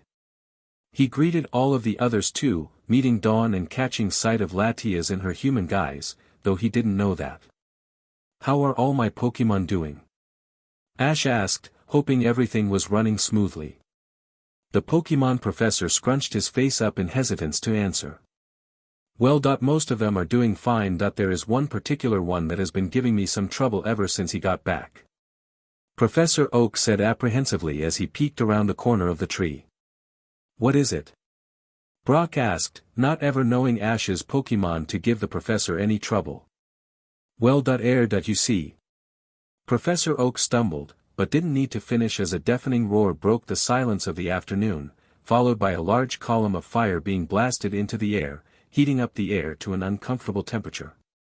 A large orange dragon-like fire Pokemon blasted up into the air, attacking everything in sight. "Charizard!" Misty whispered, wondering why Charizard was being so aggressive. Pikachu tried shouting to his old friend, but it didn't work as a super-powerful overheat was sent their way, incinerating the tree. They were only safe because Latias had put up a protect at the last minute, which Professor Oak didn't know. "That Pokemon is scary."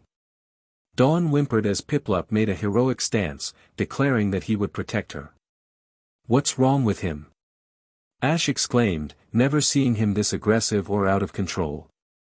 The dragon was just randomly firing off random blasts of fire here and there, not even caring what or who he hit. Then from behind him, a small tap alerted him to a presence. Bulbasaur. Ash greeted, "What's going on?" Bulbasaur greeted Ash and his friends before explaining the situation. Charizard has gone nuts. Ever since he got here 2 days ago, he flies away for the first half of the day and then comes back extremely angry and filled with rage. Bulbasaur conveyed, "We've taken shelter in various places, while others have attempted to calm him down. So far nothing has worked. Sceptile, Glalie, Corphish and Kingler haven't even been able to take him down. They are all injured and resting further back." Ash's face contorted in a grimace. What was wrong with Charizard? Who else is left to fight? He asked, hoping that his friends weren't badly hurt. "I think Bayleaf is leading Kalava and Totodile right now. They said they were going to try to stop him." Bulbasaur answered. Ash nodded. And true to Bulbasaur's word, a sudden attack was launched at the flying fire reptile. A solar beam, accompanied by a hydro pump and eruption, was headed straight towards Charizard. The fire Pokémon turned around and roared with rage, shooting out an extremely powerful fire blast. The humans below shielded their eyes as an explosion flashed in their eyes, negating the attack. Charizard had gotten so strong from his training. "I've gotta do something." Ash yelled, "Guys, come on out." Ash's current party appeared, ready for action. "I need you guys to protect everyone else and protect my injured Pokémon. Don't let anything happen to them." They nodded, understanding their trainer's orders. "Ash, you can't go out there. It's too dangerous." Latias pleaded, holding his left hand back. "Don't worry Tia, I got this," Ash said as he ran out into the field, slipping out of her grasp. Latias looked on, hoping that he would be alright. Now attacks were flying around everywhere. Razor leaves, flamethrowers, and water guns were combating. The hellish fire of the enraged Pokémon above, only being semi-successful in stopping the assailants from getting blasted. "Ash!" Bayleaf yelled as she avoided an extremely dangerous heat wave, "Get out of here. It's too dangerous." "No. I won't let any more of you guys get hurt." Ash roared back, facing the demented Charizard, knowing that the Charizard he knew was still in there somewhere. "Charizard. It's me. Don't you remember me?" "Ash." Charizard looked at him for a second, but then opened his mouth and attacked with a fire blast. "Ash. Watch out." Totodile screeched as he sent a hydro pump to block the attack. It wasn't powerful enough, however, as the fire blast evaporated the powerful stream of water easily. It looked like Ash was doomed as the deadly fire engulfed him. "No." They all yelled, thinking that he was definitely fried to a crisp now. Charizard kept his attack up, not thinking, not feeling, just angry. Finally, he let up and the attack stopped to reveal a shimmering green shield surrounding Ash, protecting him from danger. Ash wiped his now sweaty forehead. It took him a lot of energy to maintain his protect for that long, especially against that power. "Charizard. Why are you doing this? What's wrong with you?" Ash shouted into the sky, just wishing he could somehow just calm his old friend down. "Nothing." Charizard roared back, attacking once more with his venomous fire, "I hate all of you." Those who understood him, had no idea why though. "Why Charizard, why?" Ash screamed back, unable to take the fact that Charizard wanted to hurt everyone. The anguished Pokémon didn't answer as it flew around rapidly and randomly, just attacking the sky. "We have to take him down now." Bayleaf cried over the roar Charizard's attacks. She and the team she lead were banged up pretty badly. Bayleaf had suffered the least of them however, and still could fight. "No." Ash commanded, "You guys stay back. I will handle this." They all jumped in surprise. "What are you doing, Ash?" Professor Oak shouted, worried for the welfare of his most promising prodigy who was almost like a grandson to him. "Don't worry, Professor. I got this," Ash said confidently. "Guys, go back to them and make sure they are protected. This could get even more dangerous than it is right now." The currently battling Pokémon looked at him strangely, but obeyed nonetheless, trusting their trainer to know what to do. "I'm giving you one more chance to calm down, Charizard," Ash called over the fires. "If you won't, then I will make you." Charizard almost laughed at the taunt, but instead just sent a powerful dragon rage down towards his trainer. Ash shook his head. "I didn't want it to come to this, but you leave me no choice." The dragon rage was once again deflected as Ash put up a hasty protect. There was no other way. Charizard needed to be calmed by Ash, or else he would continue. Ash closed his eyes, still safe in the protective barrier. He focused on his hidden energy and released it, transforming. All those around him who witnessed the transformation for the first time were stunned speechless, but had no time to ask him any questions. "I won't let you hurt anyone else, Charizard," Ash said confidently as he rose into the air to meet Charizard's height. "I challenge you, one-on-one battle, me and you." Charizard languidly accepted the challenge, beginning anew his onslaught of attacks, starting with a vicious steel wing attack. Charizard almost found it humorous that Ash wanted to challenge him.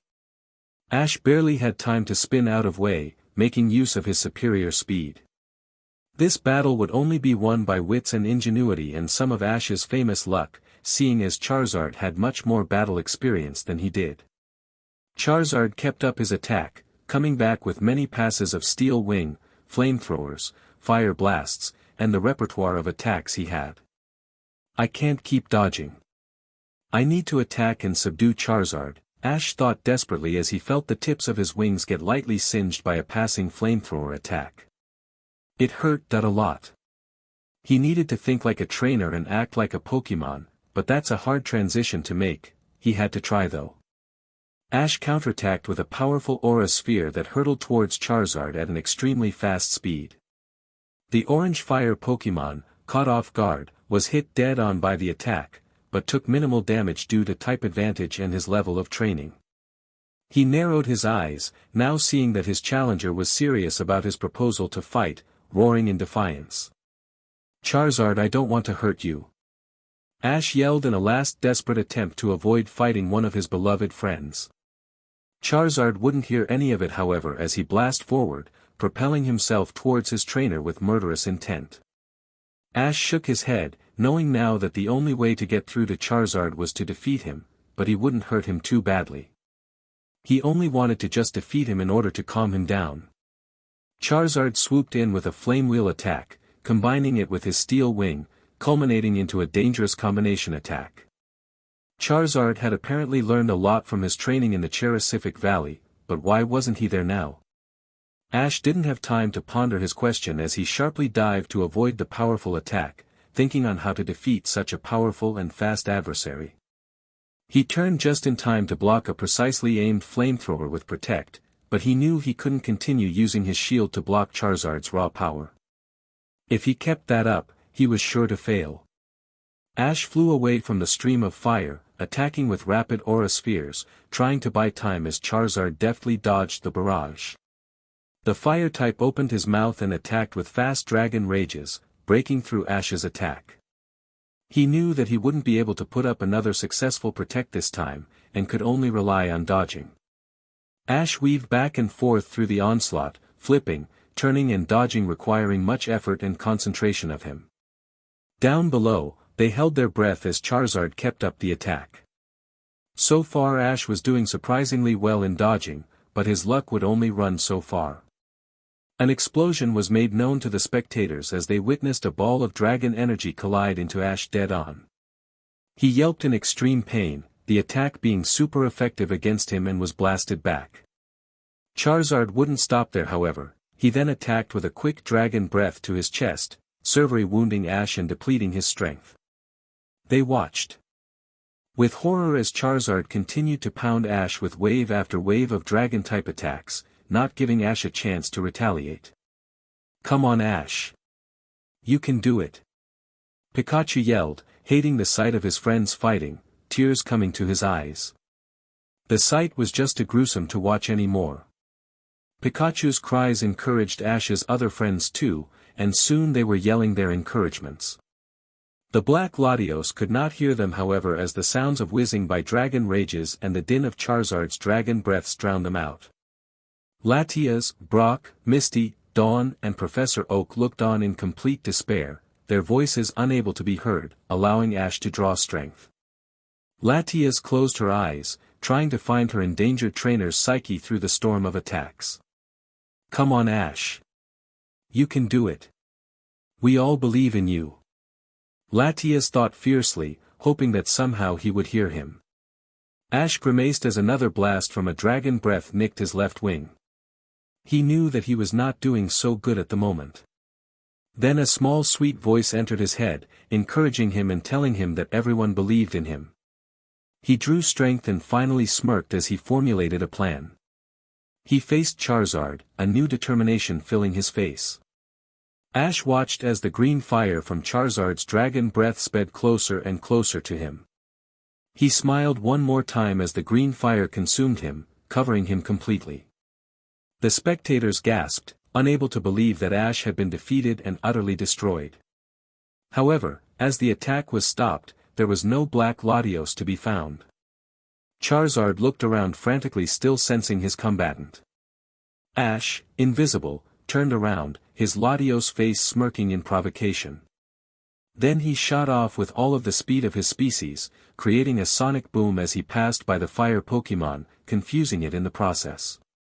Charizard shook his head, shrugging off the uncomfortable sound wave, trying to concentrate on Ash's location. Ash was just speeding around now, making full use of his abilities. He sped around him in wild circles, continually messing with and befuddling Charizard's senses, confusing it in the process. Charizard looked around wildly for his opponent, but could not see or hear him. He only knew that he was near. He began to wildly attack with random flamethrowers, in a ragged form of a counter shield, hoping to get a lucky shot in. The Pokémon Ash left down below had their hands full with stopping his powerful fires and protecting all of them. Ash didn't like the fact that his friends were in danger, but this was all he wanted, for Charizard to continue wasting his energy. Unbeknownst to the still attacking Pokémon, Ash was directly beneath the still raging Pokémon, waiting for the right moment to strike.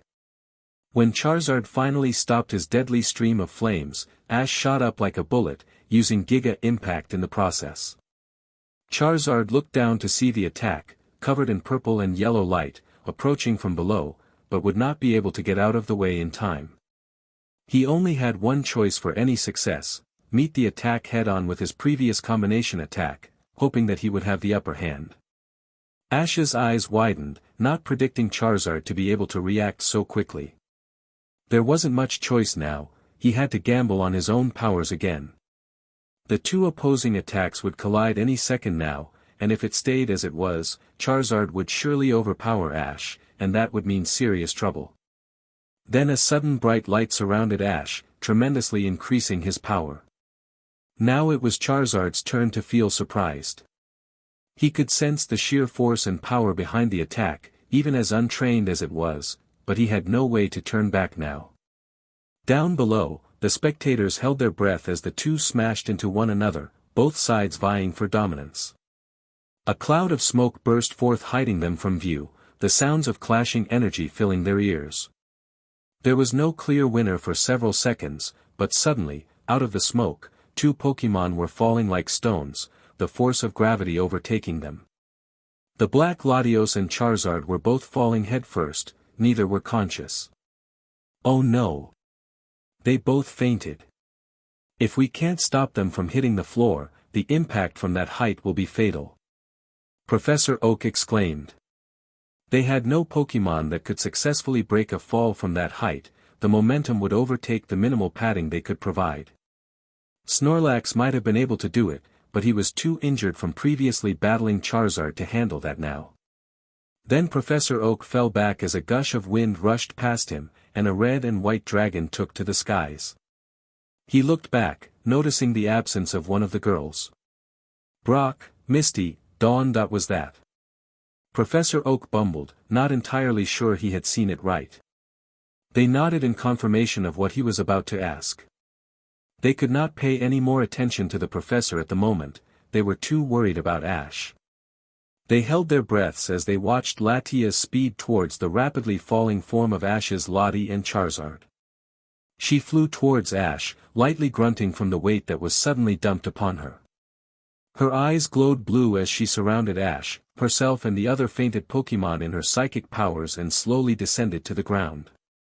Once on the ground, she too almost collapsed from the overexertion of her powers, but she had to make sure that Ash was going to be alright. She floated over to his face, noticing a couple of burns on his wings and claws, a bad bruise on his chest, and many cuts and slashes. Charizard wasn't as nearly beat down as Ash was, but it was still not a pretty sight. She bent her head down to try and get Ash to wake up. Ash? Ash? Wake up! Latias said, some desperation sneaking into her voice as she shook him fiercely. He didn't respond to her shaking at all. The worst fears crept up into Latias as she continued to attempt to resurrect her fallen trainer. All of the other Pokémon and Ash's friends made their way to the fallen pair. Misty and Dawn were clearly crying as they laid their eyes upon the injuries that Ash had sustained. Pikachu tenderly walked up to his best friend, feeling numb and responsible. His other Pokémon gathered around them, hoping that they would be alright. Latias held her claw over his heart, feeling the rapidly declining beats. Latias hid her face as hot tears spilled down her face. It was almost like losing Latios all over again. He's dying. Latias cried out to them. The only emotion that passed over them was shock. Professor Oak rushed to the lab to call Nurse Joy from Viridian to come over immediately. After many minutes, Charizard began to stir, painfully opening his eyes to the afternoon sun. His body ached and burned with pain and exhaustion.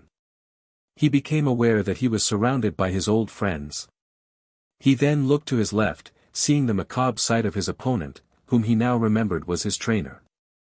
Charizard looked at the other injured Pokémon, hanging his head in shame, knowing that he had caused this. He looked at the crying red and white dragon floating over Ash, frantically trying to revive him. Come on, Ash. Wake up. Latias cried once more. It was like some hellish nightmare and there was nothing she could do. She threw herself onto his body, crying in earnest now, unable to stop the flow of tears. Her tears flowed down her face and fell onto the triangle on his chest. Latias gasped as she felt Ash's heart beat a bit stronger. She noticed that the strange blue circle in the top corner of his triangle was glowing, a few of her tears gathered there. Latias didn't investigate more however as Ash slowly opened his eyes and groaned in extreme pain. Ash! You're alive!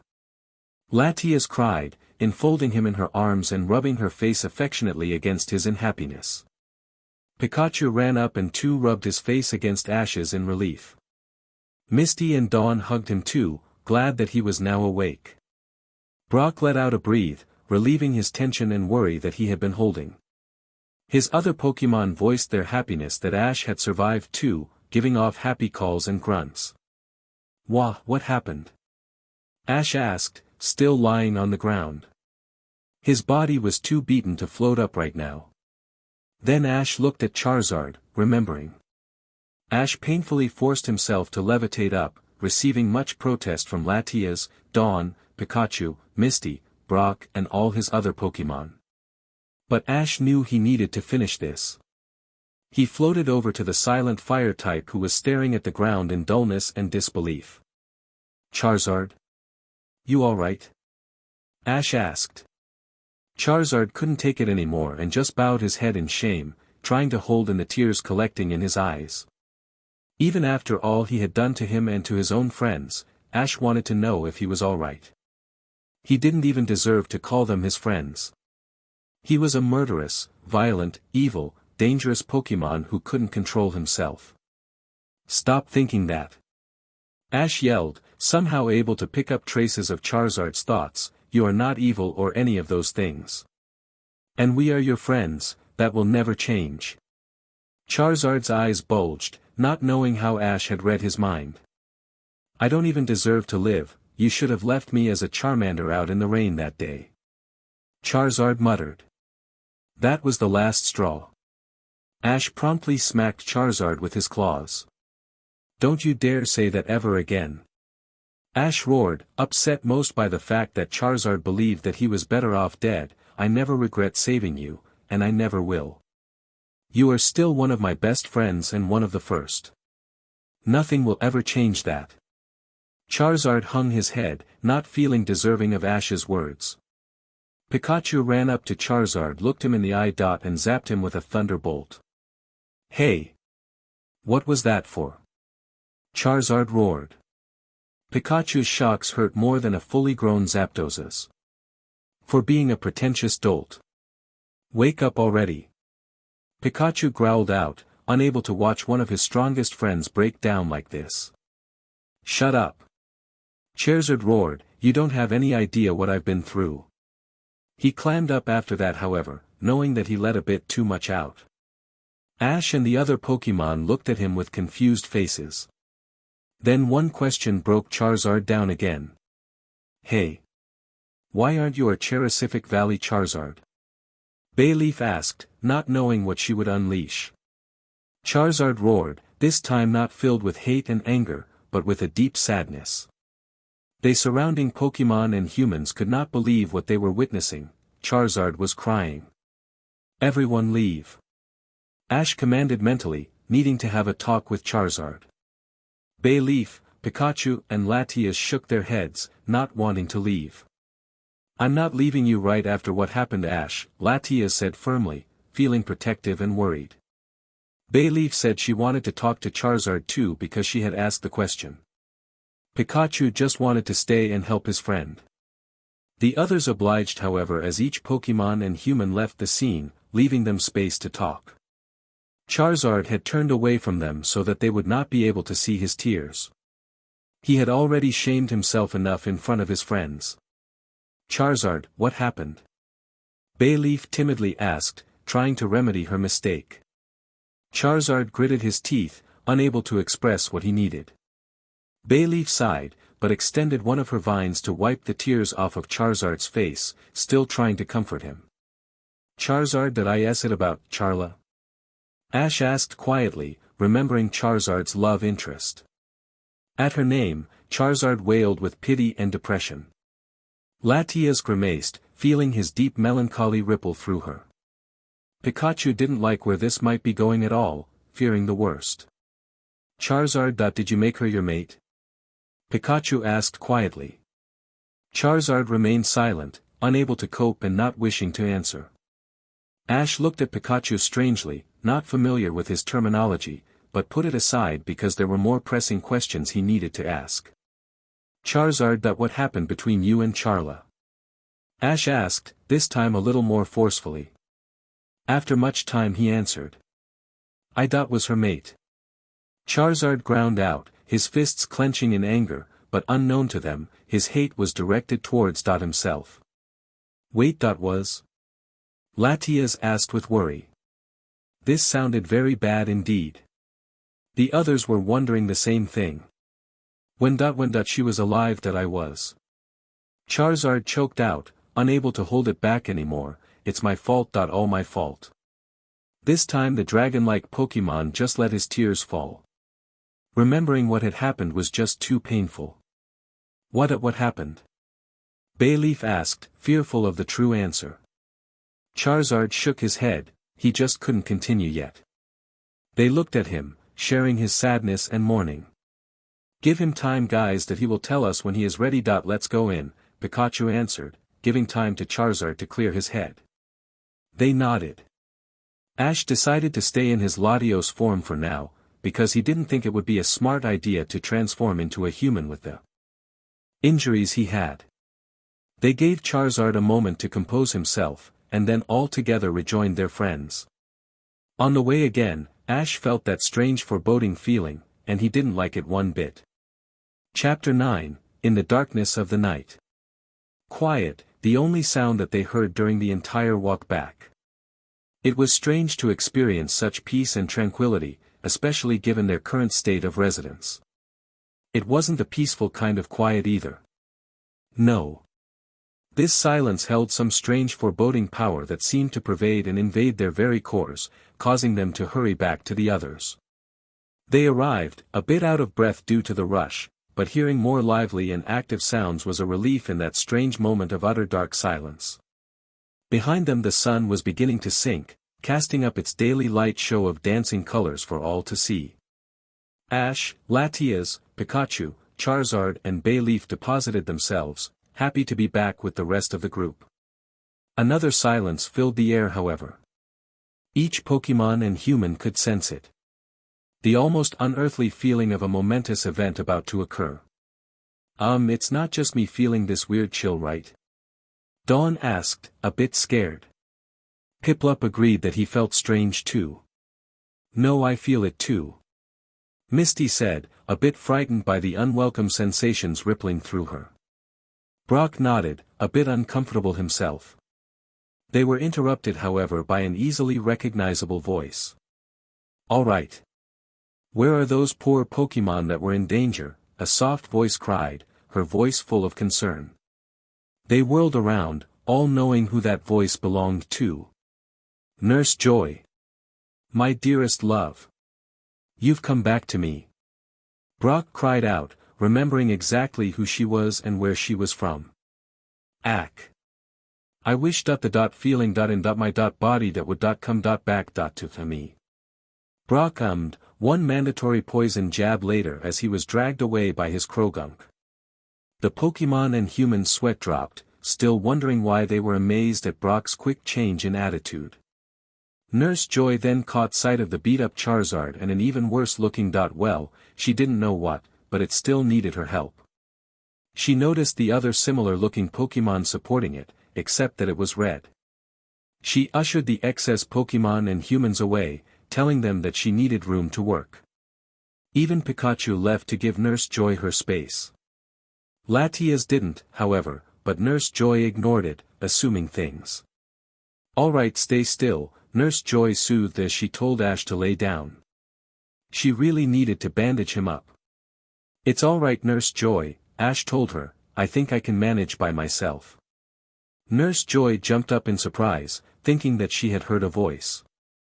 She shrugged it off, but jumped again, not as badly as before, however, when Ash repeated his statement. Are you saying that? Nurse Joy asked, unsure of whether or not the Pokemon in front of her could communicate so easily.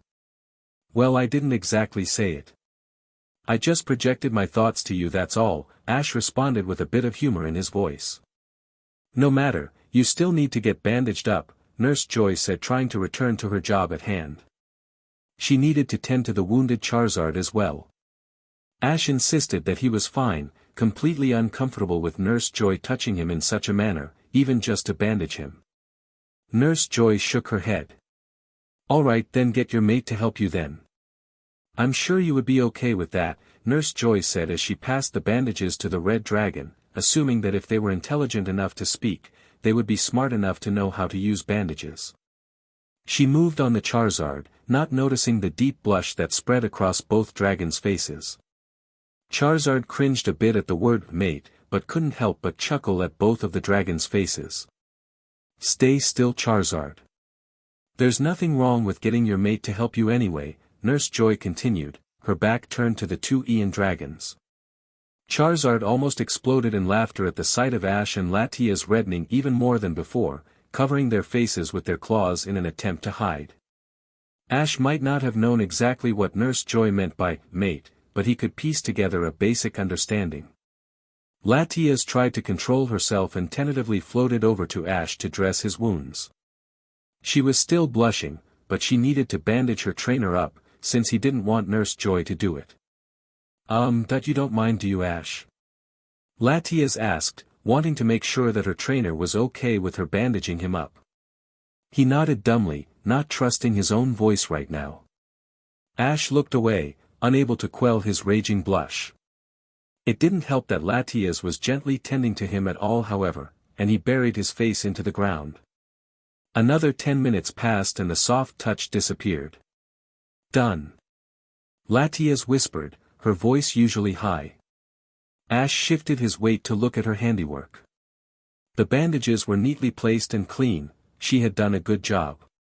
Thanks, Latias. Ash breathed out. He looked into her eyes, hoping to convey his true gratitude, but got caught in the way they seemed to sparkle and dance in the afternoon light, her amber orbs glistening and shining in the afternoon sun, like jewels untouched and unmarred, perfect in every way possible. Cough cough, Charizard bluntly interjected, if you two love dragons are done, we need to head back. Shut it, Charizard. Ash mumbled as he turned away, his face emblazoned with a new red. Oh. No denial this time around, Ash. Charizard said in a mocking tone.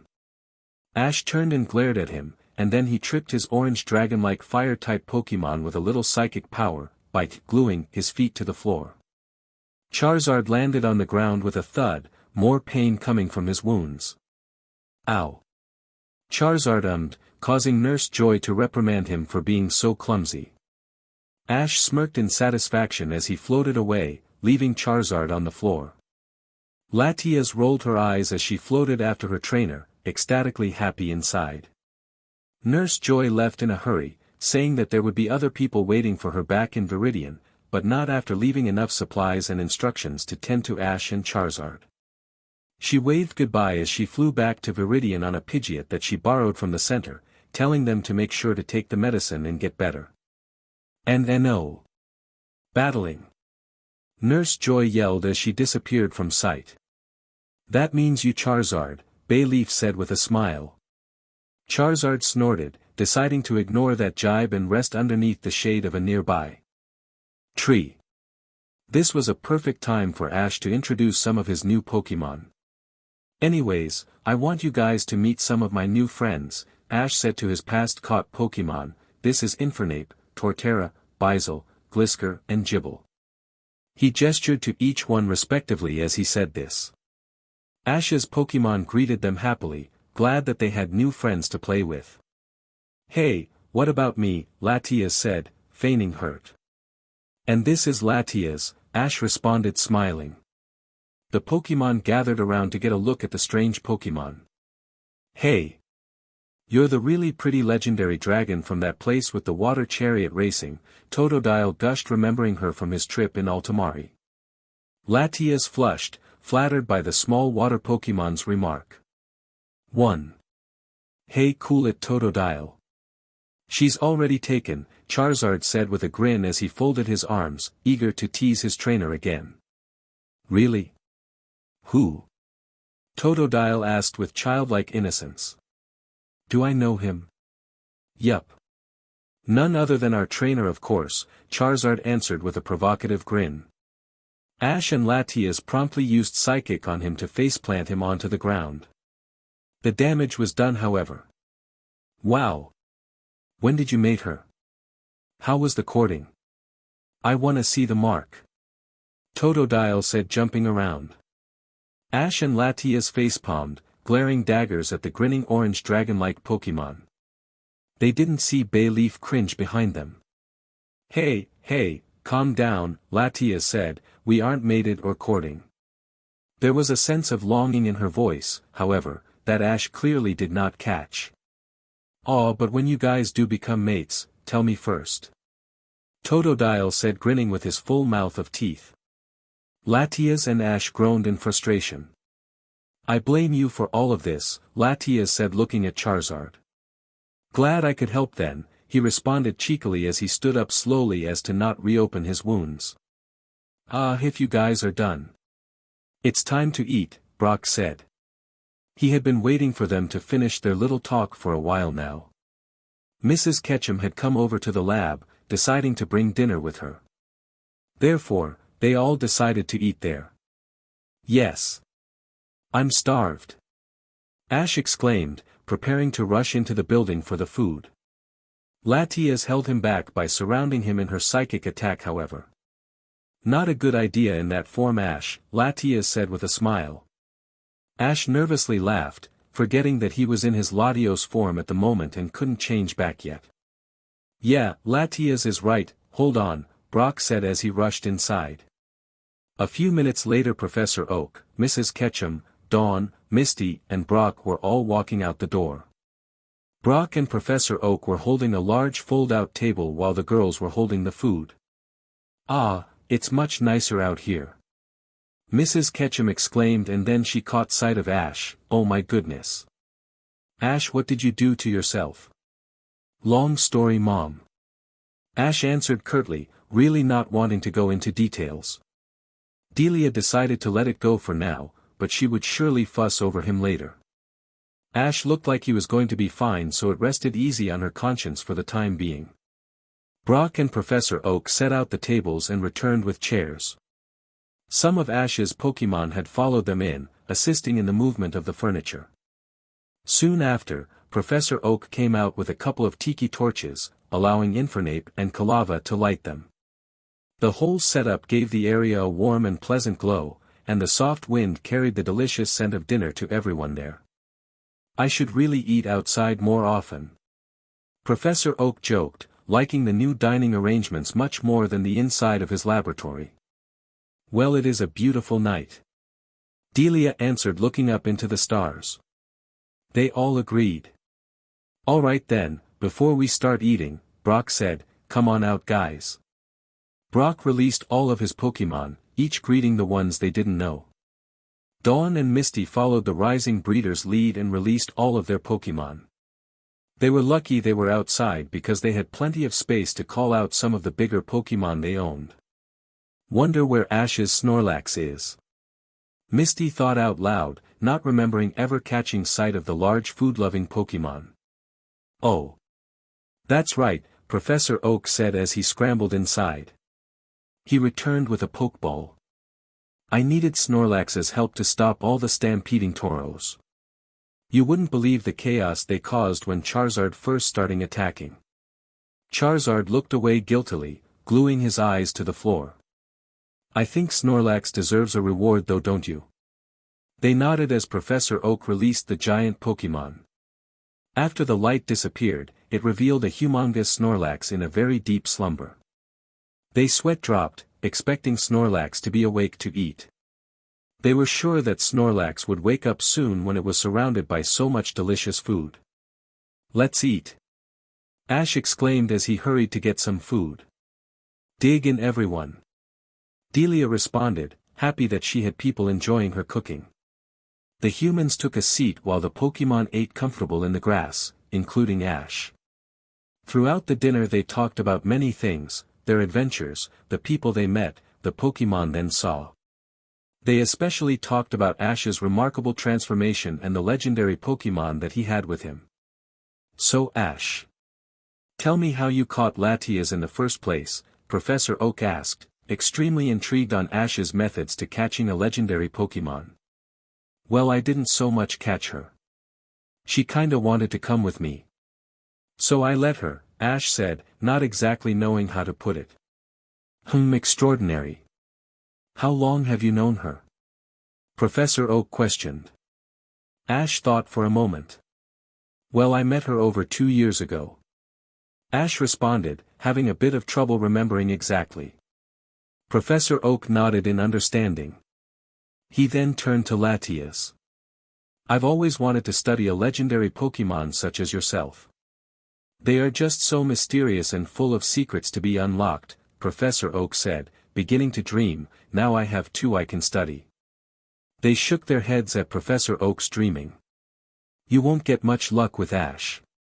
He still knows almost as much as he did 5 years ago," Misty said with a cheeky smile. "Hey! I've gotten better. And smarter," Ash protested. They laughed at the boy's typical response to Misty's jibe. "What I really want to know is how exactly you gained those powers of yours, Ash," Professor Oak followed up. Ash sighed. This was really getting old. "All right, Latias, let's try this again," Ash said, looking towards the female Ian situated on his right.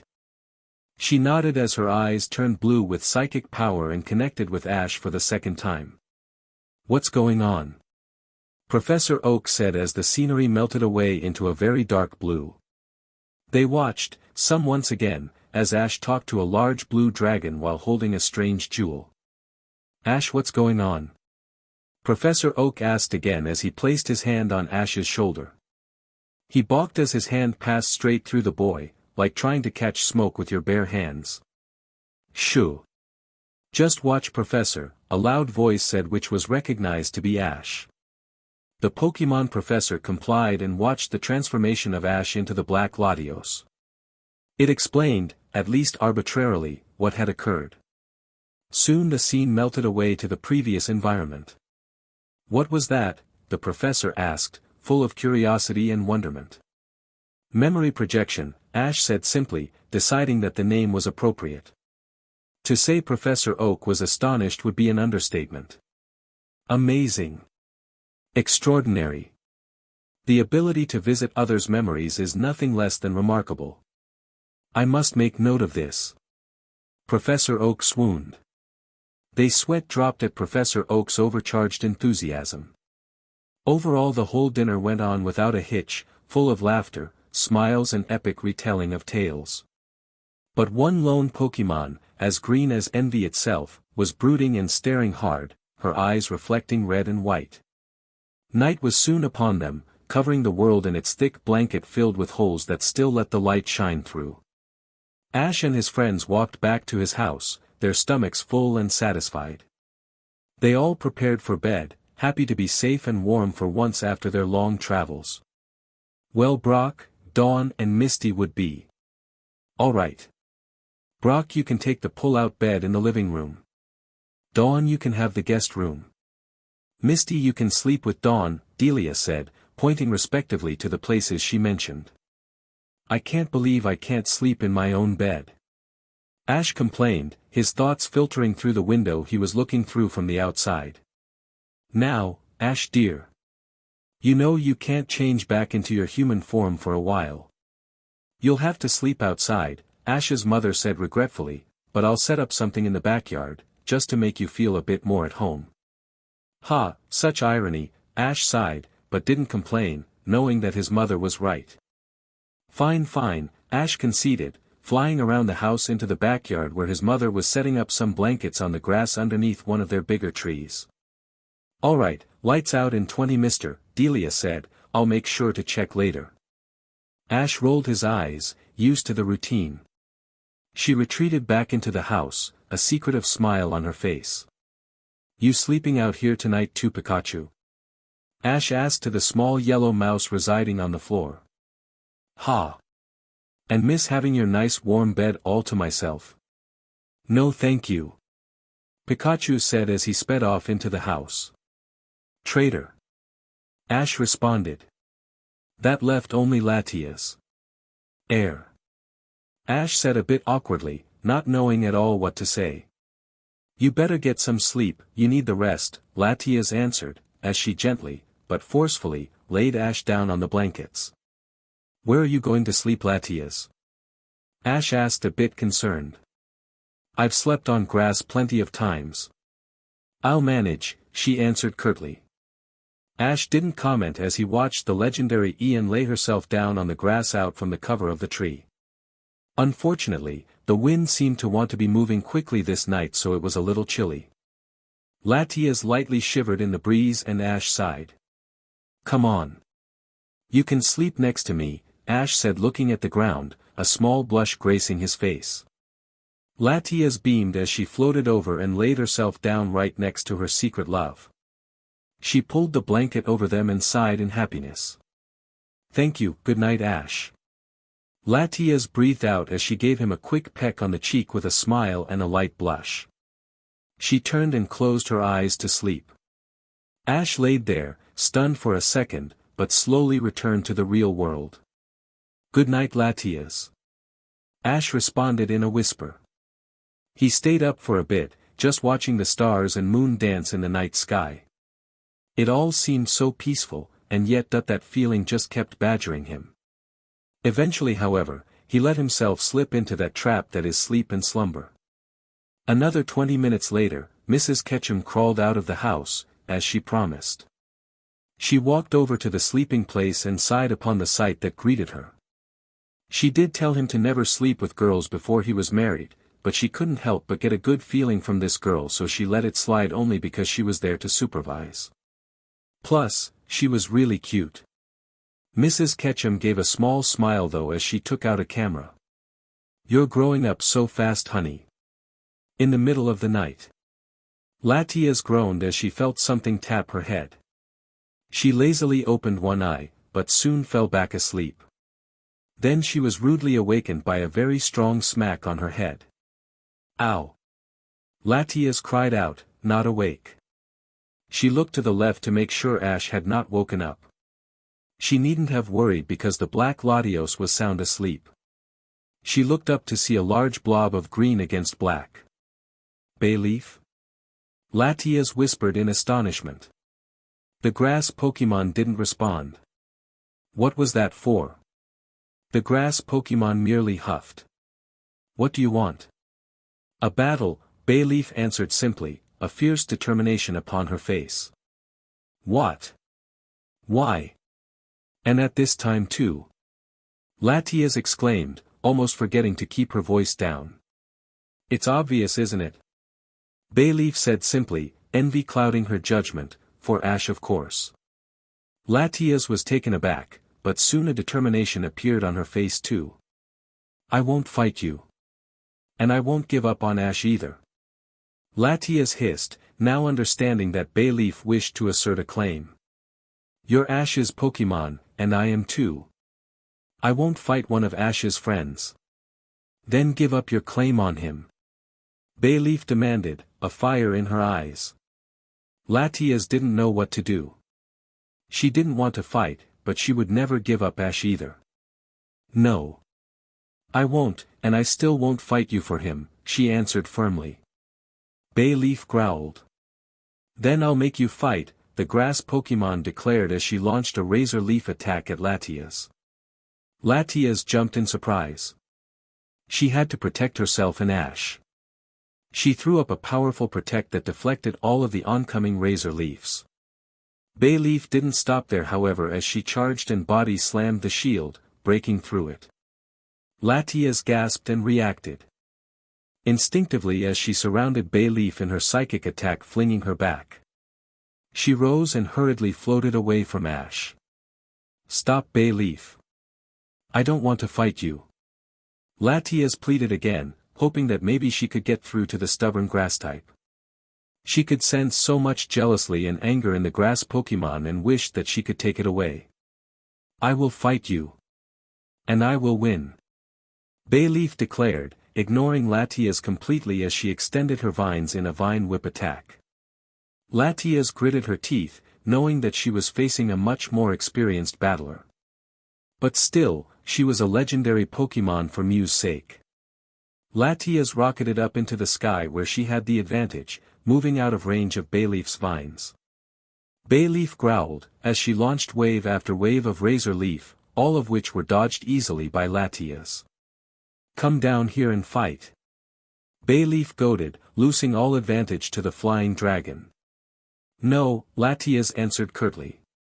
She needed Ash's help now to calm Bayleaf, but she was too far away to reach him. Plus, Bayleaf was standing right in between them. There was one thing to do. Bayleaf grit her teeth as Latias disappeared from sight, just like when Ash was fighting Charizard. Her fears that Latias possessed the same abilities as Ash were confirmed. She was prepared however. Latias flew towards Ash, not minding her opponent at all. Suddenly, she was thrown back as she felt an attack connect with her chest. She groaned in pain. "Turning invisible won't help you escape my magical leaf," Bayleaf jeered, feeling triumphant. Latias grimaced, trying to fight off desperation. She had to find a way to stop Bayleaf from attacking her. Dodging a couple more attacks from the volatile grass type, Latias finally formulated a plan. "Give up already," Bayleaf yelled, tiring from all the attacks she had put forth. Not even she was trained enough to last this long with constant attacking. Bayleaf paused for a breath, and that's when Latias took advantage of her exhaustion. The Ian Dragon quickly formed an attack in her claws, and fired. Bayleaf jumped in surprise as she sensed the attack approaching. She quickly dodged it as the attack collided with the ground. "You missed," the green Pokemon chided, mocking Latias' aim. Doesn't really matter to me, Latias announced, cool-headed and completely confident. Bayleaf looked at the legendary dragon strangely and then looked at the attack. She gasped as she noticed it was covered in a blue light, but it was too late. The mist ball exploded as Latias released the psychic attack on it, redirecting it all towards Bayleaf. Then she sped towards Ash, making sure to keep Bayleaf in the mist. Bayleaf could feel her strength being sapped and tired her hardest to escape. She ran straight through, but Latias kept moving the cloud of psychic energy with her mind. It was basically endless, but it would soon dissipate. Ash, wake up! Latias yelled as she shook him vigorously. Ash lazily opened one eye but then fell back into his deep sleep. Gur! Why do you have to sleep so deeply? The Ian decided to move to Misty's methods, which were almost 100% effective. Desperate times call for desperate measures. Latias looked over her shoulder, sensing her attack fading. She redirected all of the mist into a large solid wall, blocking Bayleaf's path and view. She had only seconds to revive her trainer. Latias quickly covered Ash's body in a psychic attack, lifted him off of the ground and spun him round and round in a football spin. After the third turn, Ash finally awoke. Wah! Ash yelled as he noticed he was off of the ground and moving too. Latias quickly cut off the power and put him back on the ground. What's going on, Latias? Ash was just a bit dizzy from his prior treatment. Quick, Ash! Bayleaf is. Latias said, but couldn't finish as a large powerful white beam slammed her into the tree that Ash was resting underneath, resounding with a loud thud. Latias! Ash exclaimed, now completely awake and aware. He hurried over to the hurt female Ian and helped her onto the ground. Ash, Bayleaf! Latias groaned as she laid on the ground, her body racked with pain. Ash didn't have the faintest clue what Latias was talking about, but soon some understanding came to him as he turned left. Bayleaf! What are you doing? Ash yelled, completely upset now. Given a moment to think about it, Ash remembered Bayleaf's overweening jealousy as a Chikorita and feared that that same jealousy had returned here. He reasoned that something probably took her over the edge to act like this, however. Bayleaf didn't answer, but just stood there for a minute. Then she ran. Ash shook himself, trying to make out the situation at hand. He was clueless as to why Latias and Bayleaf were fighting in the first place. From what it looked like though, Bayleaf seemed to be attacking Latias. Latias, you okay? Ash asked as he stooped down to eye level with the red Ian dragon. She weakly nodded as she slowly got up. We need to go after Bayleaf, Latias said as she took to the skies, trying to ignore the fast throbbing of her injuries. Ash tried to get Latias to rest but she would hear nothing about it. Ash gave in as he too joined her in the search for Bayleaf, hoping that somehow they could fix everything and all come to an understanding. Ash and Latias flew as fast as their injuries would allow, trying to find traces of the fleeing grass Pokemon. She had fled into the forest, hiding herself with the Treeline however. Let's split up, Ash yelled over the roaring wind, we'll find her faster that way. Latias nodded as they diverged, telling Ash to meet up back at the tree if they couldn't locate her. Latias scanned the ground, flying slowly to make sure she would not miss any details of the forest below. But what worried her most was how she would confront Bayleaf if she did happen to locate her. The scene from just 20 minutes ago kept replaying in her head in an endless loop, continuously reminding her of Bayleaf's rage and jealousy, which did scare her a bit. Latias was sure though that Bayleaf wasn't like that normally, and that something had to have triggered her wrath. The red Ian dragon swooped down into the forest, still not noticing any visible sign of Bayleaf's prior presence there. Then, Latias stopped as she noticed a large area of trees marred with fine thin gashes across their trunks. Looking further ahead, she caught sight of bright fallen leaves lying upon the ground. Upon closer examination, she recognized them to be Bayleaf's razor leaves. Latias took a deep breath, knowing that another fateful encounter would soon take place between herself and Ash's Bayleaf. She only hoped that there would be a different outcome this time. So Latias flew further into the scarred forest, each second seeming to take longer than the one before it. Finally, she stopped, pausing to listen, believing that she had heard a sound. Stealthily, she followed the sound to its source, the sound amplifying with every foot. Soon she could make out the sound, crying. Latias peered around the fallen trees, stopping dead in her tracks as she came upon the sight of a crumpled-up bay leaf, lying on the ground in utter depression, sobbing in earnest. Stupid. Stupid. Stupid. Bayleaf ummed as she smashed her head on the ground in self-penance. Why did you have to do that? You know you promised to let him go. Latias watched with amazement, stunned by Bayleaf's self-inflicted punishment. Bayleaf continued to berate herself harshly, trying to throw off the pain that inflicted her heart with physical pain. By this point, Latias couldn't bear any more. Sometimes, Latias wished she didn't possess the power to sense other people's emotions, because she would be spared from moments like this. Nonetheless, the Red Ian knew that she had to help. She floated over, a little hesitant to alert the grass type to her presence, fearing that Bayleaf still held some animosity towards her. Eventually though, Bayleaf did notice her floating near. She tensed, trying to hold down her tears of regret. Bayleaf. Latias soothed, I'm not mad that if that's what you need to hear first. Bayleaf shook her head, feeling a bit relieved, but not enough to take away her sorrow. Latias gave a small sad smile, sympathetic to the Pokémon she was addressing. She sat down, letting the silence wash over them and the stars shine, giving peace to the resident Pokémon. After much time, Latias spoke. Bayleaf, that you really love Ash, don't you? Latias asked, her face warm and understanding. Slowly, Bayleaf sadly nodded, not regretting admitting it, but rather regretting that she would never be able to be with him. She had been given one rare opportunity, however, and that was telling Ash her feelings. The grass Pokémon had thought she would never get the chance to even do that. I'm sorry. Latias answered, knowing full well the situation that Bayleaf had found herself in. She had believed herself to be in the position before. You shouldn't be. Bayleaf responded, I'm the one who lost it and attacked. I was so jealous of you that I couldn't control myself, that I saw you two sleeping under the tree. And I lost it. Small tears escaped the grass type's eyes. Latias understood now why Bayleaf had become so enraged. Ha, jealous of me, Latias scoffed, what can I do?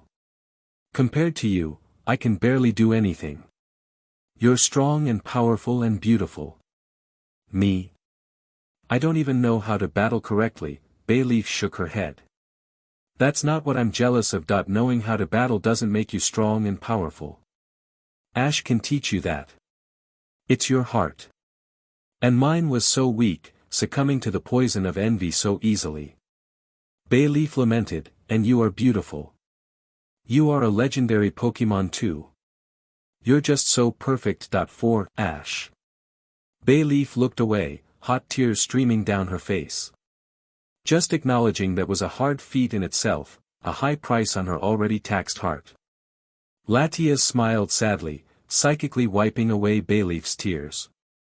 I don't know what else to say. Latias answered, no conciliatory phrase coming into mind, nor any comforting sentence. It's okay. I know. Bayleaf answered, slowly getting up, all I want is for Ash to be happy, and I know that if you ever do tell him that he will be. The Red Ian Dragon shed a few tears of her own, knowing full well that Bayleaf had made a huge sacrifice, renouncing her claim on Ash. I will if he ever chooses me, Latias answered, I promise. And remember you're Ash's Pokémon too. He loves you and still cares. Bayleaf nodded, her heart clenching, but she knew if she had defeated Latias, removing her as an opponent to Ash's affections, she would have committed the most selfish act. She saw that Ash would be happy with her, and now it was all up to them to make it happen. So Bayleaf was satisfied, knowing she had made the right choice. Come on, Latias said, facing the trees, let's find Ash. Bayleaf nodded, a bit more energy in her step. He's probably lost by now. And Bayleaf laughed, her giggles resounding around the forest, dulling the edge of her sadness to only a blunt throb. Latias knew that the leaf Pokemon would be okay. Ash scratched his head as he surveyed the land from up above in the sky. It was much easier to find your way if you could fly, lucky for him. He was sure tired now though, his injuries being the main toll on his body. Plus, he wasn't much of an early riser. Man! I hope Latias found Bayleaf. I just can't go on much longer. Ash thought to himself as he struggled to stay airborne. He took note of his surroundings once more and found the direction in which he would travel to return to where he was before. He paused for a moment however, a sudden gleam catching his eye. Abruptly, it just disappeared. He scrunched his face up in confusion, shrugged his shoulders and continued on his way. Then, he looked back again, feeling as if he were being followed. He looked around, circling in place, to double-check that he was indeed alone. No other signs came to his attention, but just in case, he sped away as fast as he could, trying to leave behind some of the dark feelings he thought he had sensed. 0-0-0-0-0. Ash. Over here. Latias cried as she floated above the trees directly above Bayleaf. The sounds of a second Pokemon flying near were telltale signs of his approach. Bayleaf sighed as she laid her eyes on her trainer with his new form. If only he had turned into a Tropius or something, Bayleaf thought to herself, shaking her head. Did you find Bayleaf? Ash asked, not having caught sight of the grass type down below. Latias nodded as she gestured towards the ground. He nodded, motioning for her to follow. Bayleaf put on her best smile, hoping to conceal her sadness as best she could. Plus, she always smiled when Ash was around. "Hi Ash," Bayleaf greeted, walking forward towards him slowly. Ash grinned. "What, no hug?" Ash added jokingly, at which Bayleaf and Latias smiled at genuinely. The Ian Dragon pet her head in a message that obviously said, "Go ahead." Bayleaf, nodded appreciatively, rushed up and body slammed her trainer, just like old times. He laughed, glad that his friend was alright now. "So is everything alright now?" Ash asked as Bayleaf hopped off of him, making sure that there were no further problems. "Yup. Don't worry about it anymore, Ash. It's all fixed now," Latias interjected, not wishing for Ash to probe into her and Bayleaf's prior conversation. Ash decided to let it go, knowing that if it was important, he would learn about it eventually. "Alright then," Ash said as he floated back up and looked towards Professor Oak's lab. "We'll walk you back to Professor Oak's, okay, Bayleaf?" Bayleaf happily accepted and Latias too agreed, not bothered in the slightest. And so Ash and his two friends made their way through the forest in the dark. Ash hadn't told them the other reason he wanted to go to Oak's lab, however, and he consistently looked behind him, sensing danger was lurking in the shadows just waiting to strike. "Hurry up, Ash!" Bayleaf yelled at a lagging Ash who seemed to constantly turn around to stare behind him. Bayleaf looked at Latias, trying to deduce the cause of Ash's strange behavior. "Something wrong, Ash?" Latias asked, sensing his deep worry and anxiety. "Huh?"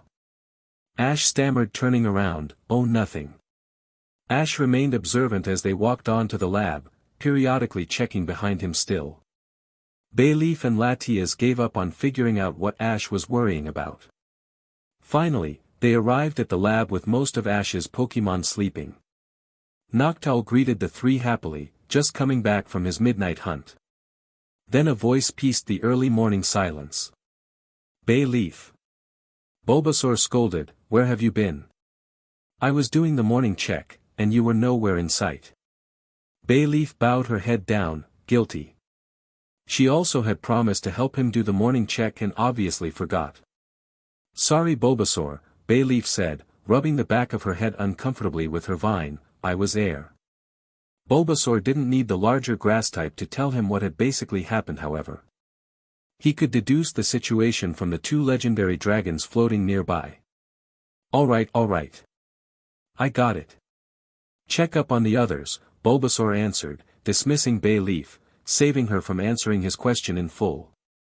The leaf Pokemon nodded, running off to do her morning duties. Is there like a rule against Pokemon leaving at night, Bulbasaur? Latias asked once Bayleaf got out of range. Bulbasaur shook his head. Of course not.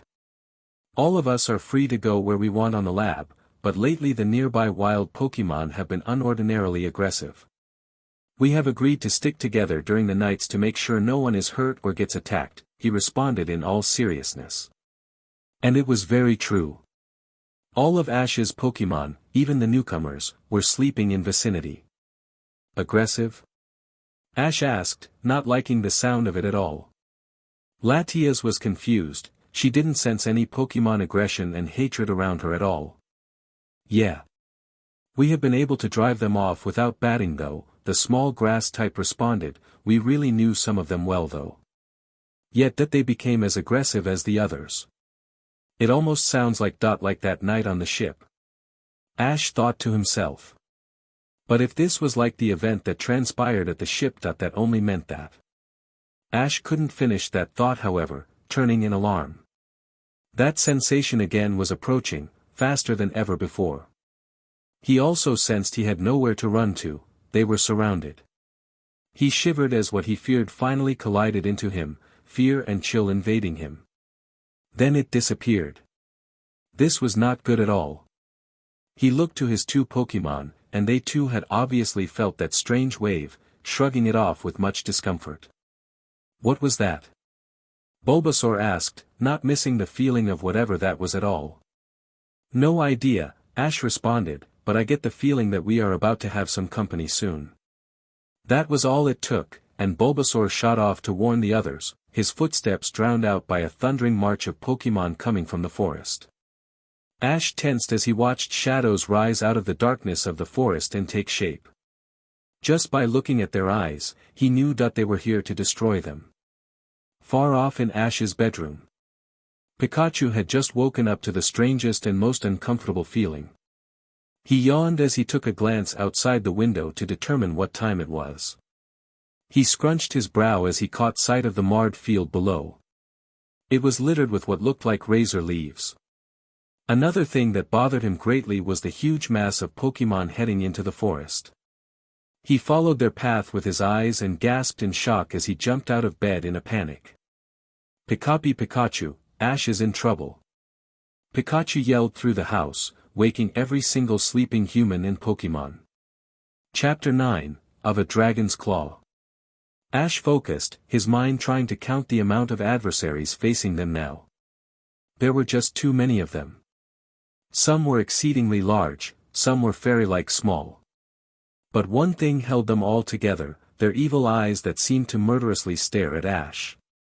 Latias frightfully backed away into the center of the group, not enjoying their malevolent, red, smirking eyes. All of Ash's Pokemon took their stances, preparing for one long and tough battle. But who was their enemy? They didn't have time to think about that, however, as the night sky flared up with dazzling and deadly colors of oranges, whites and many other assortment of colors. Ash and his Pokemon quickly defended themselves, easily deflecting, destroying or just stopping all the attacks that had been launched against them. In the brief flash of light, they were able to make out the form of their current enemy, the smaller shadows. The larger ones had disappeared into the cover of the forest. It can't be. Bulbasaur exclaimed, it's all of our friends from the surrounding forest. And indeed they were, but turned wild and now rampant monsters. Some friends. Infernape yelled as he beat back a very vicious pack of Raticate and Rattata that seemed to enjoy using Hyper Fang in abundance. They weren't very high-leveled at all, but their attacks were strangely, exponentially more powerful, raising the amount of danger alarmingly. They aren't normally like this. There's something wrong with them. Bulbasaur defended, smacking away a diving Spearow who incessantly continued to launch fury attacks at him. A few of them hit, and Bulbasaur grimaced as the Spearow's attack seemed to do more damage than it should have normally. What on earth was going on? This small wave-off attacks contained for a few more minutes. Ash's Pokémon avidly defended each other, resulting in minimal hits and small health loss overall. They sighed in relief as the small Pokémon disappeared into the forest, leaving the band of defending Pokémon and giving them time to rest and regroup. But it wasn't over yet. Suddenly, an ear-piercing uproar was raised, nearly causing them all to faint from the sheer pain of it all. The absolute volume and pitch of the noise was nothing ever experienced by any of them before. What was that? Bayleaf cried out, shaking her head vigorously in order to shake off the dull ringing in her head. Oh, I don't know, but it was horrible, Latias groaned out, clutching her head with her claws in an effort to stem the pain. Then a loud noise, not as loud as the shriek before, filled the air and caused them to turn towards the sound. They gasped as they saw a strange reddish-orange beam head their way from the confines of the dark woods. They didn't have time to react and the beam connected with the ground in an enormous and highly damaging explosion. Most of Ash's friends had avoided the attack, however, taking the most damage from the debris that had struck them from the resultant explosion. They shook themselves off, trying to see through the cloud of dust and dirt that seemed to be now blocking their vision. Stay strong, guys. Ash yelled over the dust, this is where the real battle begins. Then another deafening roar rose above the trees, signaling for the attack to commence. Pikachu stopped as his sensitive ears easily picked up the roars coming from the center of the forest. He looked behind him to see 7 humans trailing far behind him. They really needed to hurry. Pika! Hurry! Pikachu said as he sped off, worrying deeply about his best friend and all of his other friends. I wonder what that has got, Pikachu so worked up, Dawn gasped, having run all the way here in her pajamas. She wasn't used to waking up so early, and not to mention her hair was an absolute mess. It probably has something to do with Ash, Professor Oak said as he too was out of breath. Waking up this early and working out wasn't a regular thing for him.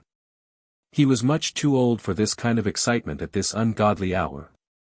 Man, you're out of shape, you too, a loud, very energetic voice said a bit arrogantly, a very easily detectable smirk embedded in his sentence. You should work out more. Oh, shut it, Gary. Misty said as she threatened to beat him down with her rubber mallet, that she always had on her. She really just couldn't stand him sometimes. I hope Ash and his Pokémon are all alright. They seemed a bit uneasy this afternoon. Mrs. Ketchum said as she picked up her pace, worried sick about her boy. Whatever it is, I'm sure we can handle it, another voice answered, ever the optimist, closely followed by a very bouncy Marill trilling behind him. Yeah, I hope so, Tracy, Brock answered as they arrived at the base of the first tree of the forest where Pikachu had stopped. They shuddered as an icy wind abruptly emanated from its dark depths, only further reinforcing the fear and trepidation that had just hit them all. So who wants to go first?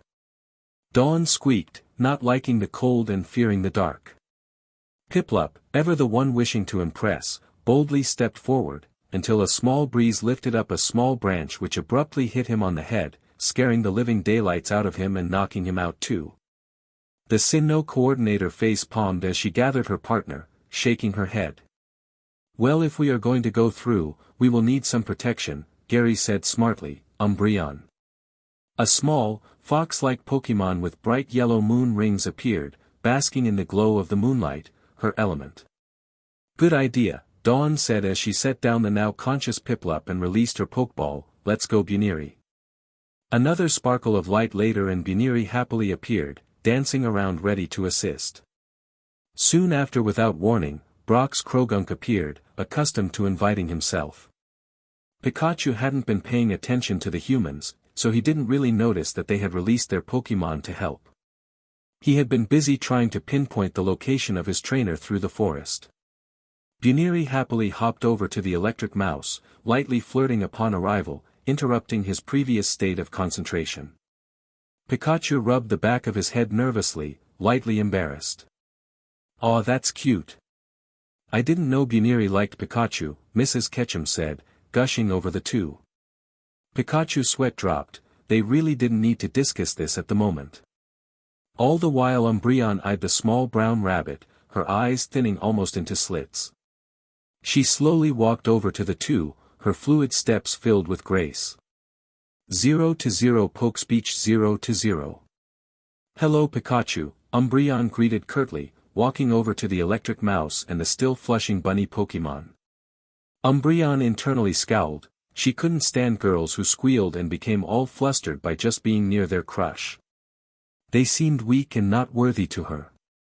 But perhaps it was just her raising that had given her this view. Hi Umbreon, Pikachu answered back nervously, still remembering the beating he received when said dark type was just an EV. But he reasoned that he had gotten a lot more powerful and relaxed a bit. I see that you have gotten minimally stronger, Umbreon provoked, smirking, probably something she got from Gary. She knew that Pikachu had actually exponentially grown in power, but she would never admit that to his face anyway. Immediately, just as Ash would do, Pikachu responded with a quick response, the first thing that came to him. Ha, you got no idea. I bet I could take you on. Pikachu boasted, but immediately after, he shut his mouth, just realizing what he had done. Oh. Do you say so? Well, looks like we'll have to settle this little score here now, won't we? Umbreon responded, sliding forward silkily, until her face was just inches from his. Can we do this later? We are kind of busy. Pikachu answered, getting more nervous with every passing second. He was never, ever, this close to Umbreon, and he didn't know what to make of it. Fine, Umbreon said, but not before flashing her eyes blue with Psychic to tell Pikachu they would fight it out eventually, sooner or later. Pikachu gulped, getting the message, but returned his attention to his task ahead. They had dawdled long enough, and all of them ran into the forest, intent on reaching Ash. 0-0 End Poke Speech 0-0. Ash waited, preparing for whatever adversary would appear out of the dust. He knew that this fight would be different from all his other fights, because this time, he would be battling for his friends and vice versa. It was a strange, wonderful, yet scary feeling, but he did not dwell on it long. Ready everyone. Ash called out, still playing to role of motivator and trainer, as well as fighter now. He squinted as he saw shapes entering and appearing in the dust. One last thing needed to be done. Staraptor, blow away the dust quickly. Staraptor complied as he used his powerful wings to blow away the dust. Dramatically reveling their opponents, like the unveiling of a great play about to begin, only with a sand veil. But like in plays, once the curtains rise, the show must begin. And indeed it did. Immediately after Staraptor had done this, Ash knew now how vastly outnumbered they were.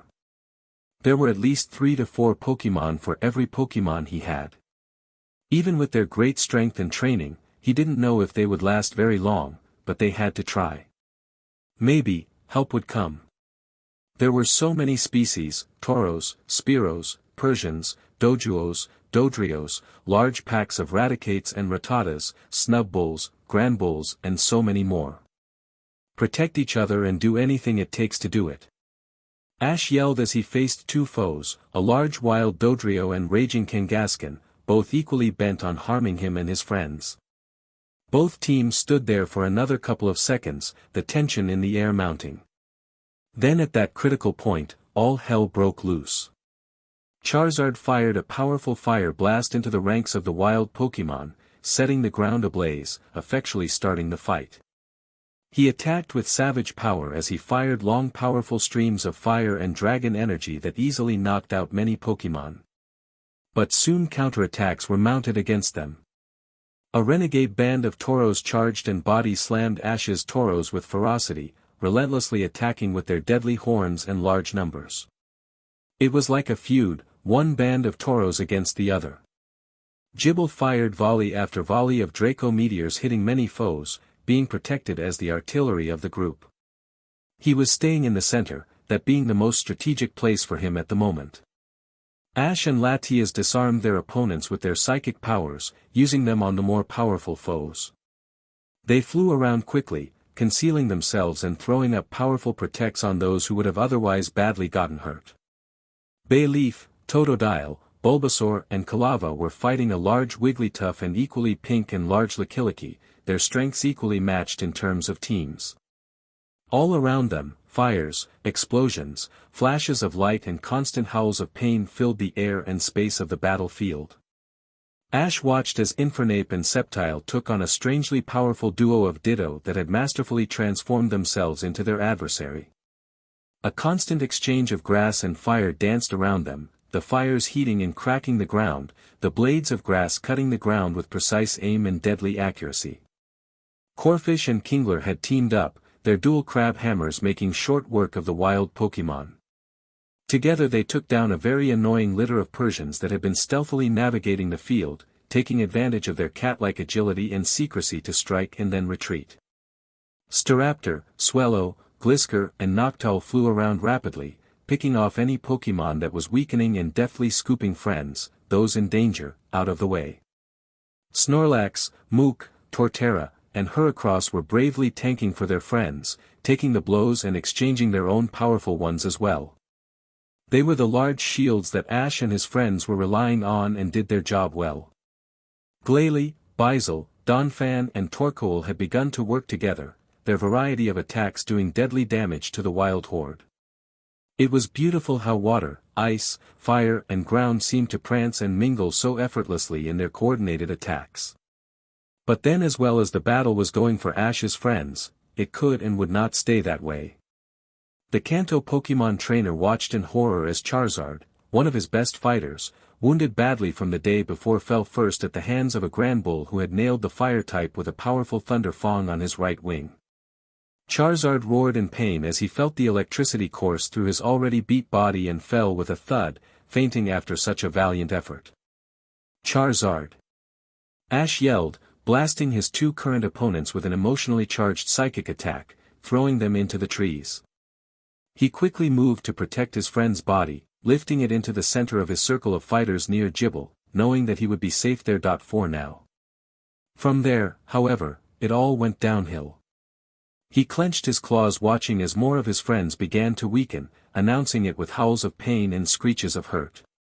Ash closed his eyes, tears gathering, but he knew he had to be strong, not for just himself, but for his own Pokémon.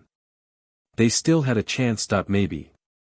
He flew further into the fray, emotion fueling his rage, attacking and defending with fervor. But even his body would eventually wear out with time. Soon, Ash watched, his heart only bleeding even more each time, as more of his friends fell. Bayleaf dropped to the floor as an angry Fiero had picked her up and threw her into the trees, slamming her body against the trunks of the forest. Soon after, Bulbasaur and Totodile had suffered the same painful fate. The same Fiero had tried this method on Kalava, but it had failed dramatically when Kalava had used Eruption, giving a straight blast of fire into the beak Pokémon's chest, fainting it, but also fainting Kalava as he was dropped out of the air. Kingler and Corphish had been taken out by a large Lickitung which had only needed to wrap them with its long tongue and then slam them into the floor, albeit many times with its long appendage. Sceptile and Infernape were on their last limbs, Overgrowth and Blaze activated respectively. They finally took out their doppelgangers with ease, but were caught off guard as a newly appeared Ursaring thrashed them into a dead faint with one blow.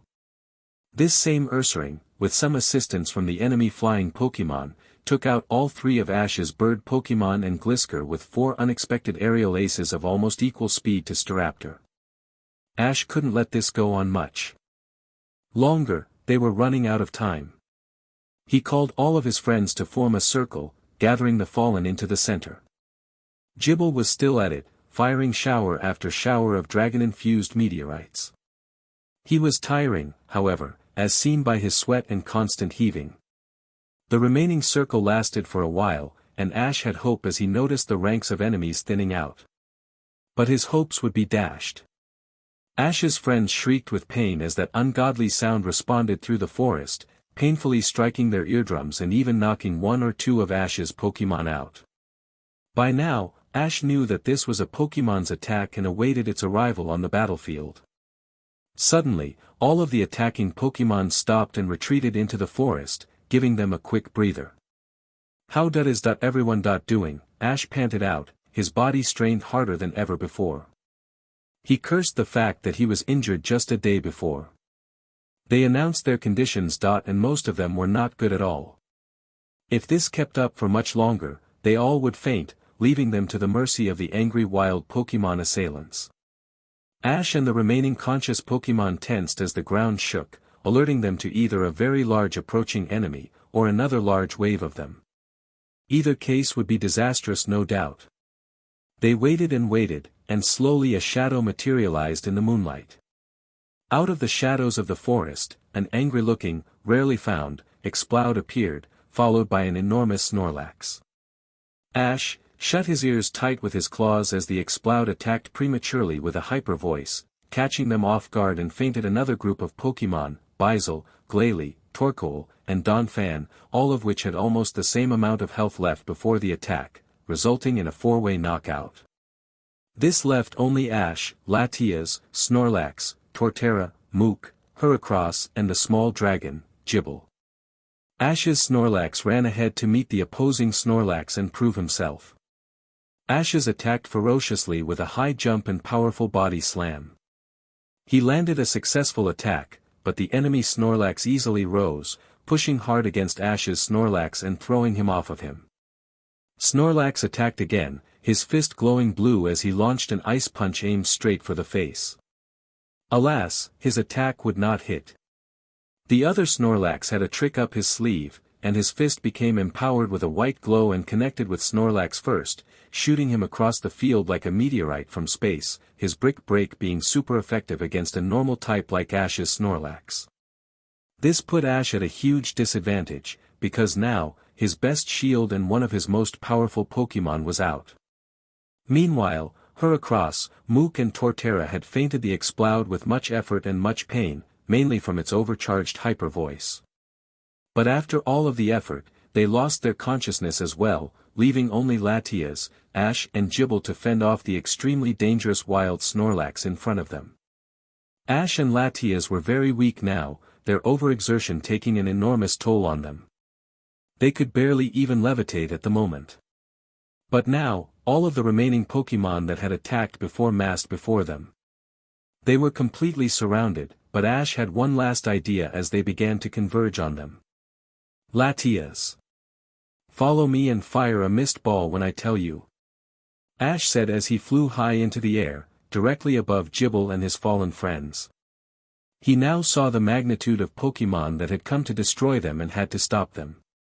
He gathered the remainder of his energy into his claws, just wishing to protect his friends. Unknown to him again, that blue circle on his chest glowed once more. Now! Ash said as he let fly the remainder of his spare energy. Latias fired her mist ball at the same time, their attacks mixing and empowering the other. Ash didn't know why, but his luster purge had turned into a strange bluish-green color that seemed to emanate with power, and when it hit the ground, it pulsed out in a ring, hitting all the wild Pokemon, fainting the weaker ones and scaring the stronger ones away. Slowly the two Ians sank to the floor, no strength left to keep them airborne. As they sank to the ground, however, a large mass rustled up. That Snorlax was still up and kicking. Gible was the only one left with enough energy to fight now. The Snorlax looked at them and charged, both of his fists glowing white with power. Ash hastily threw up a Protect, trying to hold off the attack in a last-ditch effort, but due to the nature of Brick Break, it easily plowed through the shield and then blast Ash and Latias into the ground, creating a deep gorge in the earth, outlining their path. The evil Snorlax towered over them, his fist raising for that final blow, intent on ending the two Ian dragons lying on the ground below. Gible ran as fast as he could, but knew he wouldn't make it in this state. If only he was faster. He focused and clutched his fist. It was time. Ash and Latias closed their eyes tightly, awaiting that fateful blow that would most likely give them a very unplanned visit to Arceus. They braced themselves as the air from the wild Snorlax's Brick Break came ever closer and closer. Then suddenly it stopped. Ash peeked open his eyes and gasped in shock. There in front of him, a Gabite stood, blocking the Brick Break with all his might, his sharp claws glowing light green. A Dragon Claw attack. Gible?" Ash asked breathlessly as he fainted. The Gabite furrowed his brow as he struggled with all of his power to force back the wild Snorlax intent on killing his trainer. He grunted with strain as Snorlax increased his power output trying to overpower the dragon who was blocking him from his goal. Gabite grit his teeth as he felt himself give ground. He looked back at his trainer and the Red Ian dragon who had both fainted from sheer fatigue. They were counting on him. He mustered up all of his strength, and gave a ground-breaking roar as he lifted the enormous Snorlax and with all his strength threw it far away from them. The Snorlax roared as he felt himself flying through the air and landed on the ground with an earth-shaking thud, but he wasn't done yet. The Snorlax got up and charged again, his fists smashing into the earth below Gabite and causing the dragon to lose his footing, almost leaving him wide open for the Snorlax to take out. Calling upon his newfound speed, Gabite jumped up out of the crater and poised himself high in the air. He dove and smashed another round of dragon claws directly into the Snorlax's head, knocking him down onto the ground. Then on the way down, Gabite fired a dragon pulse from his claws that exploded into the Snorlax's stomach, embedding him into the cold, dark earth with a very large Snorlax-shaped crater. However, the Snorlax slowly stumbled up, and prepared to use rest to regain his health in order to allow him to continue fighting and eventually prevail over the newly evolved dragon. If he could get only a fraction of rest, it would be all over. Gabite wouldn't let that happen though. He attacked with a vengeance as his claws gathered a sphere of orange energy. He attacked just in time, his Draco Meteor impacting directly into the large sleeping Pokémon, burying him in an even deeper crater, lighting up the sky in a powerful vivid orange and finally fainting his opponent. It was finally over. Gabite heaved, his chest rapidly expanding. And then, the sun finally peeked over the horizon, giving light to the scene, and only then did the true horror of it all truly make sense. Gabite sharply turned his head, a rustle in the bushes alerting him to another presence. He got into battle stance, even though he was already at his limit, prepared to defend his friends and trainer to the death. Then, Pikachu exited the underbrush, looking a bit beat up and bedraggled. A few scratches and burns were apparent on his body as well. They apparently had faced some resistance in the forest. Umbreon followed suit, not looking as bad, but there were some obvious injuries. Buniri had already fainted from a very unpleasant mega kick just moments before. Krogunk looked as stoic as ever, not bearing many visible marks of attack. What in Arceus's name happened here? Professor Oak cried out as he came upon the devastated battlefield. The landscape was littered with burn marks, fell trees, craters, and scattered, fainted Pokémon all over. Out from behind the professor, more humans arrived. Brock, Misty and Dawn soon emerged, looking a bit shaken. Piplup was currently residing in Dawn's arms, now fully knocked out after battling. Soon after followed Ash's mother. Soon enough, Gary followed looking a bit more haggard compared to how he entered. Tracy too emerged from the underbrush a bit shaken but in relative good health. Their Pokémon reviewed the scene, never seeing such devastation. "Whoa Gramps! What do you think happened to this place?" Gary asked, surveying the area for the first time. All of the fainted Pokémon were enough to make him sick. Pikachu didn't bother just standing there. He ran up to the last Pokémon standing, his cheeks sparking dangerously. "Relax Pikachu. It's me, Gible," Gabite said folding his arms. Pikachu hopped back in surprise. He stared at the Gabite, taking a second to double-check the truth of his statement. It was true however, Pikachu noticed the notch in his tail fin. "Amazing what evolution can do to you," Pikachu muttered, taking note of past Gible's increased intelligence and calmness. "What happened to everyone?" "We were attacked from all sides. All of them were wild Pokémon. Most of them were fainted by Ash's and Latias' last joint attack," Gabite answered. He told a brief account of what had transpired and led Pikachu to his best friend. "Ash?" Pikachu asked, poking him in the middle of his face for a long time. Eventually, Ash awoke. "You okay Ash?" "Been so much better," Ash groaned. 2 beatings in a row was definitely not beneficial to his health. Pikachu gestured for the still horrified humans to come over. Ash closed his eyes again, really wanting to rest. On their way, they helped move most of Ash's fallen friends. Some, they were able to wake up.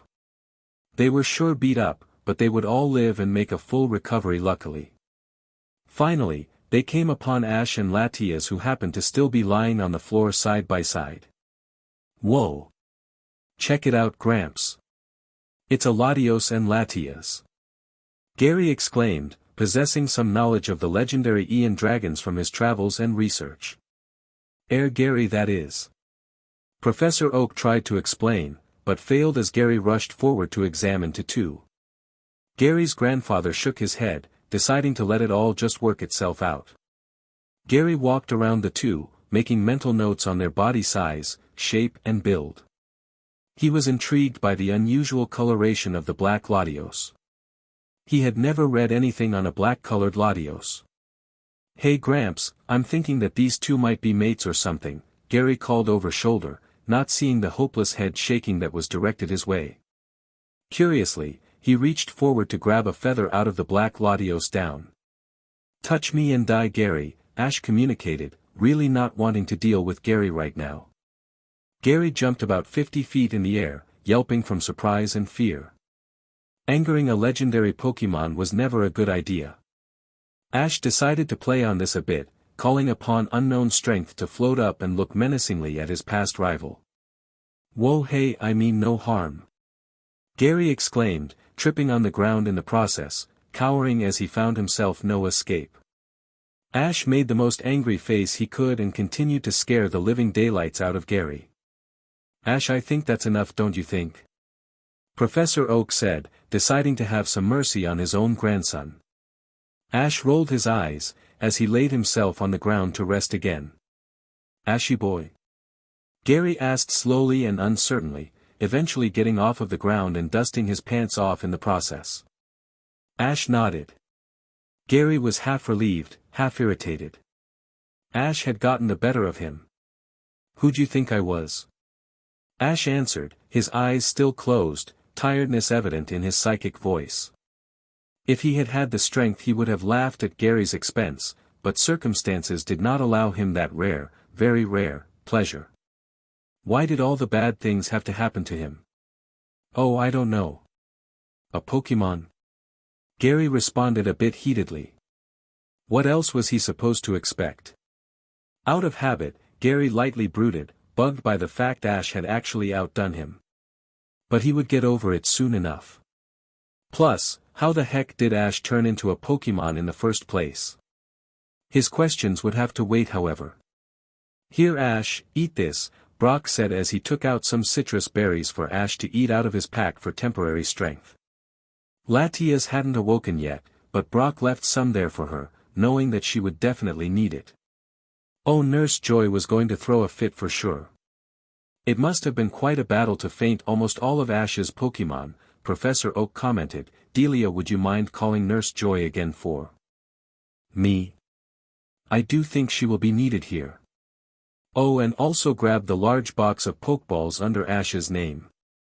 I dare say we will need them to transport all these poor Pokemon. Mrs. Ketchum nodded, hurrying off to the lab. The faster she got there, the faster her boy could be healed. We should go and help some of Ash's fainted Pokemon in any way we can, Tracy added, propelling the rest of the idol group to action. Anything would be better than nothing, they reasoned. Plus, they could try their best to make Nurse Joy's job a bit easier. Within 5 minutes, Mrs. Ketchum returned, lightly jogging, large box in hard. The morning light making her easily visible from far away. Ah, thank you, Delia, Professor Oak said, taking the box from Ash's mother and setting it down on the floor. It was full of Ash's empty Pokemon. One by one, the Pokemon professor returned each and every Pokemon that Ash had had before his return. Only his Sinnoh Pokemon were left in the care of the humans, seeing as Ash could not access their Pokeball at the moment. Nurse Joy should be here within 20 minutes. She's coming with a real healing machine this time, Delia said, half relieved, half anxious. She then turned to Ash, "How do you get yourself into so much trouble, mister?" Ash lightly smiled, even in his beaten state. "I dunno, Mom. Trouble just seems to love following me wherever I go," he answered lightly, trying to distract himself from his bodily pain. Delia shook her head, holding her temples with her hand. "At any rate we should head back." "It's not safe here," Brock answered, not wanting any more trouble to find them just yet. "Yeah, can we get going soon?" Dawn asked, her trepidation apparent in her rapid shifting of her eyes around her surroundings. She had good reasoning, however. There could have been a very high chance of another attack wave. "We'll need some way to carry Ash's remaining Pokémon," Misty said, referring to Infernape, Staraptor, Glisker, Bizel, and his massive Torterra. "All right. Electivire. Blastoise." Gary said, summoning his two strongest Pokémon, "Guys, I need your help to carry Ash's fainted Pokémon." He pointed to the enormous continent Pokémon, and his two Pokémon looked at him in disbelief. Torterra weighed more than they did combined. "Come on, you two. I know you can do it. It's only to Gramps' lab anyway." They sweat dropped, but obeyed their trainer. After much effort, they managed to lift Torterra off of the ground, strain very apparent on their faces. "Krogunk, you help those two out." "They won't make it that far," Brock said, knowing the true limits of carrying around an almost 700-pound Pokémon. Thinking ahead, he summoned Chansey as well. "Chansey, you help out too." Brock's two Pokémon happily assisted Gary's, slowly but surely making their way to the forest line and to the lab. Gary silently thanked Brock, not wanting to openly admit that he knew his Pokémon wouldn't have made it. Brock nodded, deciding to supervise the moving of the gigantic continent Pokémon, which was certainly going to be a chore. "Mamoswine, help out!" Dawn called out. A massive mammoth-like Pokémon appeared, ready for action. "I need you to carry Infernape on your back to that building you see up there." Mamoswine was a bit disappointed, expecting a battle. "Come on, Mamoswine, I'll make you poffins later." That was all the incentive he needed, and soon, Mamoswine was speeding through the forest with Infernape, a running and yelling Dawn tailing him the entire way. That left Bizel, Glisker, Staraptor and Latias. "I'll go and help Bizel," Pikachu announced, moving towards the fallen water weasel. Ash nodded. Pikachu would need someone else of almost equal height to support Bizel, however. "Umbreon, go help out Pikachu," Gary ordered, seeing what Ash saw. Umbreon nodded and made her way to Pikachu and strange water Pokémon. Bizel was awake, but was struggling to stand up and walk. Initially, he waved off any help from Pikachu, ever the proud water type. "Don't be so stubborn, Bizel," Pikachu said, standing on his hind legs to support his friend. He gave in finally. Bizel faltered, however, his other side unsupported. The Moonlight Pokémon slowly made her way to the opposite side of Pikachu, offering her support. Hesitantly, Bizel put his arm around her back and allowed them to help him limp through the forest. Gary followed his last Pokémon to the lab afterward. "Golduck, help carry Staraptor to Professor Oak's lab," Misty said, not wanting to be left out. The blue duck gently picked up the bird and made his way to the white building in the distance, followed by Misty. "Guess that leaves me with Glisker then," Tracy said, "Scyther, a little help here please." The mantis Pokémon easily picked up the fainted Glisker, following Tracy's ever-joyful Mariel and his trainer through the forest. Now Ash was left with a still fainted Latias, Professor Oak, and his mother. "Ash, do you think you can muster up enough energy to get yourself and Latias to the lab?" "I don't think we could carry you there," Professor Oak mused, "and I happen to be carrying the rest of you Pokémon as it is already." "Yeah, I get your point," he answered. Ash took a deep breath, drawing as much energy out of Brock's berries as he could. He had just the amount of energy left to activate his levitation, albeit at a very low height. But it would get him there, and that was what was important. His next task would be waking Latias up. Ash shook his head to clear his throbbing head and went over to Latias to wake her up. She had battled hard and for a long time. He beamed with pride, impressed with her seemingly natural skill. "Come on Tia, it's time to get up," Ash said, his speech not recognized by the humans. He shook her slowly, making sure to be gentle. After much time, Latias finally opened her eyes, the rays of the just rising sun greeting her. "Ugh, are we dead?" Latias groaned, but her earthly body proved her wrong as it throbbed and ached, telling her that she hadn't moved on yet. She laid back down, too tired to care right now. Ash lightly chuckled. "No, we aren't dead yet.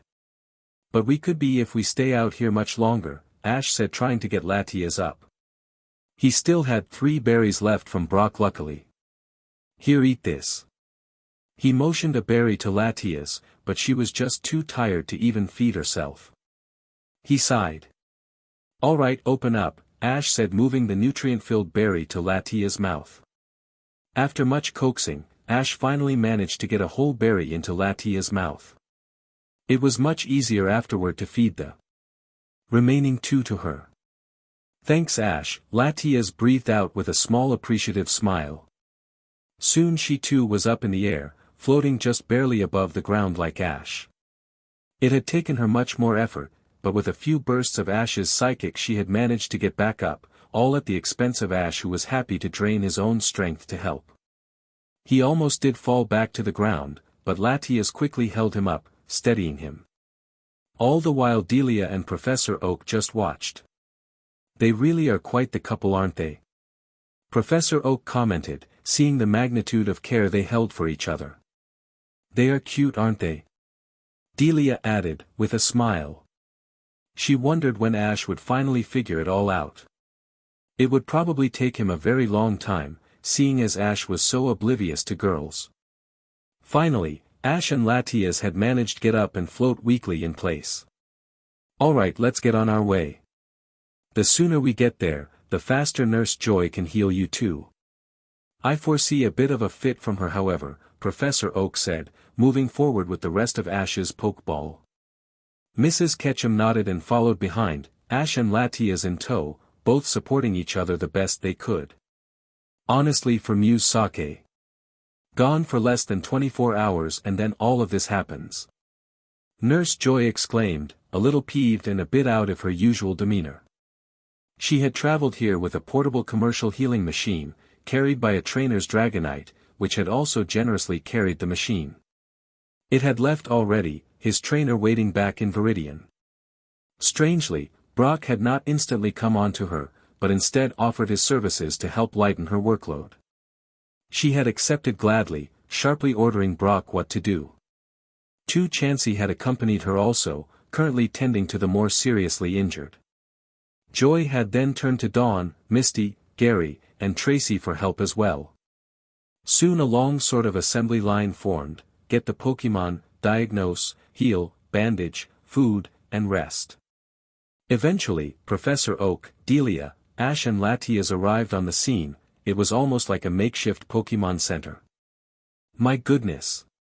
My lab has been transformed into an emergency treatment center," Professor Oak exclaimed.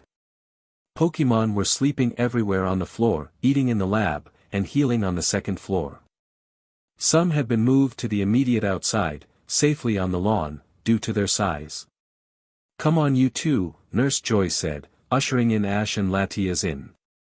They had to turn sideways to get through the door, but afterward they had no problems getting to the upstairs healing machine, which could host up to 6 Pokemon at a time.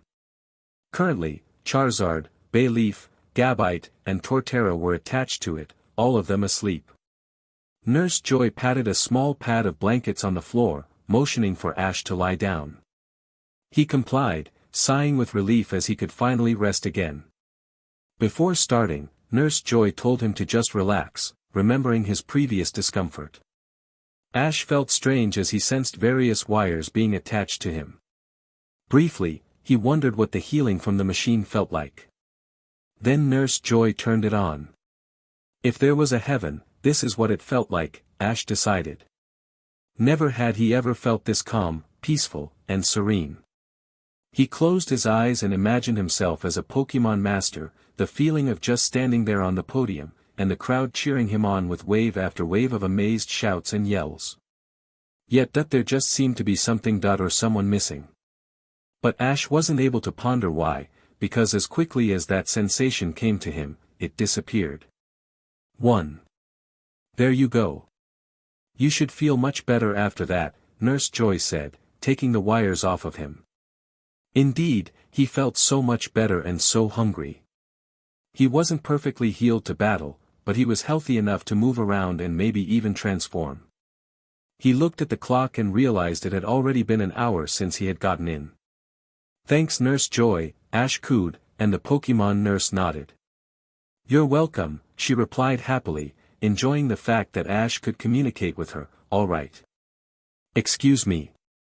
I need to unhook your mate. Ash pinked again, but really there was no point in trying to convince Nurse Joy that Latias wasn't his mate at this point. He nodded as he moved to get something to eat. Hey Ash, his friends exclaimed, as he entered the dining area.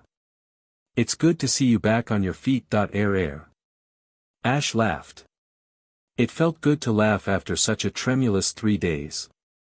Hurry up and get something to eat before it gets cold, Misty said, knowing all too well that Ash was starving. He gave her a grateful smile, and promptly began eating. Then Gary and Tracy entered. Geez, that's probably the only way you'd know it was Ash, Gary said, coming upon the ravenous glutton that was Ash. Which by the way I don't believe still. Ash rolled his eyes. Tracy didn't comment. He was too busy sketching Ash for his research. Might as well prove him wrong now, Ash thought, thinking he had enough energy now to transform. His physical wounds were healed up pretty well from Nurse Joy's treatment. He might as well try it now. Fine. Watch then Gary, Ash answered, closing his eyes. Within seconds and a flash of light, there sat Ash in all of his 15-year-old glory. Believe it now? Ash asked with a smirk as he continued eating, his body a bit more taxed, but okay nonetheless. Gary stared for a minute and then crossed his arms, grunting in acceptance, concealing his amazement. Tracy was obviously surprised, evident by his blank staring face.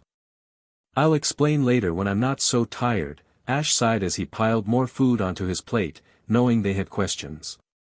Any normal person would. Then Latias entered the room, looking much better and feeling it too. She smiled as she came upon the welcome sight of Ash in his human form. It seemed like ages since they had assumed their human looks. What are you gonna tell me next, eh? That this Latias is actually your Pokemon and can transform into a really pretty girl? Gary asked, rolling his eyes. Ash smiled. Yeah sure, Ash curtly responded, go ahead Tia. Latias happily complied, assuming her unique and heavenly human form. She spun around with a grin as she caught sight of the stupefied face of Gary. Comfortable, she walked over to the table and sat down next to Ash, her long brown hair cascading down the sides of her face. Not fair, Gary grumbled to himself. Whatever Gary, Ash dismissed, easily able to hear him due to his new senses. Latias happily giggled, glad that things seemed to be back to normal. For now anyways. About an hour later, they were all happily fed, and relatively healthy. They briefly discussed the battle, trying to determine the cause of the attack, but no answer could be found. And of course Ash to explain his new appearance to Gary and Tracy via memory sharing. Other than that, the morning was just rolling away, giving way to bright sunshine. Isn't it weird though? Brock commented, 2 days in a row. Wild Pokemon attacked. The humans and Pokemon were silent, contemplating the coincidence. Or maybe it wasn't a coincidence. They didn't know. They didn't have any information that could help them at all though. But finding answers was something they desperately needed to do. It is extremely strange and extremely dangerous, Professor Oak said, rubbing his chin in thought, what could be the possible cause? Well, it has to be something important to cause all of these Pokemon to act up, Misty said. It's like when the Orange Islands were threatened. The Pokemon knew. Exactly true. Whatever it is. It has to be a world-threatening cause, the professor answered. But why would they attack me? Ash asked, I'm not causing the world extreme distress, am I? Don't be ridiculous, Ash. Of course you aren't, Dawn said, completely sure of that. I haven't noticed any strange occurrences with weather or any natural disasters on the news or anywhere for that matter either, Gary added. Maybe it's something only Pokemon know about. Tracy hypothesized, it's not like we know everything about them.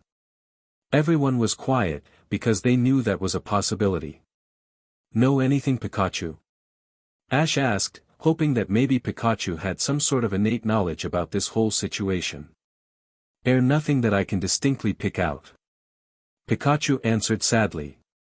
Ash was quiet and contemplated on what to do. I'm going for a walk, Ash announced. They looked alarmed at his announcement, seeing as it might not be safe right now. You shouldn't go yet. There could be more hostile Pokemon out there, Misty said, worried for Ash's well-being. I don't think so. I don't sense any near. You feel anything, Latias? Ash asked. She shook her head, not feeling any hostile emotions of any kind. He nodded. I'll be right back in about 20 minutes or so. Well, take someone with you. Pikachu at least, Brock said, wanting to ensure Ash's safety. He nodded and motioned for Pikachu to hop on his shoulder, which he promptly did. Then he headed out the door, feeling the cool brisk air meet his face, and broke out into a jog, heading towards that strange signal in his head, because he thought that it would yield some answers for them.